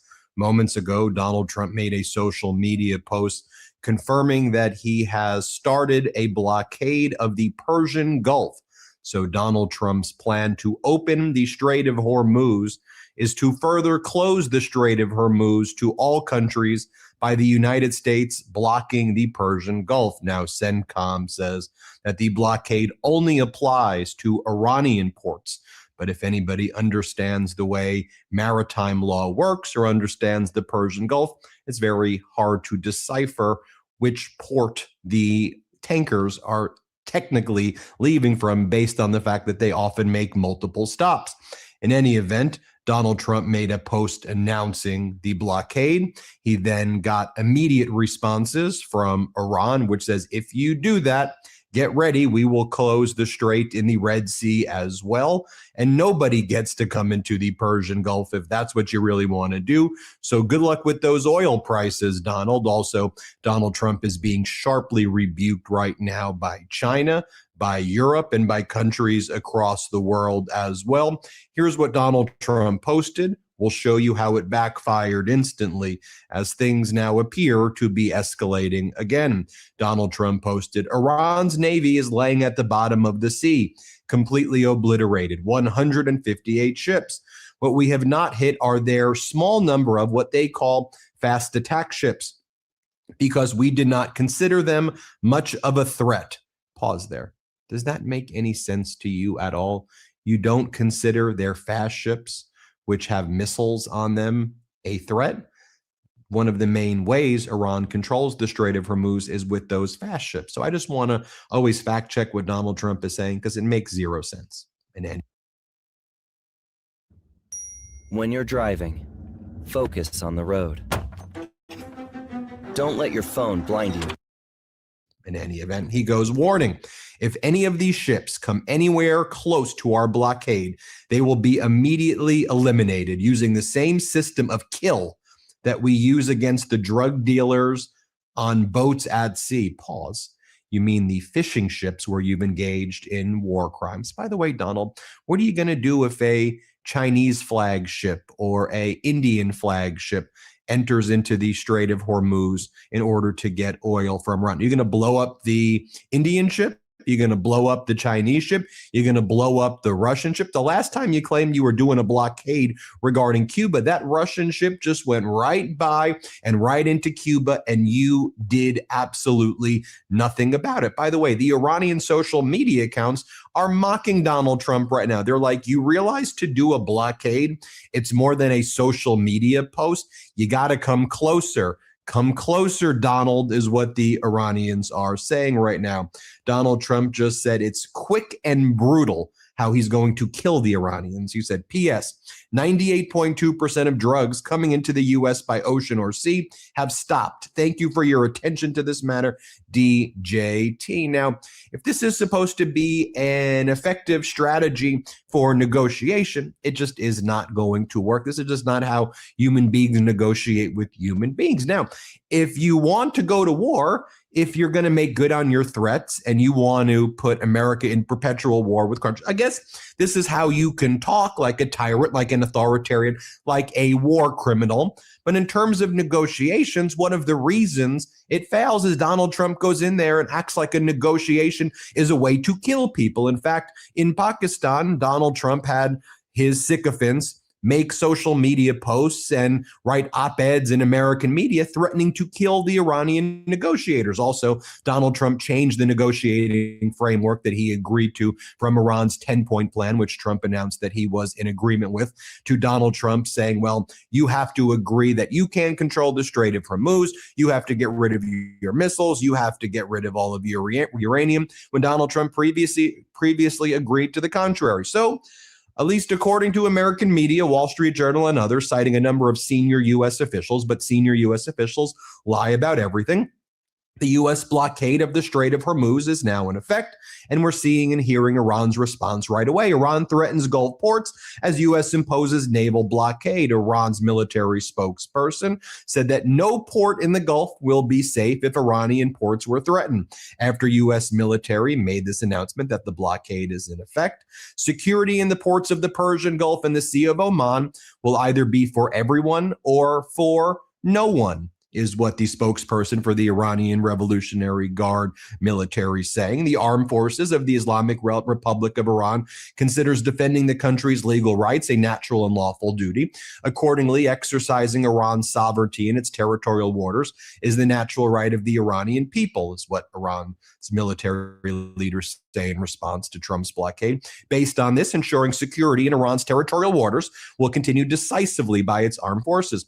As repeatedly stated, vessels affiliated with enemies are not permitted and will not be permitted to pass through the Strait of Hormuz.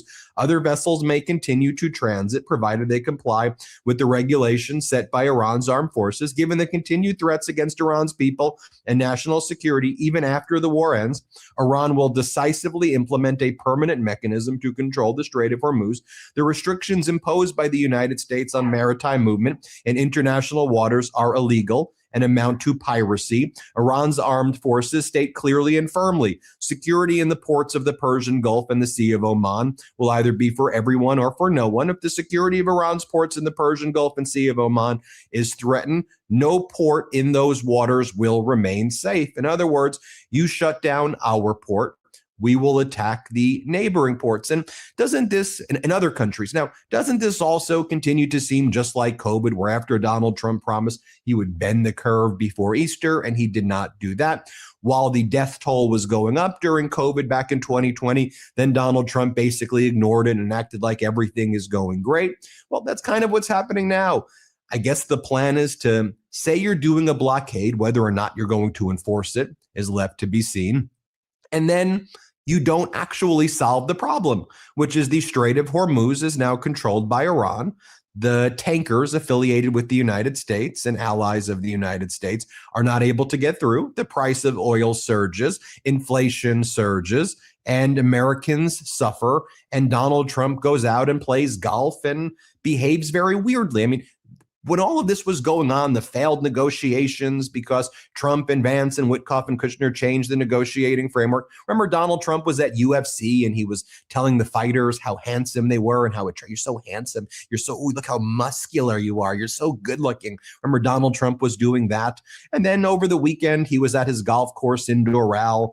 Here's a video of like a lady going up to him and he's like, "You want a picture? You want a picture? Is that your husband over there?" I mean, this is what the commander-in-chief of the United States is doing during a war where sensitive discussions are taking place. Here, play this clip. Great shape. Great shape. Look at her. You want a picture? And by the way, he was also deranged in a very deranged manner. But what else is new? Posting all throughout the evening, post after post after post. Harry Sisson did a list of what Donald Trump was posting like last night. He started around 10 p.m. with a Jesus photo of himself where Trump said that he was Jesus, and then posted like demons and like G.I. Joe characters in the back of him being Jesus. He posted Trump Tower on the moon, random news clips, attacks on Biden, random articles about ballrooms. I mean, it just post after post after post. Meanwhile, his buddy Netanyahu says Israel is at the height of its power because we have alignment with the most powerful nation in the world. And together we have the capability to confront even the gravest threats, is what Netanyahu also says. The ceasefire could end very, very quickly. Meanwhile, in China, One of their top foreign policy spokespeople said the following. China is saying this. We are committed for peace and stability in the world. China's Minister of Defense, Admiral Dong Jun, says, we are monitoring the situation in the Middle East. Our ships are moving in and out of the waters of the Strait of Hormuz. We have trade and energy agreements with Iran. We will respect and honor them and expect others to not meddle in our affairs. Iran controls the Strait of Hormuz and it is open to us. In other words, you can't block us. We are going, good luck trying to block our ships. So by Donald Trump saying that he's going to block the ships through the blockade, I just want you to think about what he's actually saying. While he's out there golfing and doing whatever weird thing that is with whatever you saw there, you have China saying, okay, we don't acknowledge your blockade. You want to shoot our ships? Shoot our ships. And that's what's going to happen when Trump doesn't do it. And if Trump does do it, it's World War III. What are we doing here? And if there are opportunities to negotiate resolutions, you don't do it by saying, we've sunk 158 of your ships. We're going to kill you, you bastards. That's not, maybe in your C-list movie, that's how you think negotiations happen.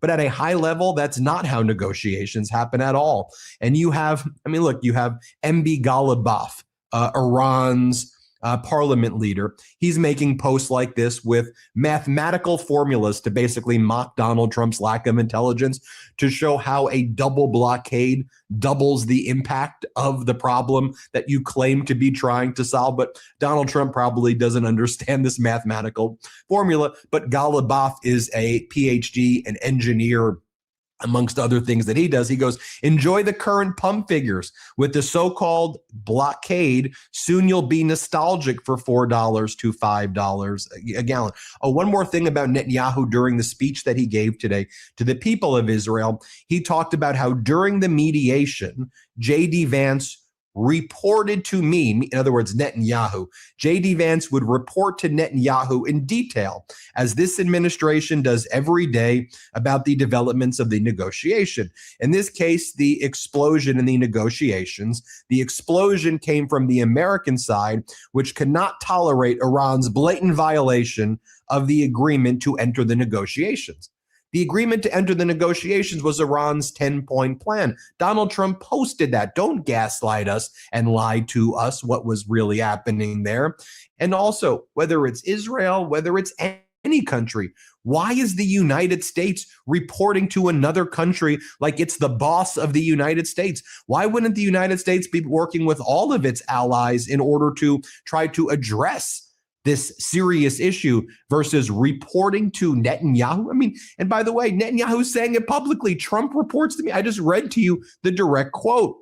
German's Chancellor Friedrich Merz says, we will continue to feel the consequences of the war in Iran for a long time, even after it's over. We were preparing ourselves for a prolonged period of significant strain on the German economy and therefore also on private households.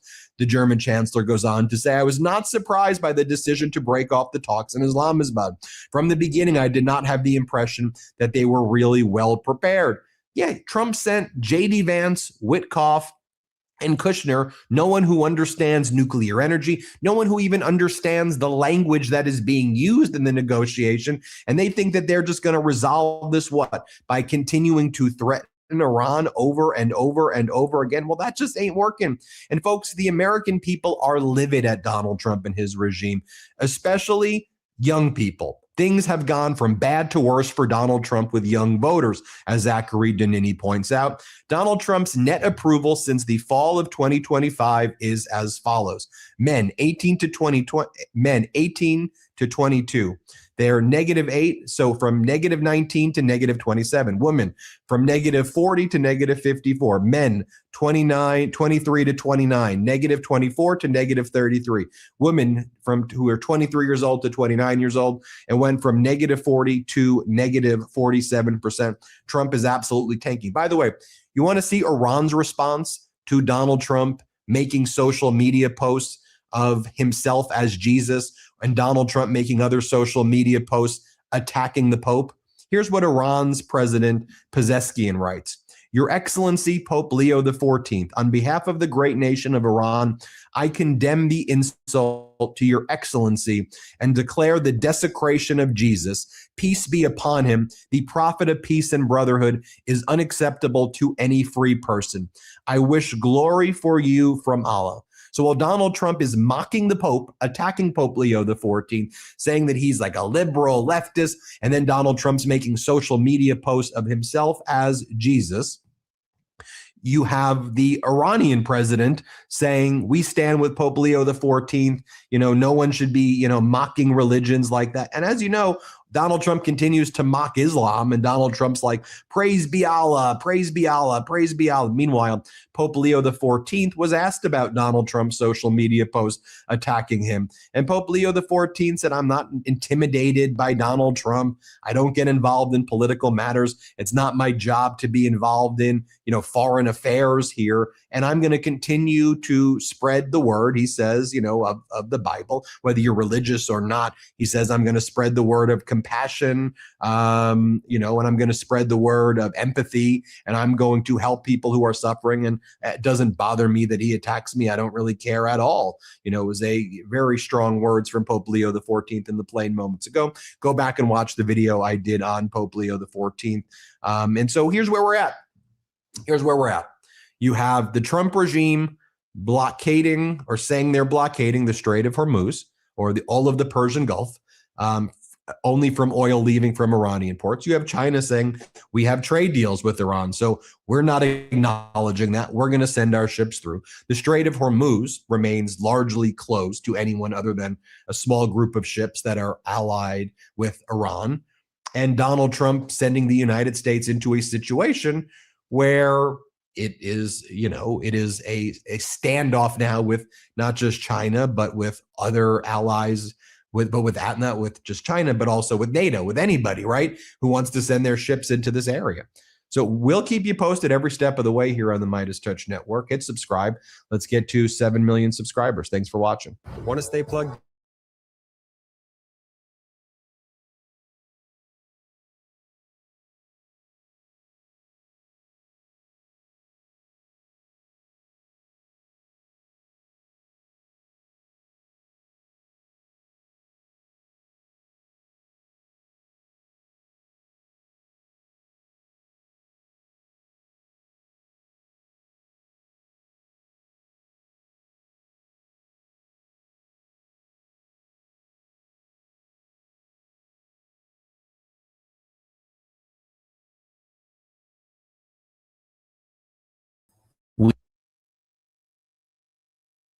Sometimes your app needs to guide users beyond the current page.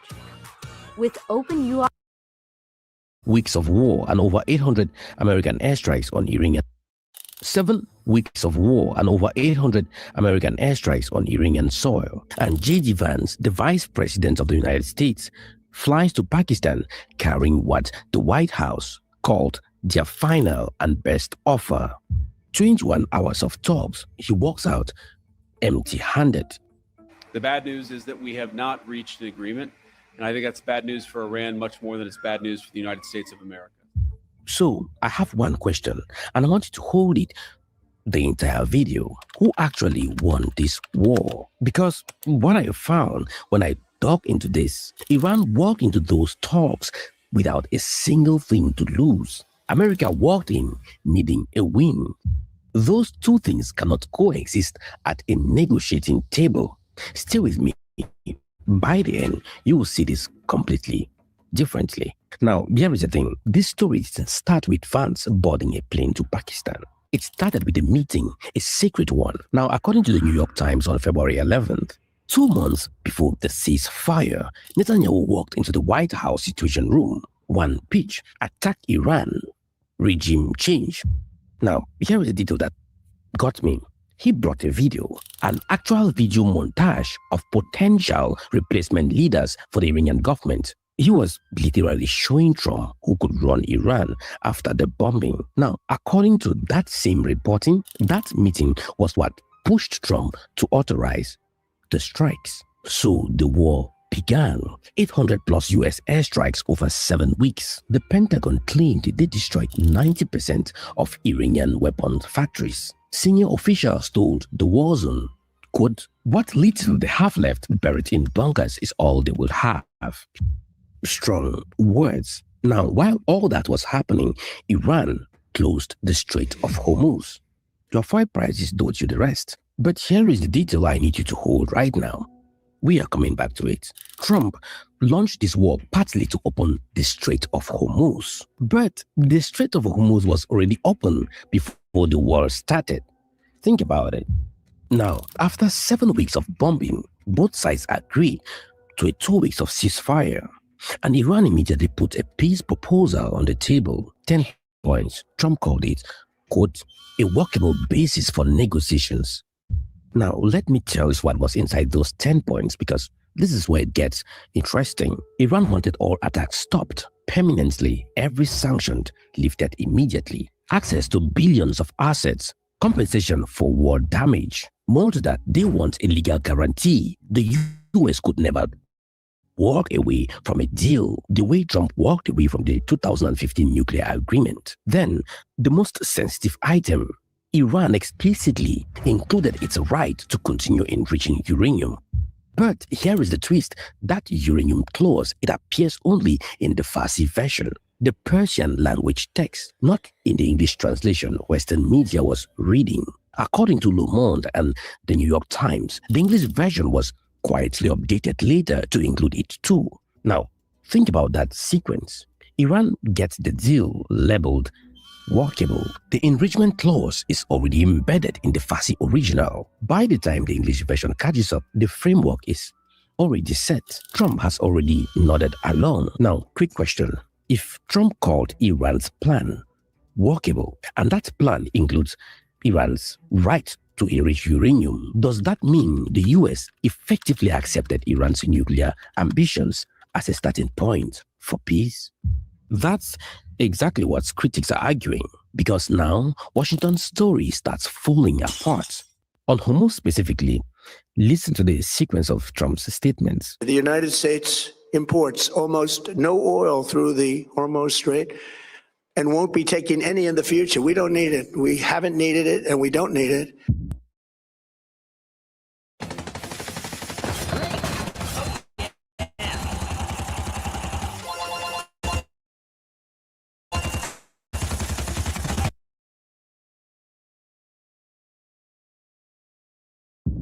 Hindustan Time fact-checked that immediately. The United States imports about 500,000 barrels of oil through that strait every day, not nothing. Then Trump said other countries should protect it. The countries of the world that do receive oil through the Hormuz Strait must take care of that passage. They must cherish it. Then he threatened Iran, open it or experience hell. Then, after the ceasefire, he announced the US will be helping with the traffic buildup at Hormuz.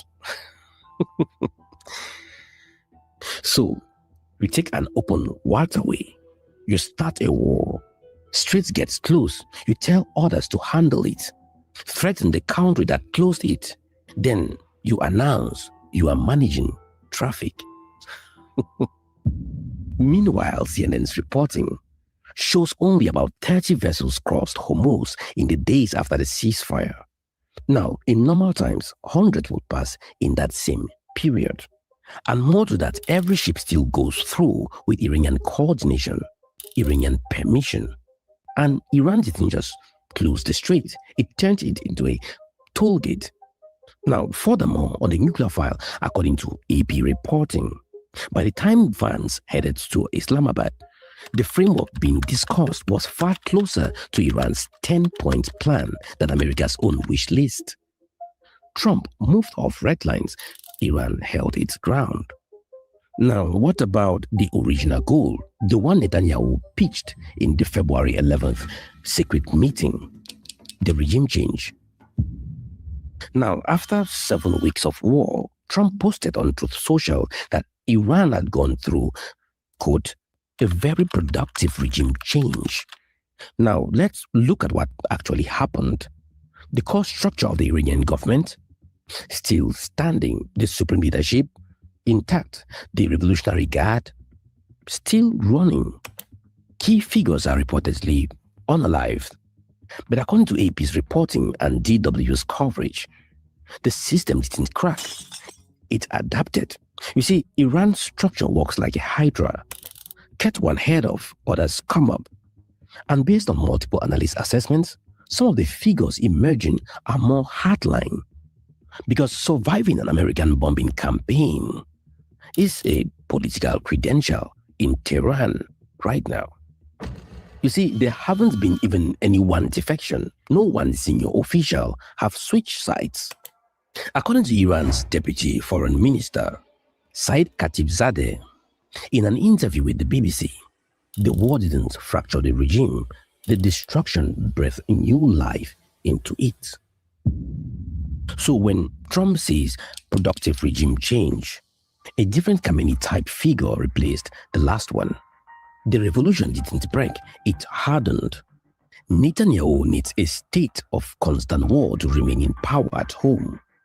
Analysts inside Israel are saying this openly. So ask yourself, what does actual peace with Iran mean for this government? Keep that thought, because now we need to go inside that negotiation room in Islamabad, where 21 hours of talks ended with both sides walking away from the table.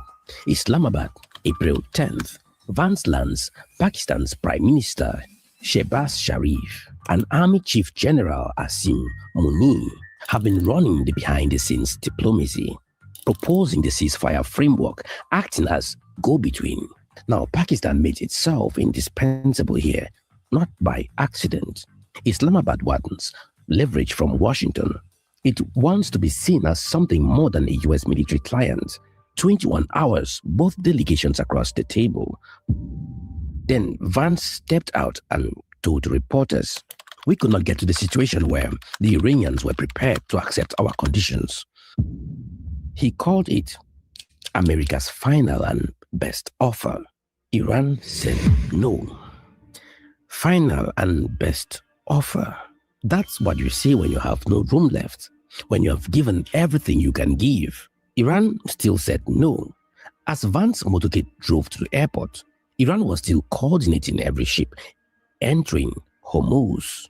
Nothing had changed on the ground. The ceasefire clock was ticking, and Iran had something Trump's administration didn't.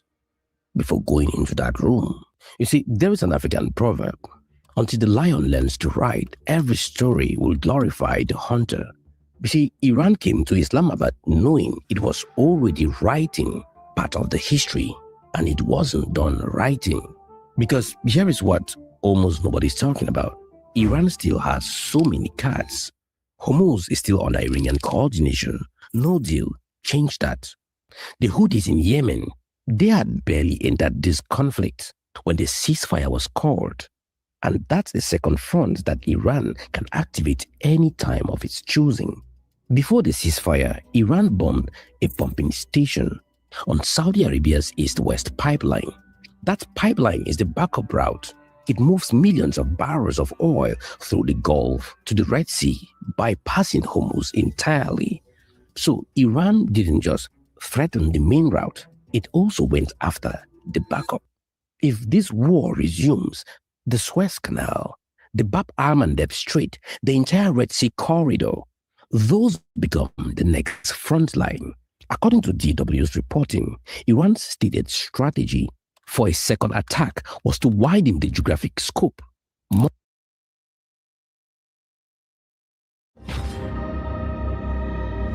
For the first time in modern history, college student graduates. More fronts, more choke points, more global pressure.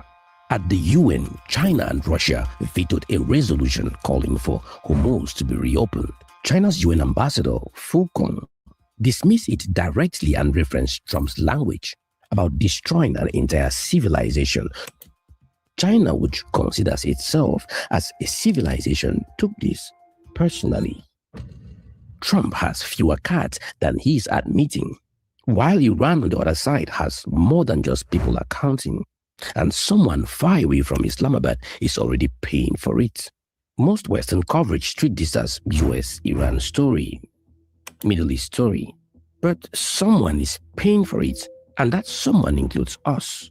The next time a transport fare goes up in your city, think about this. African countries that import oil, Kenya, Senegal, Ghana, Rwanda, most of West Africa are price takers in the global oil market. Nobody calls them, nobody asks. But when Hormuz tightens, they feel it at the pump. When Red Sea shipping gets disrupted, the cost of imported food in East and North Africa climbs. According to CNN's economic coverage and LA Times reporting, higher freight and insurance through the Suez Red Sea corridor is already pushing food import costs up across the continent. Nigeria and Angola get a short-term revenue bump from the higher oil prices, but their citizens still import finished fuel. So even oil exporters feel the pinch. And Gulf investments, Saudi, UAE, Qatari money, they fund ports, energy deals, and infrastructure across Africa. When the Gulf destabilizes, that capital slows down. Africa is not in the room in Islamabad, but Africa is paying the bill.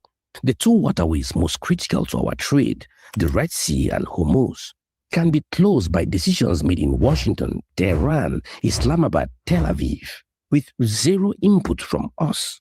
That's not just about this crisis. That's a conversation about African economic sovereignty that we need to be having right now. We just talked about Iran holding cards that most analysts aren't talking about. The Houthis, the backup pipeline, the China-Russia UN veto.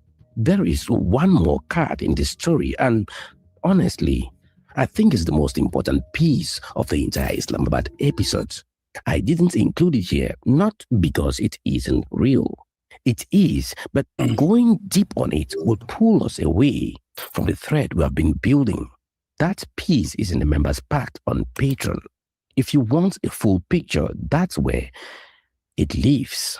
The link to joining our Patreon is down below in the description. You see, whether you join the Patreon or not, anything you need to understand this story is right here. But if you want to go deeper, the door is open. Now, back to our story. The question we started with, who really won this war? Trump wanted three things. One, stop the nuclear program. But Iran's enrichment right is written into its own ceasefire text. No verified rollback. Two, change the regime. The system adapted. Hardlines are rising, not one defection. Three, open Hormuz. Right now, Iran coordinates every ship. Every ship that goes through the strait is under Iran's consent, not American forces. Now, on the other side, what does Iran want? Iran wants to survive. It did. It wants to keep its nuclear leverage. It has it. It wants to walk into any negotiations as the side with something to offer, not the side begging for terms. Vance went to Islamabad needing a win. Iran went having already won enough to say no. And this is not over. The ceasefire clock is still running. Hezbollah says it will respond to every Israeli strike. The Houthis are barely in. Pew Research polling shows 60% of Americans now hold an unfavorable view of Israel, up from 53% the year before. 59% have little or no confidence in Netanyahu. Now, Trump was pulled into this war. It's not playing well at home. Now, there is a proverb. Until the lion learns to write, every story will glorify the hunter. In the story of this war, who is writing the peace framework? Iran wrote the first draft, put the enrichment clause in first, made Hormuz a bargaining chip. And when the Trump administration walked in with its final offer, Iran said no and walked out with everything it came in with. You see, that's strategy and it worked. So here's what I want from you. In the comments, if you were advising Trump right now, what's the one move you are going to make? And if you were advising Iran, same question. Let's make this a real strategic conversation. I'll be reading every comment. If something in this video changed how you see this story, share it with one person today. I'm Asan Wedris. This is Africa Today. You are watching The Strategic Lens. I will see you in my next.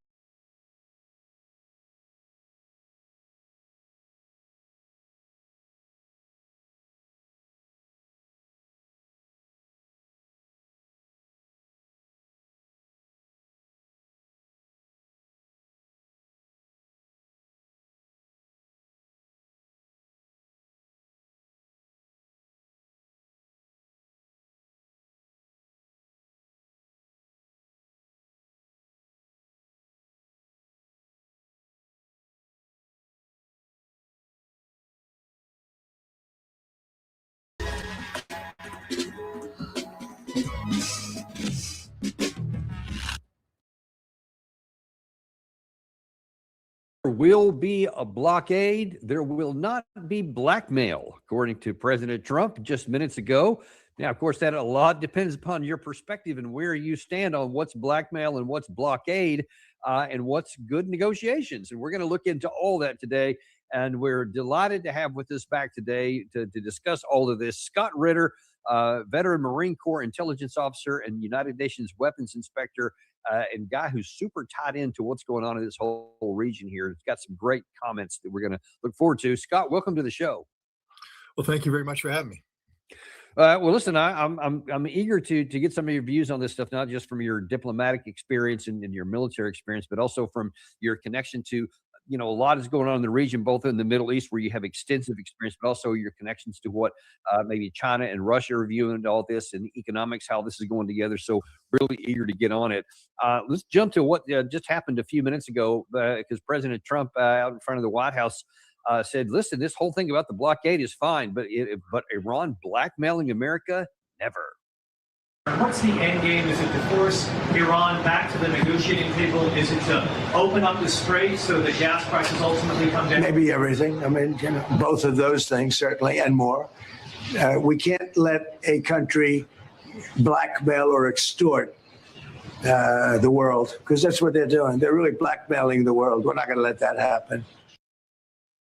Yeah, we're not going to let that happen. Okay, so let's just, as a quick reminder to our studio audience here, the only reason the Strait is blocked or closed right now, prior to Trump's blocking it from the outside, is because we started a war of choice against Iran. In 47 years, they had never done this, never would have. So just let me ask you your take right off the bat that a couple of things from that soundbite I want to talk about. Well, let's look at the last part first, where Trump just declares, no, we're not going to let this happen. It's not going to be blackmailed. Well, it's not just a war of choice. It's an illegal war of aggression. I think everybody needs to understand that. There's no legitimacy at all in anything the United States is doing. Nothing. So it's so important to point this out, because everything that follows, including every statement made by the President of the United States, must be seen in the light of he is a war criminal. He is a man leading a nation in actions that have zero legitimacy constitutionally and zero legitimacy under international law. And I also want to remind people that a blockade is an act of war. He's treating this as if he has some sort of legal duty and responsibility to carry out this, that he's somehow legitimate in pursuing this. It's an act of war, literally an act of war. And again, because it's tied to nothing from a legal foundation. China done already said their ships better go in and out of that Strait of Hormuz. They not listening to nothing Trump say. It's an illegal act of war. Blackmail. I mean, what does Iran hold over you, Mr. President? What is the blackmail? It seems to me what he really meant to say is that Iran has strategic leverage. Because Iran has outplayed this president in every way, shape, and form. I want to remind again your audience that we hear the president and Pete Hegseth speak of destruction. There's been a lot of physical destruction, but there's been almost zero destruction of meaningful strategic capabilities of Iran. Iran always went into this conflict knowing that its ballistic missile and drone capabilities would serve as the foundation of their military response. So for Pete Hegseth, the president, to redefine this war as, based upon Iran's naval prowess, as if the Iranian Navy ever, positioned or postured itself to be a competitor of the United States Navy, or as an air power. No, Iran never said that it was either of those. What Iran said, and I was told by the Iranian president in person, together with the foreign minister last September, that Iran's strategic deterrence comes from their conventional ballistic missile capabilities. That this is, how they postured themselves, and this is how they would hopefully deter somebody from attacking them. But if somebody attacked, to punish the attackers. Deterrence doesn't work unless people know and understand that there will be a consequence for your actions. There are many people who believe that the Iranian missile and drone capabilities were overhyped, that Iran lacked the political will to follow through.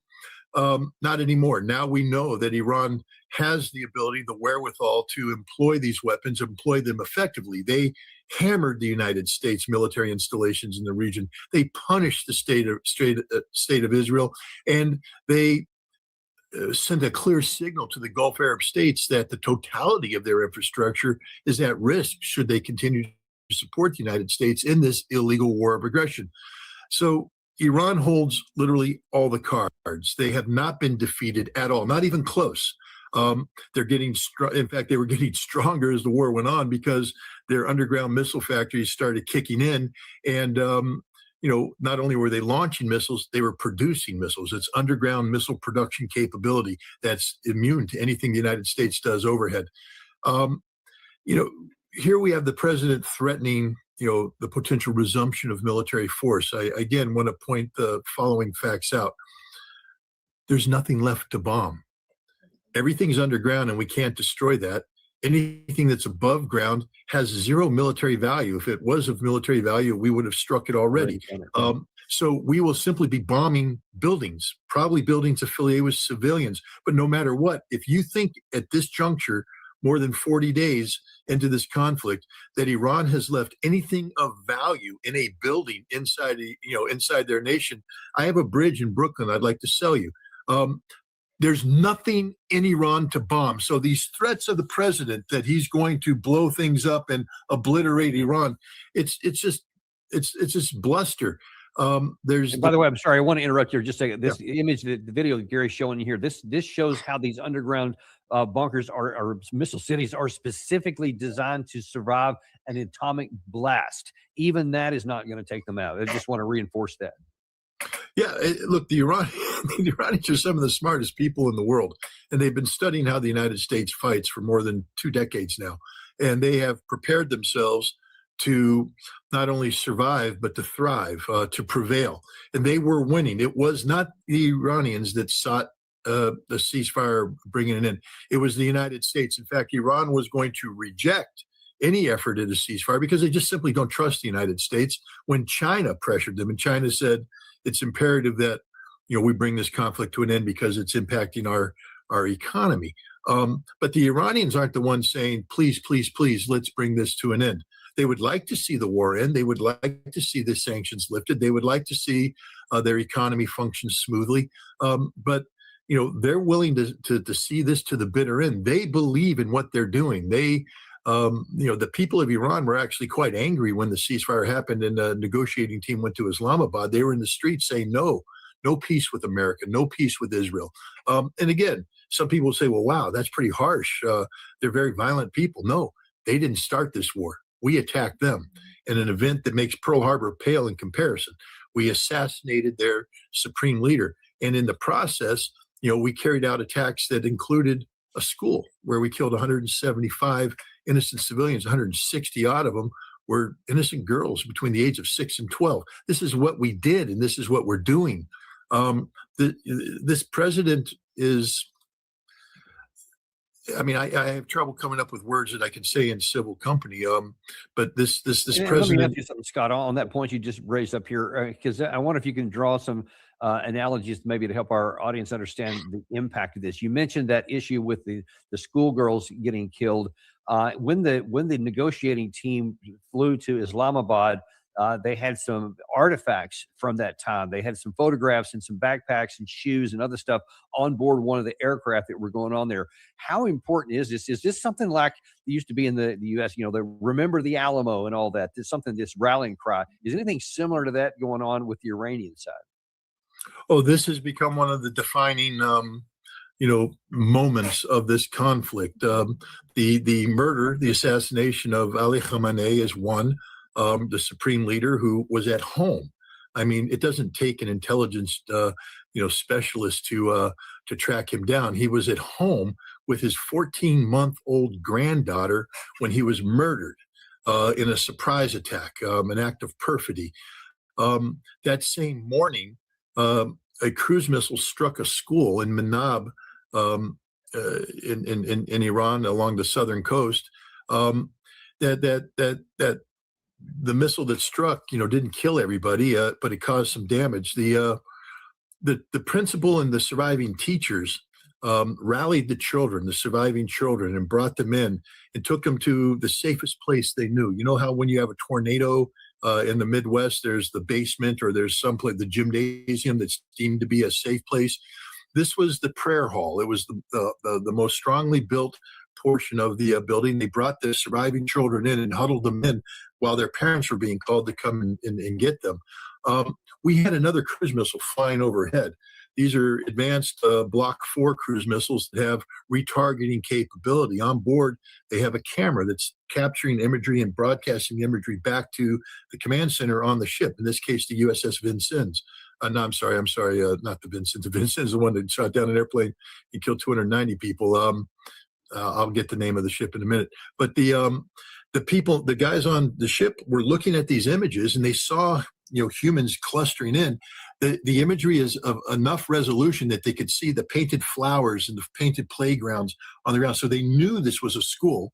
And yet, as the people congregated in, that missile was sent out, redirected, and reattacked, and killed everybody in that building. All the women, the principal died holding children in her arms. Teachers were killed shielding their students from the harm brought by the United States. This was a deliberate act of murder. And the Iranians have identified the commanding officer and the executive officer of the ship involved, and they're calling them out as war criminals, saying these are the guys responsible for murder. This is a big deal. This is a huge deal. This is Remember the Alamo. This is, any rallying cry you have. And these are the most innocent. When you go and look at the stories, I mean, the Iranians aren't playing propaganda here. I mean, there's a lot of Americans, and they disgust me, but every one of those girls there had a backstory. Every one of the children killed there. These were kids with a life. And Iran is a modern nation state. This is not, we hear these people talking about these savages. The president of the United States calls them savages. These girls had more culture and more education than the president would ever have. They have more in their pinky. These are girls who are training to be gymnasts, training to be doctors. They had visions of being lawyers to help their families. One of the girls was in a contest where she would memorize passages from the Quran, and she was 2 weeks away from going to Tehran, the capital city, to enter into a major competition where if she won, it would get her on a pathway where she could be a journalist and do broadcast television. These are the people we killed. We, America, killed them. Our weapons, directed by our officers, taking orders from our leadership. And the Iranians have made this a rallying cry. It disgusts them. It enrages them. And yet they sit there and they have they're just poo-pooed by American negotiators who, frankly speaking, J.D. Vance wasn't there to negotiate a successful outcome. J.D. Vance was there to prolong a deliberate attempt by the United States to reframe what was going on as Iranian desperation. The Iranians weren't desperate. They came very well prepared to have an agreement. They had done their research. They had experts. They had the research papers. They had the facts. They had everything. We came with Jared Kushner and Steve Witkoff and J.D. Vance and nothing. Yeah, 300 people showed up with nothing, zero. We didn't come in and say, here's our position. Here's what we want. This is how we think. They said, hey, we'll see what you got. No, we reject it, and they walked away. Why? Why are we doing this? I think it's a game being played by the president because, remember, let me make this point too. Bring on the spring at the Honda Spring Event with the 2025 Blue Book Best Value brand. Buy online, reserve.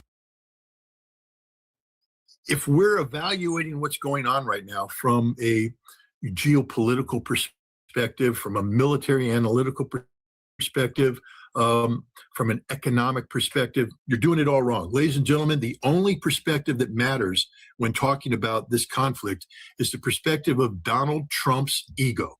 That's all this is about. This is about Donald Trump very concerned that his brand, his legacy is being tarnished, perhaps irreparably and fatally, if he can't survive the midterm elections. That's the end of his political legacy. And for a narcissist like Trump to see everything he has built collapse like this in failure is unacceptable. So he needs to deflect responsibility for the failure, his failure in this conflict, onto the shoulders of others. And I think J.D. Vance was thrown out there as a sacrificial lamb. J.D. Vance led the initial team with Witkoff and Kushner. And when the story's finally written, it's going to be Vance was unable to close the deal. Donald Trump, was able to come in and get a deal.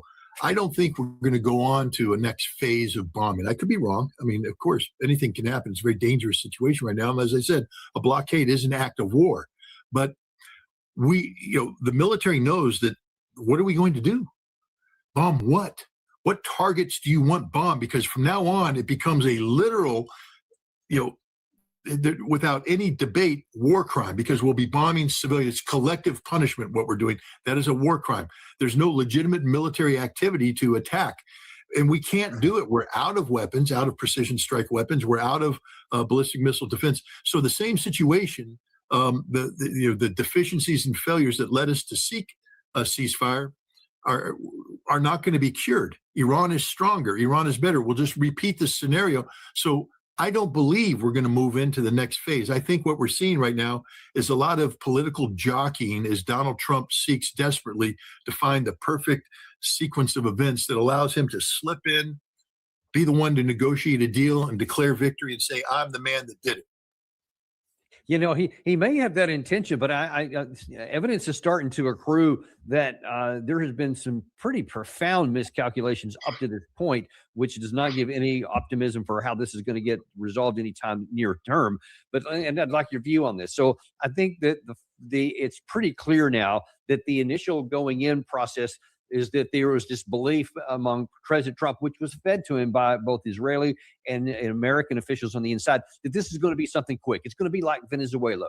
Instead of snatching Maduro, we're going to assassinate Ali Khamenei, and then the other people will be more reasonable, and then they'll talk and they'll give us what we want. We'll take their oil.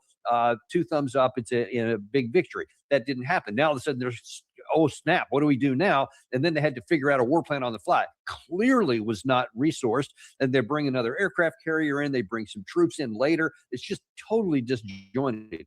It appears that there's some evidence that in this negotiation here, he may have meant what you suggested there. He also may have had some idea that because I'm threatening that I'm going to get a submission into what we want here, but now that has failed. And in this soundbite we just showed you, they asked President Trump, what's the play now? Do you think that they're going to come back and you use this as leverage? And you can see in his mind, he's like, sure, yeah, that sounds good. I read that as, I have no idea what we're going to do next. I guess we got to figure that on the fly. Do you see any possibility that President Trump literally has no idea what to do next? Well, there's no doubt in my mind that he has no idea what to do next. That everything that's going on right now is to buy time, as he desperately looks for something. This is why I've always said that I think it's the Russians will save the day, because I think the Russians and the Chinese, have a clear vision of what needs to be done to bring an end to this conflict, but also how to balance the needs, wants, and desires of all parties involved so that you get an equitable outcome. And for Iran, the equitable outcome would be, being allowed to continue to enrich, not to a nuclear bomb, but enrich for a peaceful nuclear program. That is their lawful right. And also the Strait of Hormuz. Iran, may not. The way this could be negotiated is that Iran doesn't get permanent control of the Strait of Hormuz, but because this war was thrust upon them by the United States, Israel, and the Gulf Arab states, that Iran has an inherent right now to seize control and put out a toll to raise money that could be used for reconstruction. I think this is a legitimate thing. It doesn't violate international law if there's an agreement in writing that Iran will, take tolls. And this resolves the issue of the United States having to write a big check for reparations, which is something the Iranians are demanding. For Trump, here's a chance for him to, say he's a peacemaker. I mean, he's already said, I've reset the region like nobody's ever done before. So he can make the argument that this was all necessary for a regional reset, that there was no chance for peace, using the old framework that a war was necessary to shake things up so that you could now come together with a new way of doing business together. China has shown tremendous political acumen. Remember, they're the ones that brought the Iranians and the Saudis together in a rapprochement. The Russians have very good relations with all the parties involved, including the United States, ironically. So I do think that there's a chance for, Russia and China to step in and help shape the events. The idea of the United States and Iran successfully carrying out bilateral negotiations, even if moderated by Pakistan, isn't going to happen, because it'd be too much about, the United States would have to actually posture in a way that leaves no doubt that they lost this war. And that's politically unacceptable to this president. So there's going to have to be some gamesmanship played where, the substance of the outcome is in favor of Iran, but the perception can be balanced so that Donald Trump can declare victory and walk away, because otherwise there's no incentive for him to walk away. He'll desperately be looking for a positive outcome using military resources if there's no guarantee that he can have a positive outcome by seeking peace. So it seems like, though, he's walked himself into a near-term trap. It's hard for me. I mean, I can see what you're saying there about that would be a plausible exit, and the fact that he had that in his hand. He could have done that in his past negotiations, but it didn't. We spoke to Professor Morandi earlier this morning, who said that the first couple of sessions of this were actually positive, more than they expected, and then something happened after the second pause and everything went downhill. Well, now then, at that same press conference we just showed you from President Trump a minute ago, now he's saying that it turns out Iran is calling him back and asking for a deal now. We've been called this morning by the right people, the appropriate people, and they want to work a deal. They would like to work a deal. Is it your anticipation, Mr. President, that other countries will assist in this effort to blockade Iran and those? Yeah, other countries are going to also. I mean, What do you call strong cotton? Strong cotton, Delta pine. Delta pine. Delta pine. Strong cotton yield start. I mean, now he says that they want a deal, or that they called him. But I mean, just look at a couple of. This is Abbas Araghchi, who was one of the chief negotiators from there. He says that in intensive talks at the highest level in 47 years, Iran engaged with the U.S. in good faith to end the war. But when we were just inches away from Islamabad Memorandum of Understanding, we incurred maximalist shifting goalposts and blockade, which validates what Professor Morandi told us. Zero lessons learned. Goodwill begets goodwill. Enmity begets enmity. And then Ghalibaf, he posted this also late yesterday. He said, enjoy the current pump figures. Interestingly, he's using a map here. That's Washington, D.C. in the middle. I guess he's trying to point out something. The so-called blockade, soon you'll be nostalgic for $4 or $5 gas. So that doesn't sound like the kind of guys that are going to be calling Trump back this morning and, I don't know, begging him to come back. What do you make of that? Well, the Iranians have always accused Donald Trump of negotiating with himself, meaning that there's, they're not reaching out. What I believe has happened is that the Iranians have told the Pakistanis that they're willing to continue the negotiations based upon the formula that was being agreed upon, the Islamabad Memorandum of Understanding. And so it's the Pakistanis that are calling Trump. Trump never said it was the Iranians calling. He said they've reached out, the appropriate people, et cetera. It's the Pakistanis calling them saying, hey, come back to the table. But it's not the Iranians calling. The Iranians right now, they don't need Donald Trump. Now, they would like to have peace on here, but they don't need this. Donald Trump needs this. This is a requirement for Donald Trump. So I think, the fact that there is a deal ready to be made. Understand, Donald Trump couldn't let J.D. Vance be the one who successfully negotiated that deal. Donald Trump shares the glory with nobody. He will share the glory. So J.D. Vance went in there, did all the hard work, got him up to right about the cross line, and then Donald Trump went, kill it. Boom, boom, boom, boom, boom. Hardline position, da-da-da. Netanyahu calls, da-da-da-da. End of negotiations.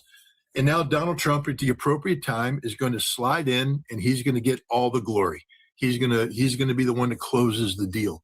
But in the meantime, he has to posture. Remember, he has to be able to make the case to ignorant Americans who don't know all of the subtleties here that it was his pressure that created the possibility for a deal.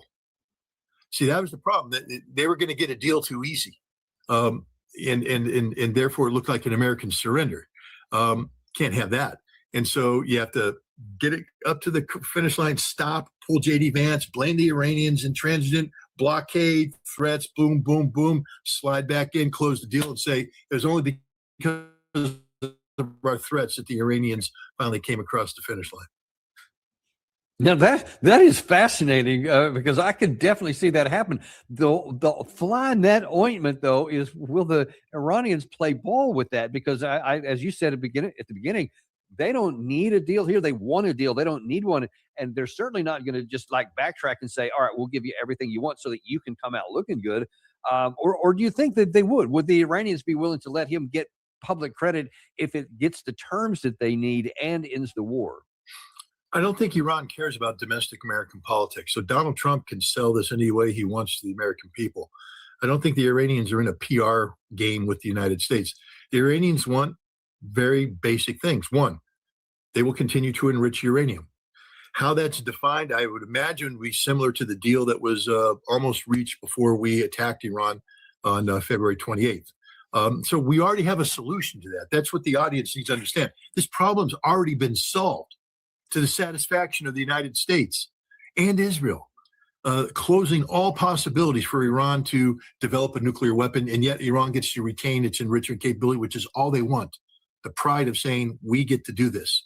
And so that's already resolved. It's just a matter of the president coming in. And here's the president. He can spin it and say, I was able to get the deal that Barack Obama couldn't. Barack Obama could only get the JCPOA, which had sunset clauses, and at the end, massive enrichment to as much material as he wanted, out of control.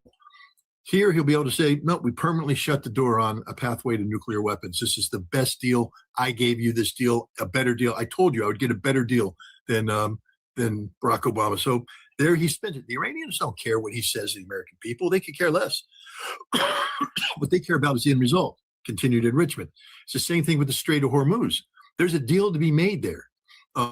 Whether it's some sort of revenue sharing, some sort of consortium of collecting revenues that are passed out, that allows Iran to retain the physical control of the Strait of Hormuz, but with to be sold in a different way, where the United States gets to say the favorite Donald Trump thing: I'm making you money. I'm getting revenue from the Strait of Hormuz. America's there. We're seeing everything. We're controlling everything. We're America. And the mouth breathers back in America go, wow, he's the greatest. This is 5D chess. He's awesome. When all it is the Iranians going, give the guy a nickel, make him go away. That's a deal that's there. Missiles, we're not going to touch the missiles. The Iranians are never going to give up the missiles because that's their deterrence. And frankly, we're just going to suck that one up. And that's it. There's the deal right there. It can be made right now, and Donald Trump gets to sell it anyway. When it comes to forces leaving the Middle East, Iran doesn't get to dictate that outcome. However, it's an outcome that's going to happen no matter what. And so Donald Trump gets to say, I reset the region. We now have peace and stability. I can pull the boys home. We don't need to keep them here anymore. See, he makes it look like he did a good thing. When in fact he got his butt kicked and he's retreating. For the Iranians, people say, well, what's in it for Iran? Imagine for the first time in 5 decades, being able to get total control of your economy and sell the oil and gas that you produce on the market at fair market value. And the money comes in without restrictions, that you're able to work with the global finance system to get investments coming in, get China coming in without fear of secondary sanctions, getting the Russians coming in without fear of secondary sanctions, and for the Iranian government for the first time to deliver on the promise of prosperity to the Iranian people. People say, well, what's in it for Iran? That's it. The better future. This is it. This is the better future that has eluded Iran for 5 decades. It's available now. Iran can join BRICS without restrictions. Iran can become involved in the European Economic Union, the Shanghai Cooperation Organization, all without restrictions, able to maximize their economic potential. And Iran will become one of the most, prosperous nations in the region. And that's what's there for the Iranian people. But they're not going to sell their soul to get to that objective. Well, that's exactly what I was going to say, because there are some big headwinds against that inside of Iran, because there are we've heard from some experts here just recently that there was a lot of I guess, I don't know if conservative is the right term, but those who are against any of this working with us, because they said we can't trust them at all. They backstabbed us so many times and done all this stuff. So you can't, even if they agree to this stuff, you can't agree to it. We need to try to have a military solution. But so far, the I think they call them the reformers, the element, the Galibaf and the Pezeshkian, they have been able to run roughshod because they want that outcome. But like there are headwinds for the Iranian side, there's headwinds for the American side. And for all that stuff you talked about that Trump may be working in his mind to try to get done to somehow twist things around, and no matter how many people got killed, to make him look good, that may be his intent. But there's headwinds here too. Let me just show you a couple here. Here's Mike Pompeo seeming to want to do anything besides have a negotiated settlement. He wants a military victory over Iran. You can beat cancer and still lose everything. Or you can have a little known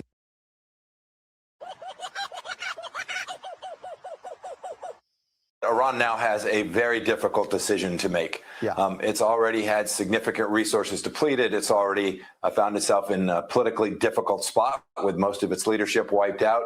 But they'll now have the choice to make. President Trump has essentially gone for the jugular. He will cut off essentially all revenue that has been flowing into the Iranian regime. And so now they'll have to decide. But imagine that they fire on an American vessel or American escorted vessel that's moving through.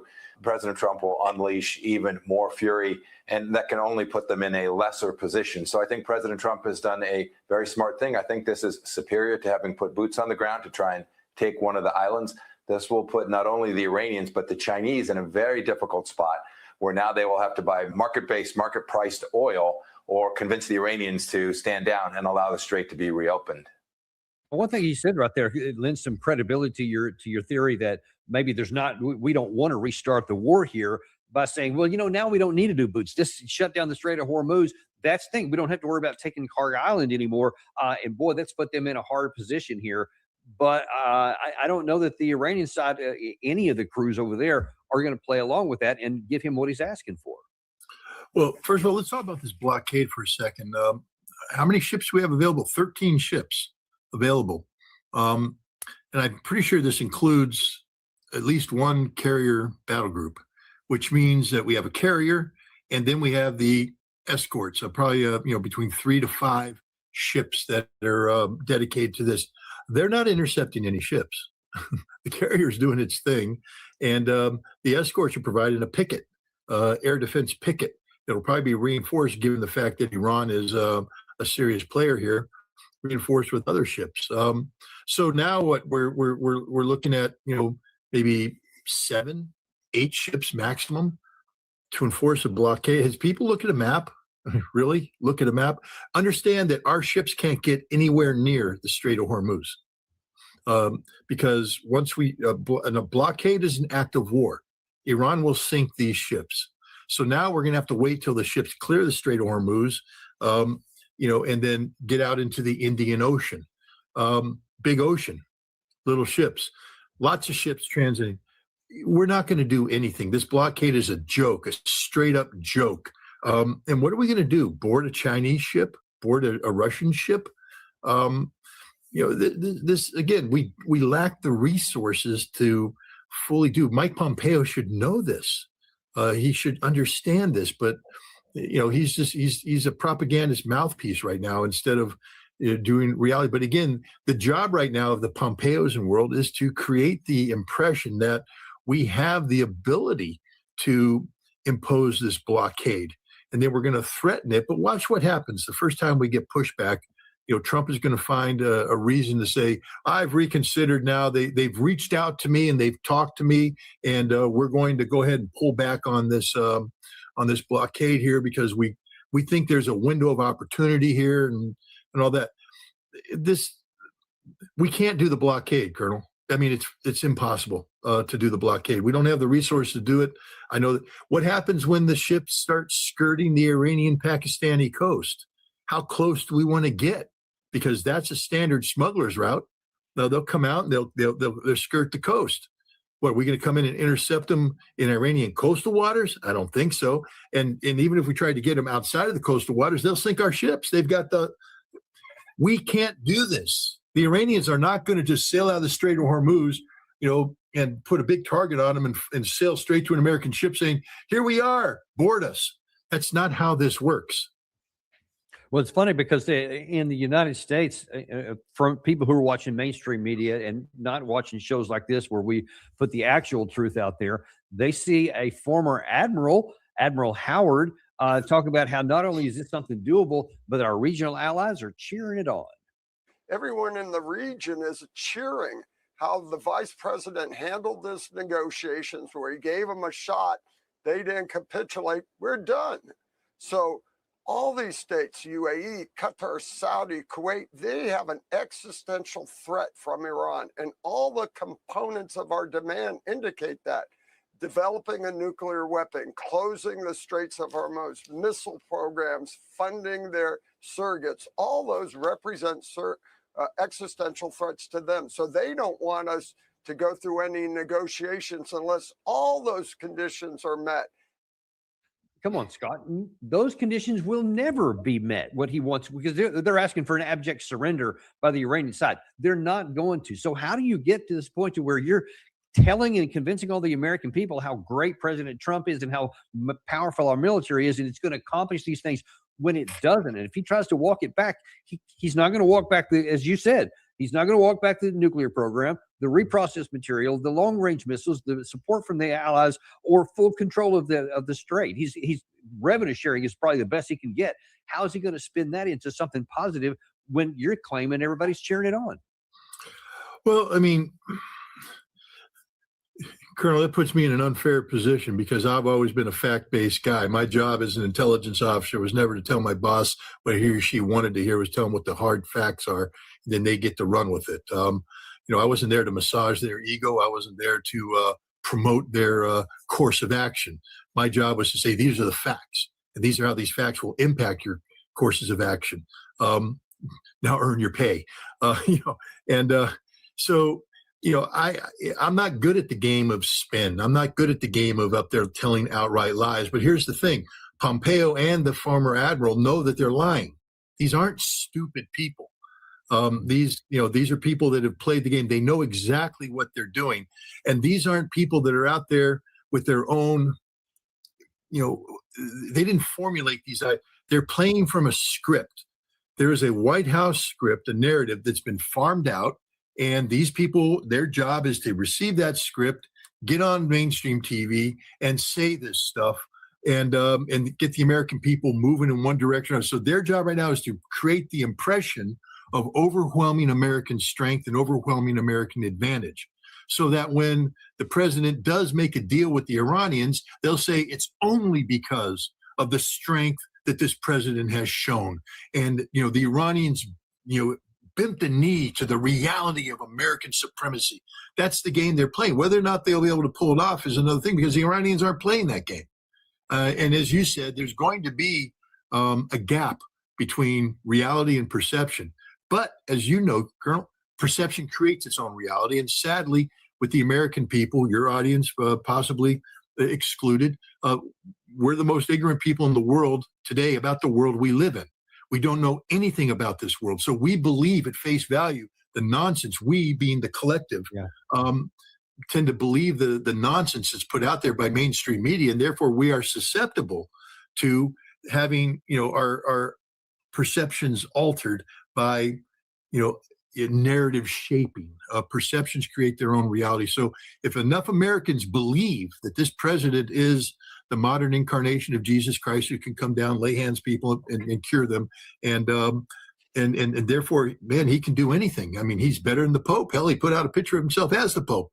I'm sorry, I don't mean to go this route, but I'm so irritated about that image. I X'd out on that, so I'm right with you on that. Yeah, my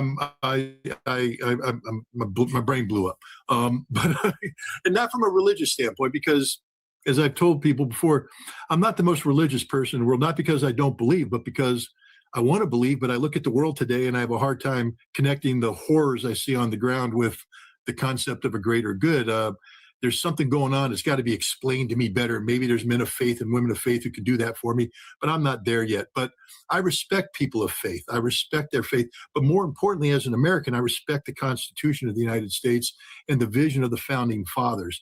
And that James Madison, John Jay, and Alexander Hamilton, the men who wrote the Federalist Papers, these are men of deep faith, and they actually believed that God was driving them, through his, divine spirit. But they never once said, I am God.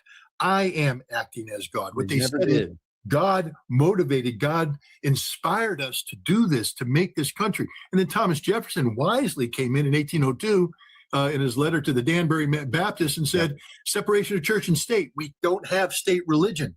This president is ignorant of that. He couldn't tell you who Thomas Jefferson was. He doesn't know. I'm just telling you, this is not a smart man. And he doesn't know who Alexander Hamilton is. He doesn't know who, James Madison is, or John Jay. He doesn't know anything about these people. And if he did, he has to understand that that image isn't just an insult to people of faith. And if you're a Christian, I can't imagine that you're not hugely offended by this. But this is an insult to every American. Every American, because the president of the United States can never wrap himself in the cloak of religious divinity. We have a separation of church and state. It cannot happen. We do not have a supreme leader. And yet that's what he's postured himself as being, a supreme leader. This man is a blasphemist. That's it. I'm sorry. I'm blowing up. No, I get it, man. Believe me, I felt the same way. That's why I said something out on X. People can go look at that if they want to hear my views. Let's take a look at kind of where this leaves us, though.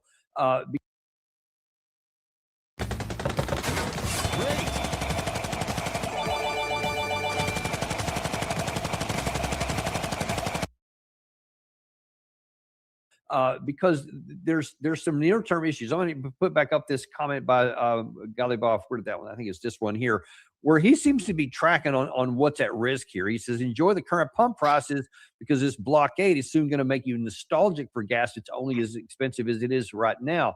Because President Trump can try and massage the way they want, but time is definitely on the Iranian side. They know how to suffer. They're definitely suffering from these bombs that have happened so far, and now then the shut off from the strait, etc. But they're designed that way. I mean, they planned for it, is a better way to put it. We, on the other hand, Trump desperately needs this stuff off the table quick, because oil price is still above $100 right now, and it's only going to continue to go up if he has this long-term blockade. I mean, he could do the blockade. He can not go in on the ground, but that's not going to defeat Iran. It's not going to do anything more to Iran. Just going to make them sit there and say, how long you want to go? Well, we can't go that long, and then something will have to be done. So how does President Trump square that circle? He does. I know. I'm asking you stuff that's not fair again. But that's the thing. You look at gas prices. I work for a company. I'm not an employee, but I've been writing for them now since 2004. Energy Intelligence. It's they basically, it's a publication company that has a number of publications. Energy Compass, I think, is their flagship. Their clientele are the major oil producing companies, energy producing companies of the world. Every year they have a conference called Oil and Money. It sort of explains where they're at, and it's attended by every single CEO of the majors. These guys are the flagship of the energy world, and they do energy security. And that's where I come in. I'm supposed to, I write on issues of energy security. I don't claim to be an economist. I couldn't tell you anything about Keynesian economics. And I don't claim to be a petroleum engineer. There's people out there. But what I am is a geopolitical analyst who understands the global energy market. We have a lot of people out there right now. Venezuela isn't producing that much oil right now. And to get Venezuela to produce oil is going to require years, 5, 10 years, 15 years, maybe, to get it up to its potential. So there is no Venezuelan oil available to offset the loss of 22 to 25% of the world's energy resources that are no longer coming out of the Middle East. So there, I hear there's ships flowing into the Caribbean to load up with Venezuelan oil. No, they're not. Literally, they're not. They may be coming in and hope to get access to, energy from the United States. But again, there's a finite level. We're energy self-sufficient. And we can export is being locked out by the Middle East. So this notion that the United States is going to be the world's gas station is absurd. What we're going to become is a place for people to come if they want to pay, top dollar to American oil companies. But this is why we had to lift sanctions against Russia, because Russia is a major oil producer. They can export a hell of a lot more oil than we can. And Russia's making money. I think it's good for Russia. It brings a lot of stability to Russia and all this. And there's no reason why Russia shouldn't make money on the oil market. I mean, they're a sovereign nation. The United States shouldn't have any right to impede. But the policy objectives of the United States in imposing sanctions were to deny Russia access to this income stream, to help choke off Russia's defense industry, the funding of the defense industry. Trump administration just threw all that out. They're the ones who invented it. They're the ones who invented the policy of sanctioning Russian energy, and yet they just threw it away, which means the Trump administration stands for nothing. There is no foundational ideological, basis for anything they do. It's all about Donald Trump's image, all about his ego. It's all about pleasing the cult of personality that has surrounded him. And that means that we can go anywhere. And, in terms of direction, what's going on, as long as it can be spun to be favorable to the president, all bets are off. Anything can happen. Right. And now let's take a look at what happens when spin meets reality. Trump can say whatever he wants, but with this big declaration of this oil blockade, there are others. This is in the Russian media here on top, where this is translated into English. But they're saying Beijing warns the United States that the blockade of Hormuz does not apply to Chinese tankers, warning the United States against any interference in the process of their energy supplies. So that leads us to the problem. You talk about how hard it would be if we actually wanted to do a blockade. They could skirt the shoreline, whatever. What happens, Scott, if the Chinese says, what? I ain't skirting anything. I'm going right down the middle, and I'm going to come out and dare you to stop my ship. What happens if we do? Well, you're a student of the Bible, Colonel. What happened when Moses went to the Red Sea? It parted. And that's what the United States Navy will do. It will part. and we will do nothing, and nor will we interdict. There's less demand for it, but Russian tankers, I don't see, but Chinese. Look, one of the first things that happened when this ceasefire came in is that China and Pakistan went in and signed a whole bunch of deals with Iran to get energy. China desperately needs the spigot to be turned back on. They need Iranian energy to be flowing.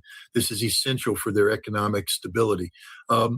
This is an existential issue for the Chinese and for the Americans out there that, like me, struggle with words with multiple syllables. That means this is life and death, literally life and death. The Chinese have worked too hard and too long to build up the economics reality that they have. They are thriving. They are prospering. If you guys don't believe me, go to China. You'll be shocked by what you see. High-speed trains that actually work at high speed, cities that are clean, modern, well lit. Are there problems in China? Sure, there are. And if you look hard enough, you can find them. Just like here, I don't have to look very hard. I can go right out my front yard and find a whole bunch of problems with the infrastructure in modern day America. but the Chinese are doing all right. But in order to do that, they have a model that requires a certain level of energy consumption on a reliable basis. That's called energy security. And I think one of the things we're going to see from the Chinese is that they will never again allow themselves to be in a position where this significant percentage of their energy supplies can be put at risk. You're going to see a whole bunch of new pipeline deals with Russia and things of that nature. But right now they need the Iranian energy. We're not going to. If we stop them, we are literally talking about a war with China. Now, I want to remind the American people, too, that in case you think that the Taiwanese are going to be on our side long term, one of the things that happened here is that Taiwan understands the United States can never secure it, that the United States provides no security at all. The head of the opposition party, and that's the opposition party only in terms of the presidency, Kuomintang party, they're the majority party, or they're part of a majority coalition in the parliament, just flew to mainland China, where she met with Xi Jinping, the president of China, who's now talking about the possibility of a visit to Taiwan. It's over, ladies and gentlemen. It's over. We lost. And we're losing everywhere because of this energy. South Korea, 43, I think it's 43% of their energy comes from the Middle East. Imagine losing 43%. The Japanese are worse. 93% of their energy comes from the Middle East. They're shutting down. Australia, no diesel. And you've looked at Australia, all the cities are on the coast, which means that trucks, big ass trucks, excuse my language, big trucks have to drive across. Trucks use diesel. And when you don't have any diesel, trucks don't drive. And when trucks don't drive, goods don't get to the stores and the store shelves are empty. That's Australia. Great American ally. You guys know about AUKUS, Australia, United Kingdom, United States, the big tripartite alliance that was supposed to create nuclear submarines to deter the Chinese. Well, there ain't no AUKUS anymore. The UK's done with us. They're not playing that game anymore. And Australia just realized that we're nothing. America provides nothing but harm. That's the end of that. We ruined the tripartite relationship with South Korea and Japan. We've ruined the AUKUS relationship. We're ruining everything. NATO, gone. I mean, this is I call it an empire termination event, this war with Iran. The ramifications of our defeat in Iran are mind-boggling. But again, most Americans probably didn't understand a word I just said. Yeah, well, they'll know soon enough when the ramifications start to come out, and then they can't be spun anymore. But we'll see how that's going to manifest itself. Let me, in the last few minutes you have, you mentioned Russia and NATO. With all the focus on this war here for the last 6+ weeks, there hadn't been a lot of focus on what's been going on in Russia, Ukraine. And it looks like that the Russians have, it was also during the rainy season, so there wasn't a lot of movement, but there still has been some pretty consistent, at least positional battles that have been going on. But there's growing evidence that there could be either a late spring or early summer offensive by the Russian side, which could be their biggest offensive of the war. What can you tell us about the status of the Ukraine war, and what impact has this war had on Ukraine's portion in it? Hey guys, forget all you know about AI video. It's so over. And we have the new AI video model that is dominating the industry. Well, let's just start. First of all, Ukraine has been blown off the headlines. The war hasn't stopped. I can tell you right now, the war is going on with the same level of intensity as before, even more so. While we've been focused on Iran, Ukraine has been trying to launch a number of counterattacks regionally to gain. Their goal is to show that they have the ability to continue to resist, to push back the Russians, to justify continued expenditures by Europe, the NATO, and hopefully motivate the United States.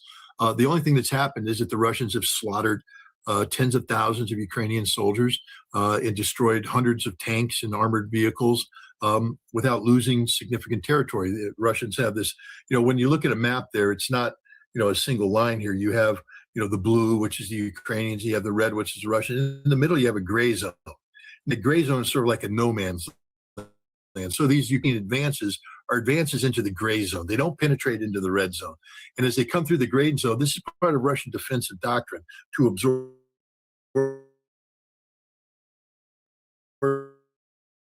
the attack. The Russians have been very good at killing the Ukrainians, slaughtering them by the tens of thousands every week. Ukraine is running out of resources. The Russians are shaping the battlefield. Even in this bad weather, Russia is moving in. If you take a look every day, they're seizing this tree line. They're seizing this village, which gives them a geographical advantage. They're securing this line of communication. And what's going to happen is this summer, once the weather gets better, there's sort of an urban belt that's left in the Donbass. Kramatorsk and Slavyansk are two of the major cities there, and the Russians are closing in on that. You're going to see the Russians seize these cities before the summer ends, and when that happens, the Ukrainian position in the Donbass collapses, and that now where the Russians say we will never. The Ukrainians will never give up the Donbass. Well, you don't need to. The Russians will own it. They'll have it. You'll be kicked out. Then they'll just continue to advance. This war doesn't end until Ukraine capitulates completely. And what's happening right now is that the Russians have just all the advantages. Another interesting thing is just drone warfare. The fact that we just don't have a clue what the reality of warfare is today. I'm actually going to be going back to Russia in June, and I can't get into the details, but I'm going to be doing a very big program on drone warfare to try and capture it and understand it so that I can bring it back and tell the American people and tell the Europeans too, if you think you're going up against the Russians, you're not. You won't survive a day. An American armored division would be completely attrited within 3 to 5 days of contact with the Russians without doing any meaningful harm on the Russians, because the reality of drone warfare and the intensity of drone conflict. It's an interesting topic. One that we should be knowledgeable of, not because I want to position us to defeat the Russians. I want us to say that war isn't the answer. Yeah. Right now, there's too many people that think, we're just going to go to military power. Well, we're not. War isn't the answer. And in this case, it's just like with Iran, where I tried to tell as many people as possible, their missiles will bring down death and destruction on anybody who goes against them. And we're not going to be able to stop their missiles. I'm telling you right now, if we go to war with Russia, their drones will slaughter us. I mean, the Ukrainians, who are very good at drone warfare, participated in a series of NATO exercises, and small Ukrainian hunter-killer drone teams stopped a NATO armor advance before it even got started. The NATO guys didn't even know how to begin to operate there. And the Navy side, halfway through the exercise, the Allied commanders are like complaining to Ukraine, "Where are you?" They're like, "We've already sunk all your ships. We've been bouncing drones off your hulls for the last several hours. You just don't notice it." And this is the reality of drone warfare today. And the Ukrainians are very good at it. That baffles me. You're an intelligence officer. You talked earlier in this show about your job is to tell policymakers the truth, and they can make whatever decision they want with it. How can it be that I thought that when this war started off, I thought Russia was a little bit behind the 8 ball with drone warfare, given the 2020 war between Armenia and Azerbaijan, where it was really demonstrated. I thought Russia would have been further along. They weren't, but they figured it out pretty quick. And then they've just gone through iterations. Ukraine been on the up, the Russians have, et cetera. But now then we've got 4 full years of observation about the realities you just talked about here. And it should be painfully aware to everybody in NATO, and especially the United States, who's supposed to be paying attention to this stuff. But so far, all I've seen is Pete Hegseth make a couple of videos about how cool it was in front of the Pentagon that one time and had drones following him. And then they have this, I saw one contractor the last month, I think it was, to where we're going to get 300,000 drones in some period of time. And I'm like, wait a minute, the Russians make that much in like about a month, I think. If you don't have something that's already at scale, you can't even dream about going up on a head-to-head notice with the Russians anywhere. And yet I don't see us doing that. How can you explain that? Well, first of all, that 1,000 drones is the Shahed drones, which Russia now produces. That's just of the Shahed 136 variant. Russia now does the Geranium 5, 6, more advanced models. The Russians are producing several thousand of these strategic drones a day. So people understand, they on their big days against Ukraine, they'll fire 700, 800. That means that they still have 200 a day they're putting into storage. On the normal day, they're firing 250, which means 750 plus are going into storage. Russia has accumulated close to 100,000 strategic drones that are able to be used against the West, and we have no defense, literally no defense against them. So they've already won the strategic war on that. The tactical drones, first of all, we see these quadcopters, right? Yeah. You got one in your back. They're running around doing their stuff, but there's, the Russians have several different variations, and so do the Ukrainians. They have something called the Molina, which is like a giant, RV, RV controlled aircraft, but that goes out there and it does tremendous damage attacking in the depth. And they have the other, man, I'm blowing up my brain. They have another one that goes out and does the same thing. But the point is, the Russians can control and dominate the battlefield from the line of contact all the way out to 50 to 70 kilometers deep. That means anything operating in that zone is going to be located and struck by a Russian drone. But here's the thing. You say, why isn't America catching up? Well, we'll take Sergeant, I don't know, we'll give him a name. We'll just call him Ivan. Why not? He's Russian. He's Ivan. Sergeant Ivan's out there with his drone team. And, they have a 3D printer that's printing out drone parts. And then their guys at the front assemble them using different components.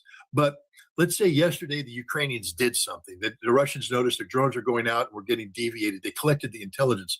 Instead of reporting back to, the Pentagon and saying, hey, something happened. Could you get a tiger team together to look at this? And then 6 months later, defense industry says, here's the fix. And they put it down. The sergeant right there starts tinkering and they send out a drone. It didn't work. It veered off, blew up. Give me another drone. They send out, he can send out 15 drones and until he gets the solution. And then he, writes it down, radios it out, and other people are doing the solution. And now they got the fix. And they'll get the fix the same day the problem manifests itself. But you heard what I just said. The sergeant expended 15 drones. Could you imagine Lance Corporal Schmuckatelli in the Marine Corps going out there and blowing through 15 drones? I mean, I've been there when we signed stuff out to Marines. And if I signed something to a Marine, I said, here's a $2,000 drone. What are you going to do with it? So I'm going to crash it, experimenting. No, he won't, because he's going to be scared. He'd be like, I can't crash it. I'm signing for it. I'm responsible for this. Right. We have to change this, Crow. You know how this works. You see it. We have to change the mindset. We have to empower that Lance Corporal to make decisions right now that are only made by 3-star generals. We have to push down the decision-making capability in drone warfare, because you don't have time in drone warfare to collect information, push it back up to a tiger team, defense industry gets together, and then they come down. That takes months to do that. We saw that with the defeating the IED campaign. It took too long to respond. What you need to do is push down the innovation right there on the ground level and trust the sergeant and the lieutenant and the captain to know their business. And that's what the Russians and the Ukrainians have done. This is why the innovation is taking place. We are so far behind. We are sitting there fighting drone warfare that's 2 years old. We're looking at 2 years old doctrine. We don't comprehend what's happening right now. And until we change our mindset, until we allow Lance Corporal Schmuckatelli to go out there and just blow through 15 drones a day, experimenting, having fun. Just go out there and have fun. You can just see the commanding officer freak out. What do you mean 15 drones? They're $2,000. He just blew through $30,000 worth of drones. We can't have that. No, you have to have that. Yeah. Money cannot be the issue. And, just go ahead and stop building an aircraft carrier. Take all that money from the aircraft carrier, put it into drone. This is what the Russians did. They've created a drone branch. We have infantry, we have artillery, we have armor. They now have infantry, artillery, armor, and drones. The drone branch that operates. They have a special unit, Rubicon, that hunts and kills things. It's hats off to the Russians. This is why I want to go and capture what they're doing, so the American people can better understand the reality of drone warfare. And in fact, this is showing you what the Russians are doing specifically on the fiber optic drones. This is as of last September, but the Russians were producing 50,000 of those drones per month, and I've seen some reports to suggest that it's actually higher rate than that right now, and we're not doing a shred of that. We don't even have that postponed in there. So I just still, though, there has to be other guys like you, and you will stay with the Marine Corps, that are saying excuse me, sir, but we're way behind the power curve here. I'm looking at the intelligence like I'm supposed to on the Russian side, on the Ukrainian side. They're doing all the stuff that you just said, open source. Shouldn't someone be telling the three-star generals like you're talking about there that, hey, we have to make some massive changes immediately if we even have a prayer of holding our own if we get into a war with these guys? There should be, but we have to change the fiscal approach.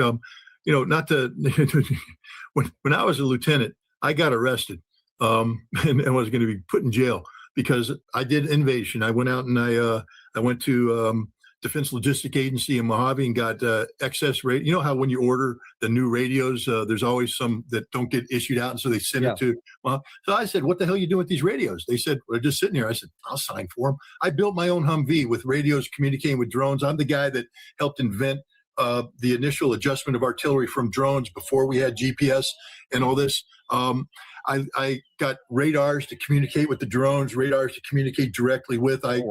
Combined it all in.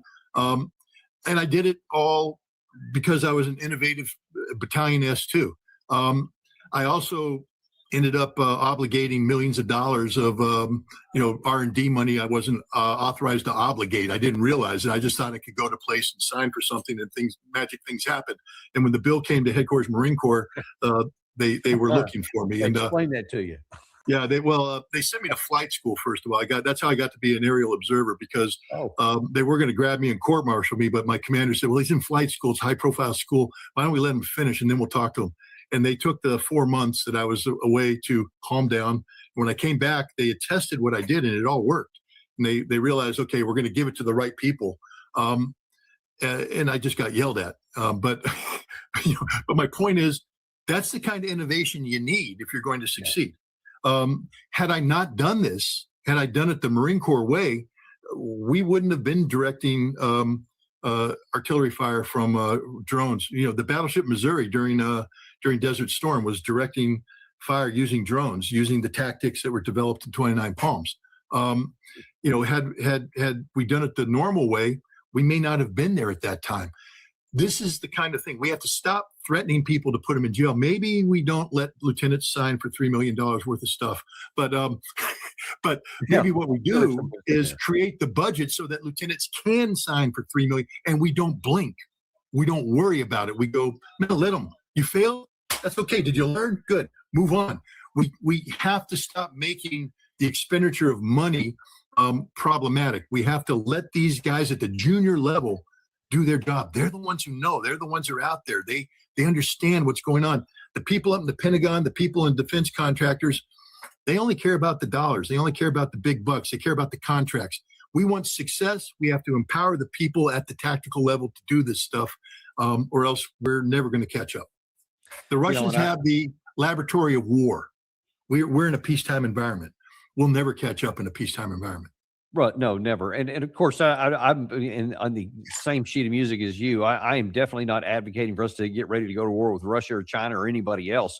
But I also want us to have a good self-defense capacity. And right now we don't. I fear, and I'd like your view on this, is I know I've got you a little bit over time already, but I fear that we could be setting up a situation like the French did in World War II, where they thought they were the dominant military power on the European continent, and they basically just did World War I better, whereas the Germans were saying, no, they're doing all kinds of things to modernize their forces. They lowered down the power to the lower unit commanders, and they didn't put everything at the top. The French specifically did. And then when May 1940 came, the Germans came and they had one breakthrough on there, and the whole place collapsed on the other side. Literally, the entire British-French army. And France lost about 2 weeks. Their entire country they lost because they were too.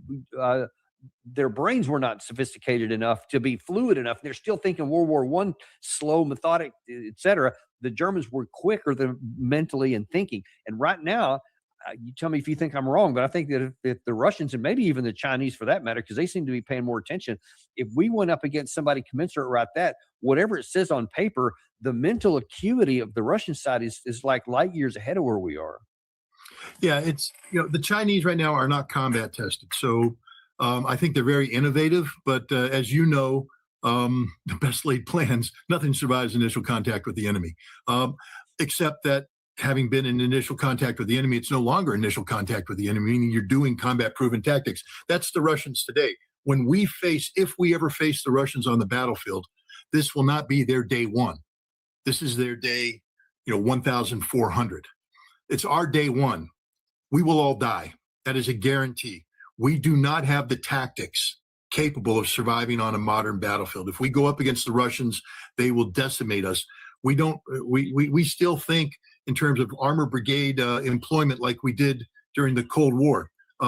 That's not how it works nowadays. And if we don't have drones do everything. They serve as cavalry, they serve as screens, they do deep strike, they do intelligence collection. Drones are fire support. When you do an assault, a drone unit comes with you and is out there doing support. If you haven't integrated this all in, you're going to die. And if the United States goes to war with an enemy like Russia or the Chinese, again, like I said, the Chinese, that'll be their day one too. They'll have lessons to learn. But the Russians, they've already learned all their lessons, and we're not going to teach them anything. We're just going to die. Let's hope that stays theoretical, because I don't want us to go up against them at all. And I don't want anyone to die, but we're not doing what we're not earning our money right now. Our leaders aren't. That's the bottom line. And we appreciate you bringing that illuminating that, because we need to have that done. But as always, Scott, we really appreciate you coming on to these. Cool, Phil. Follow me.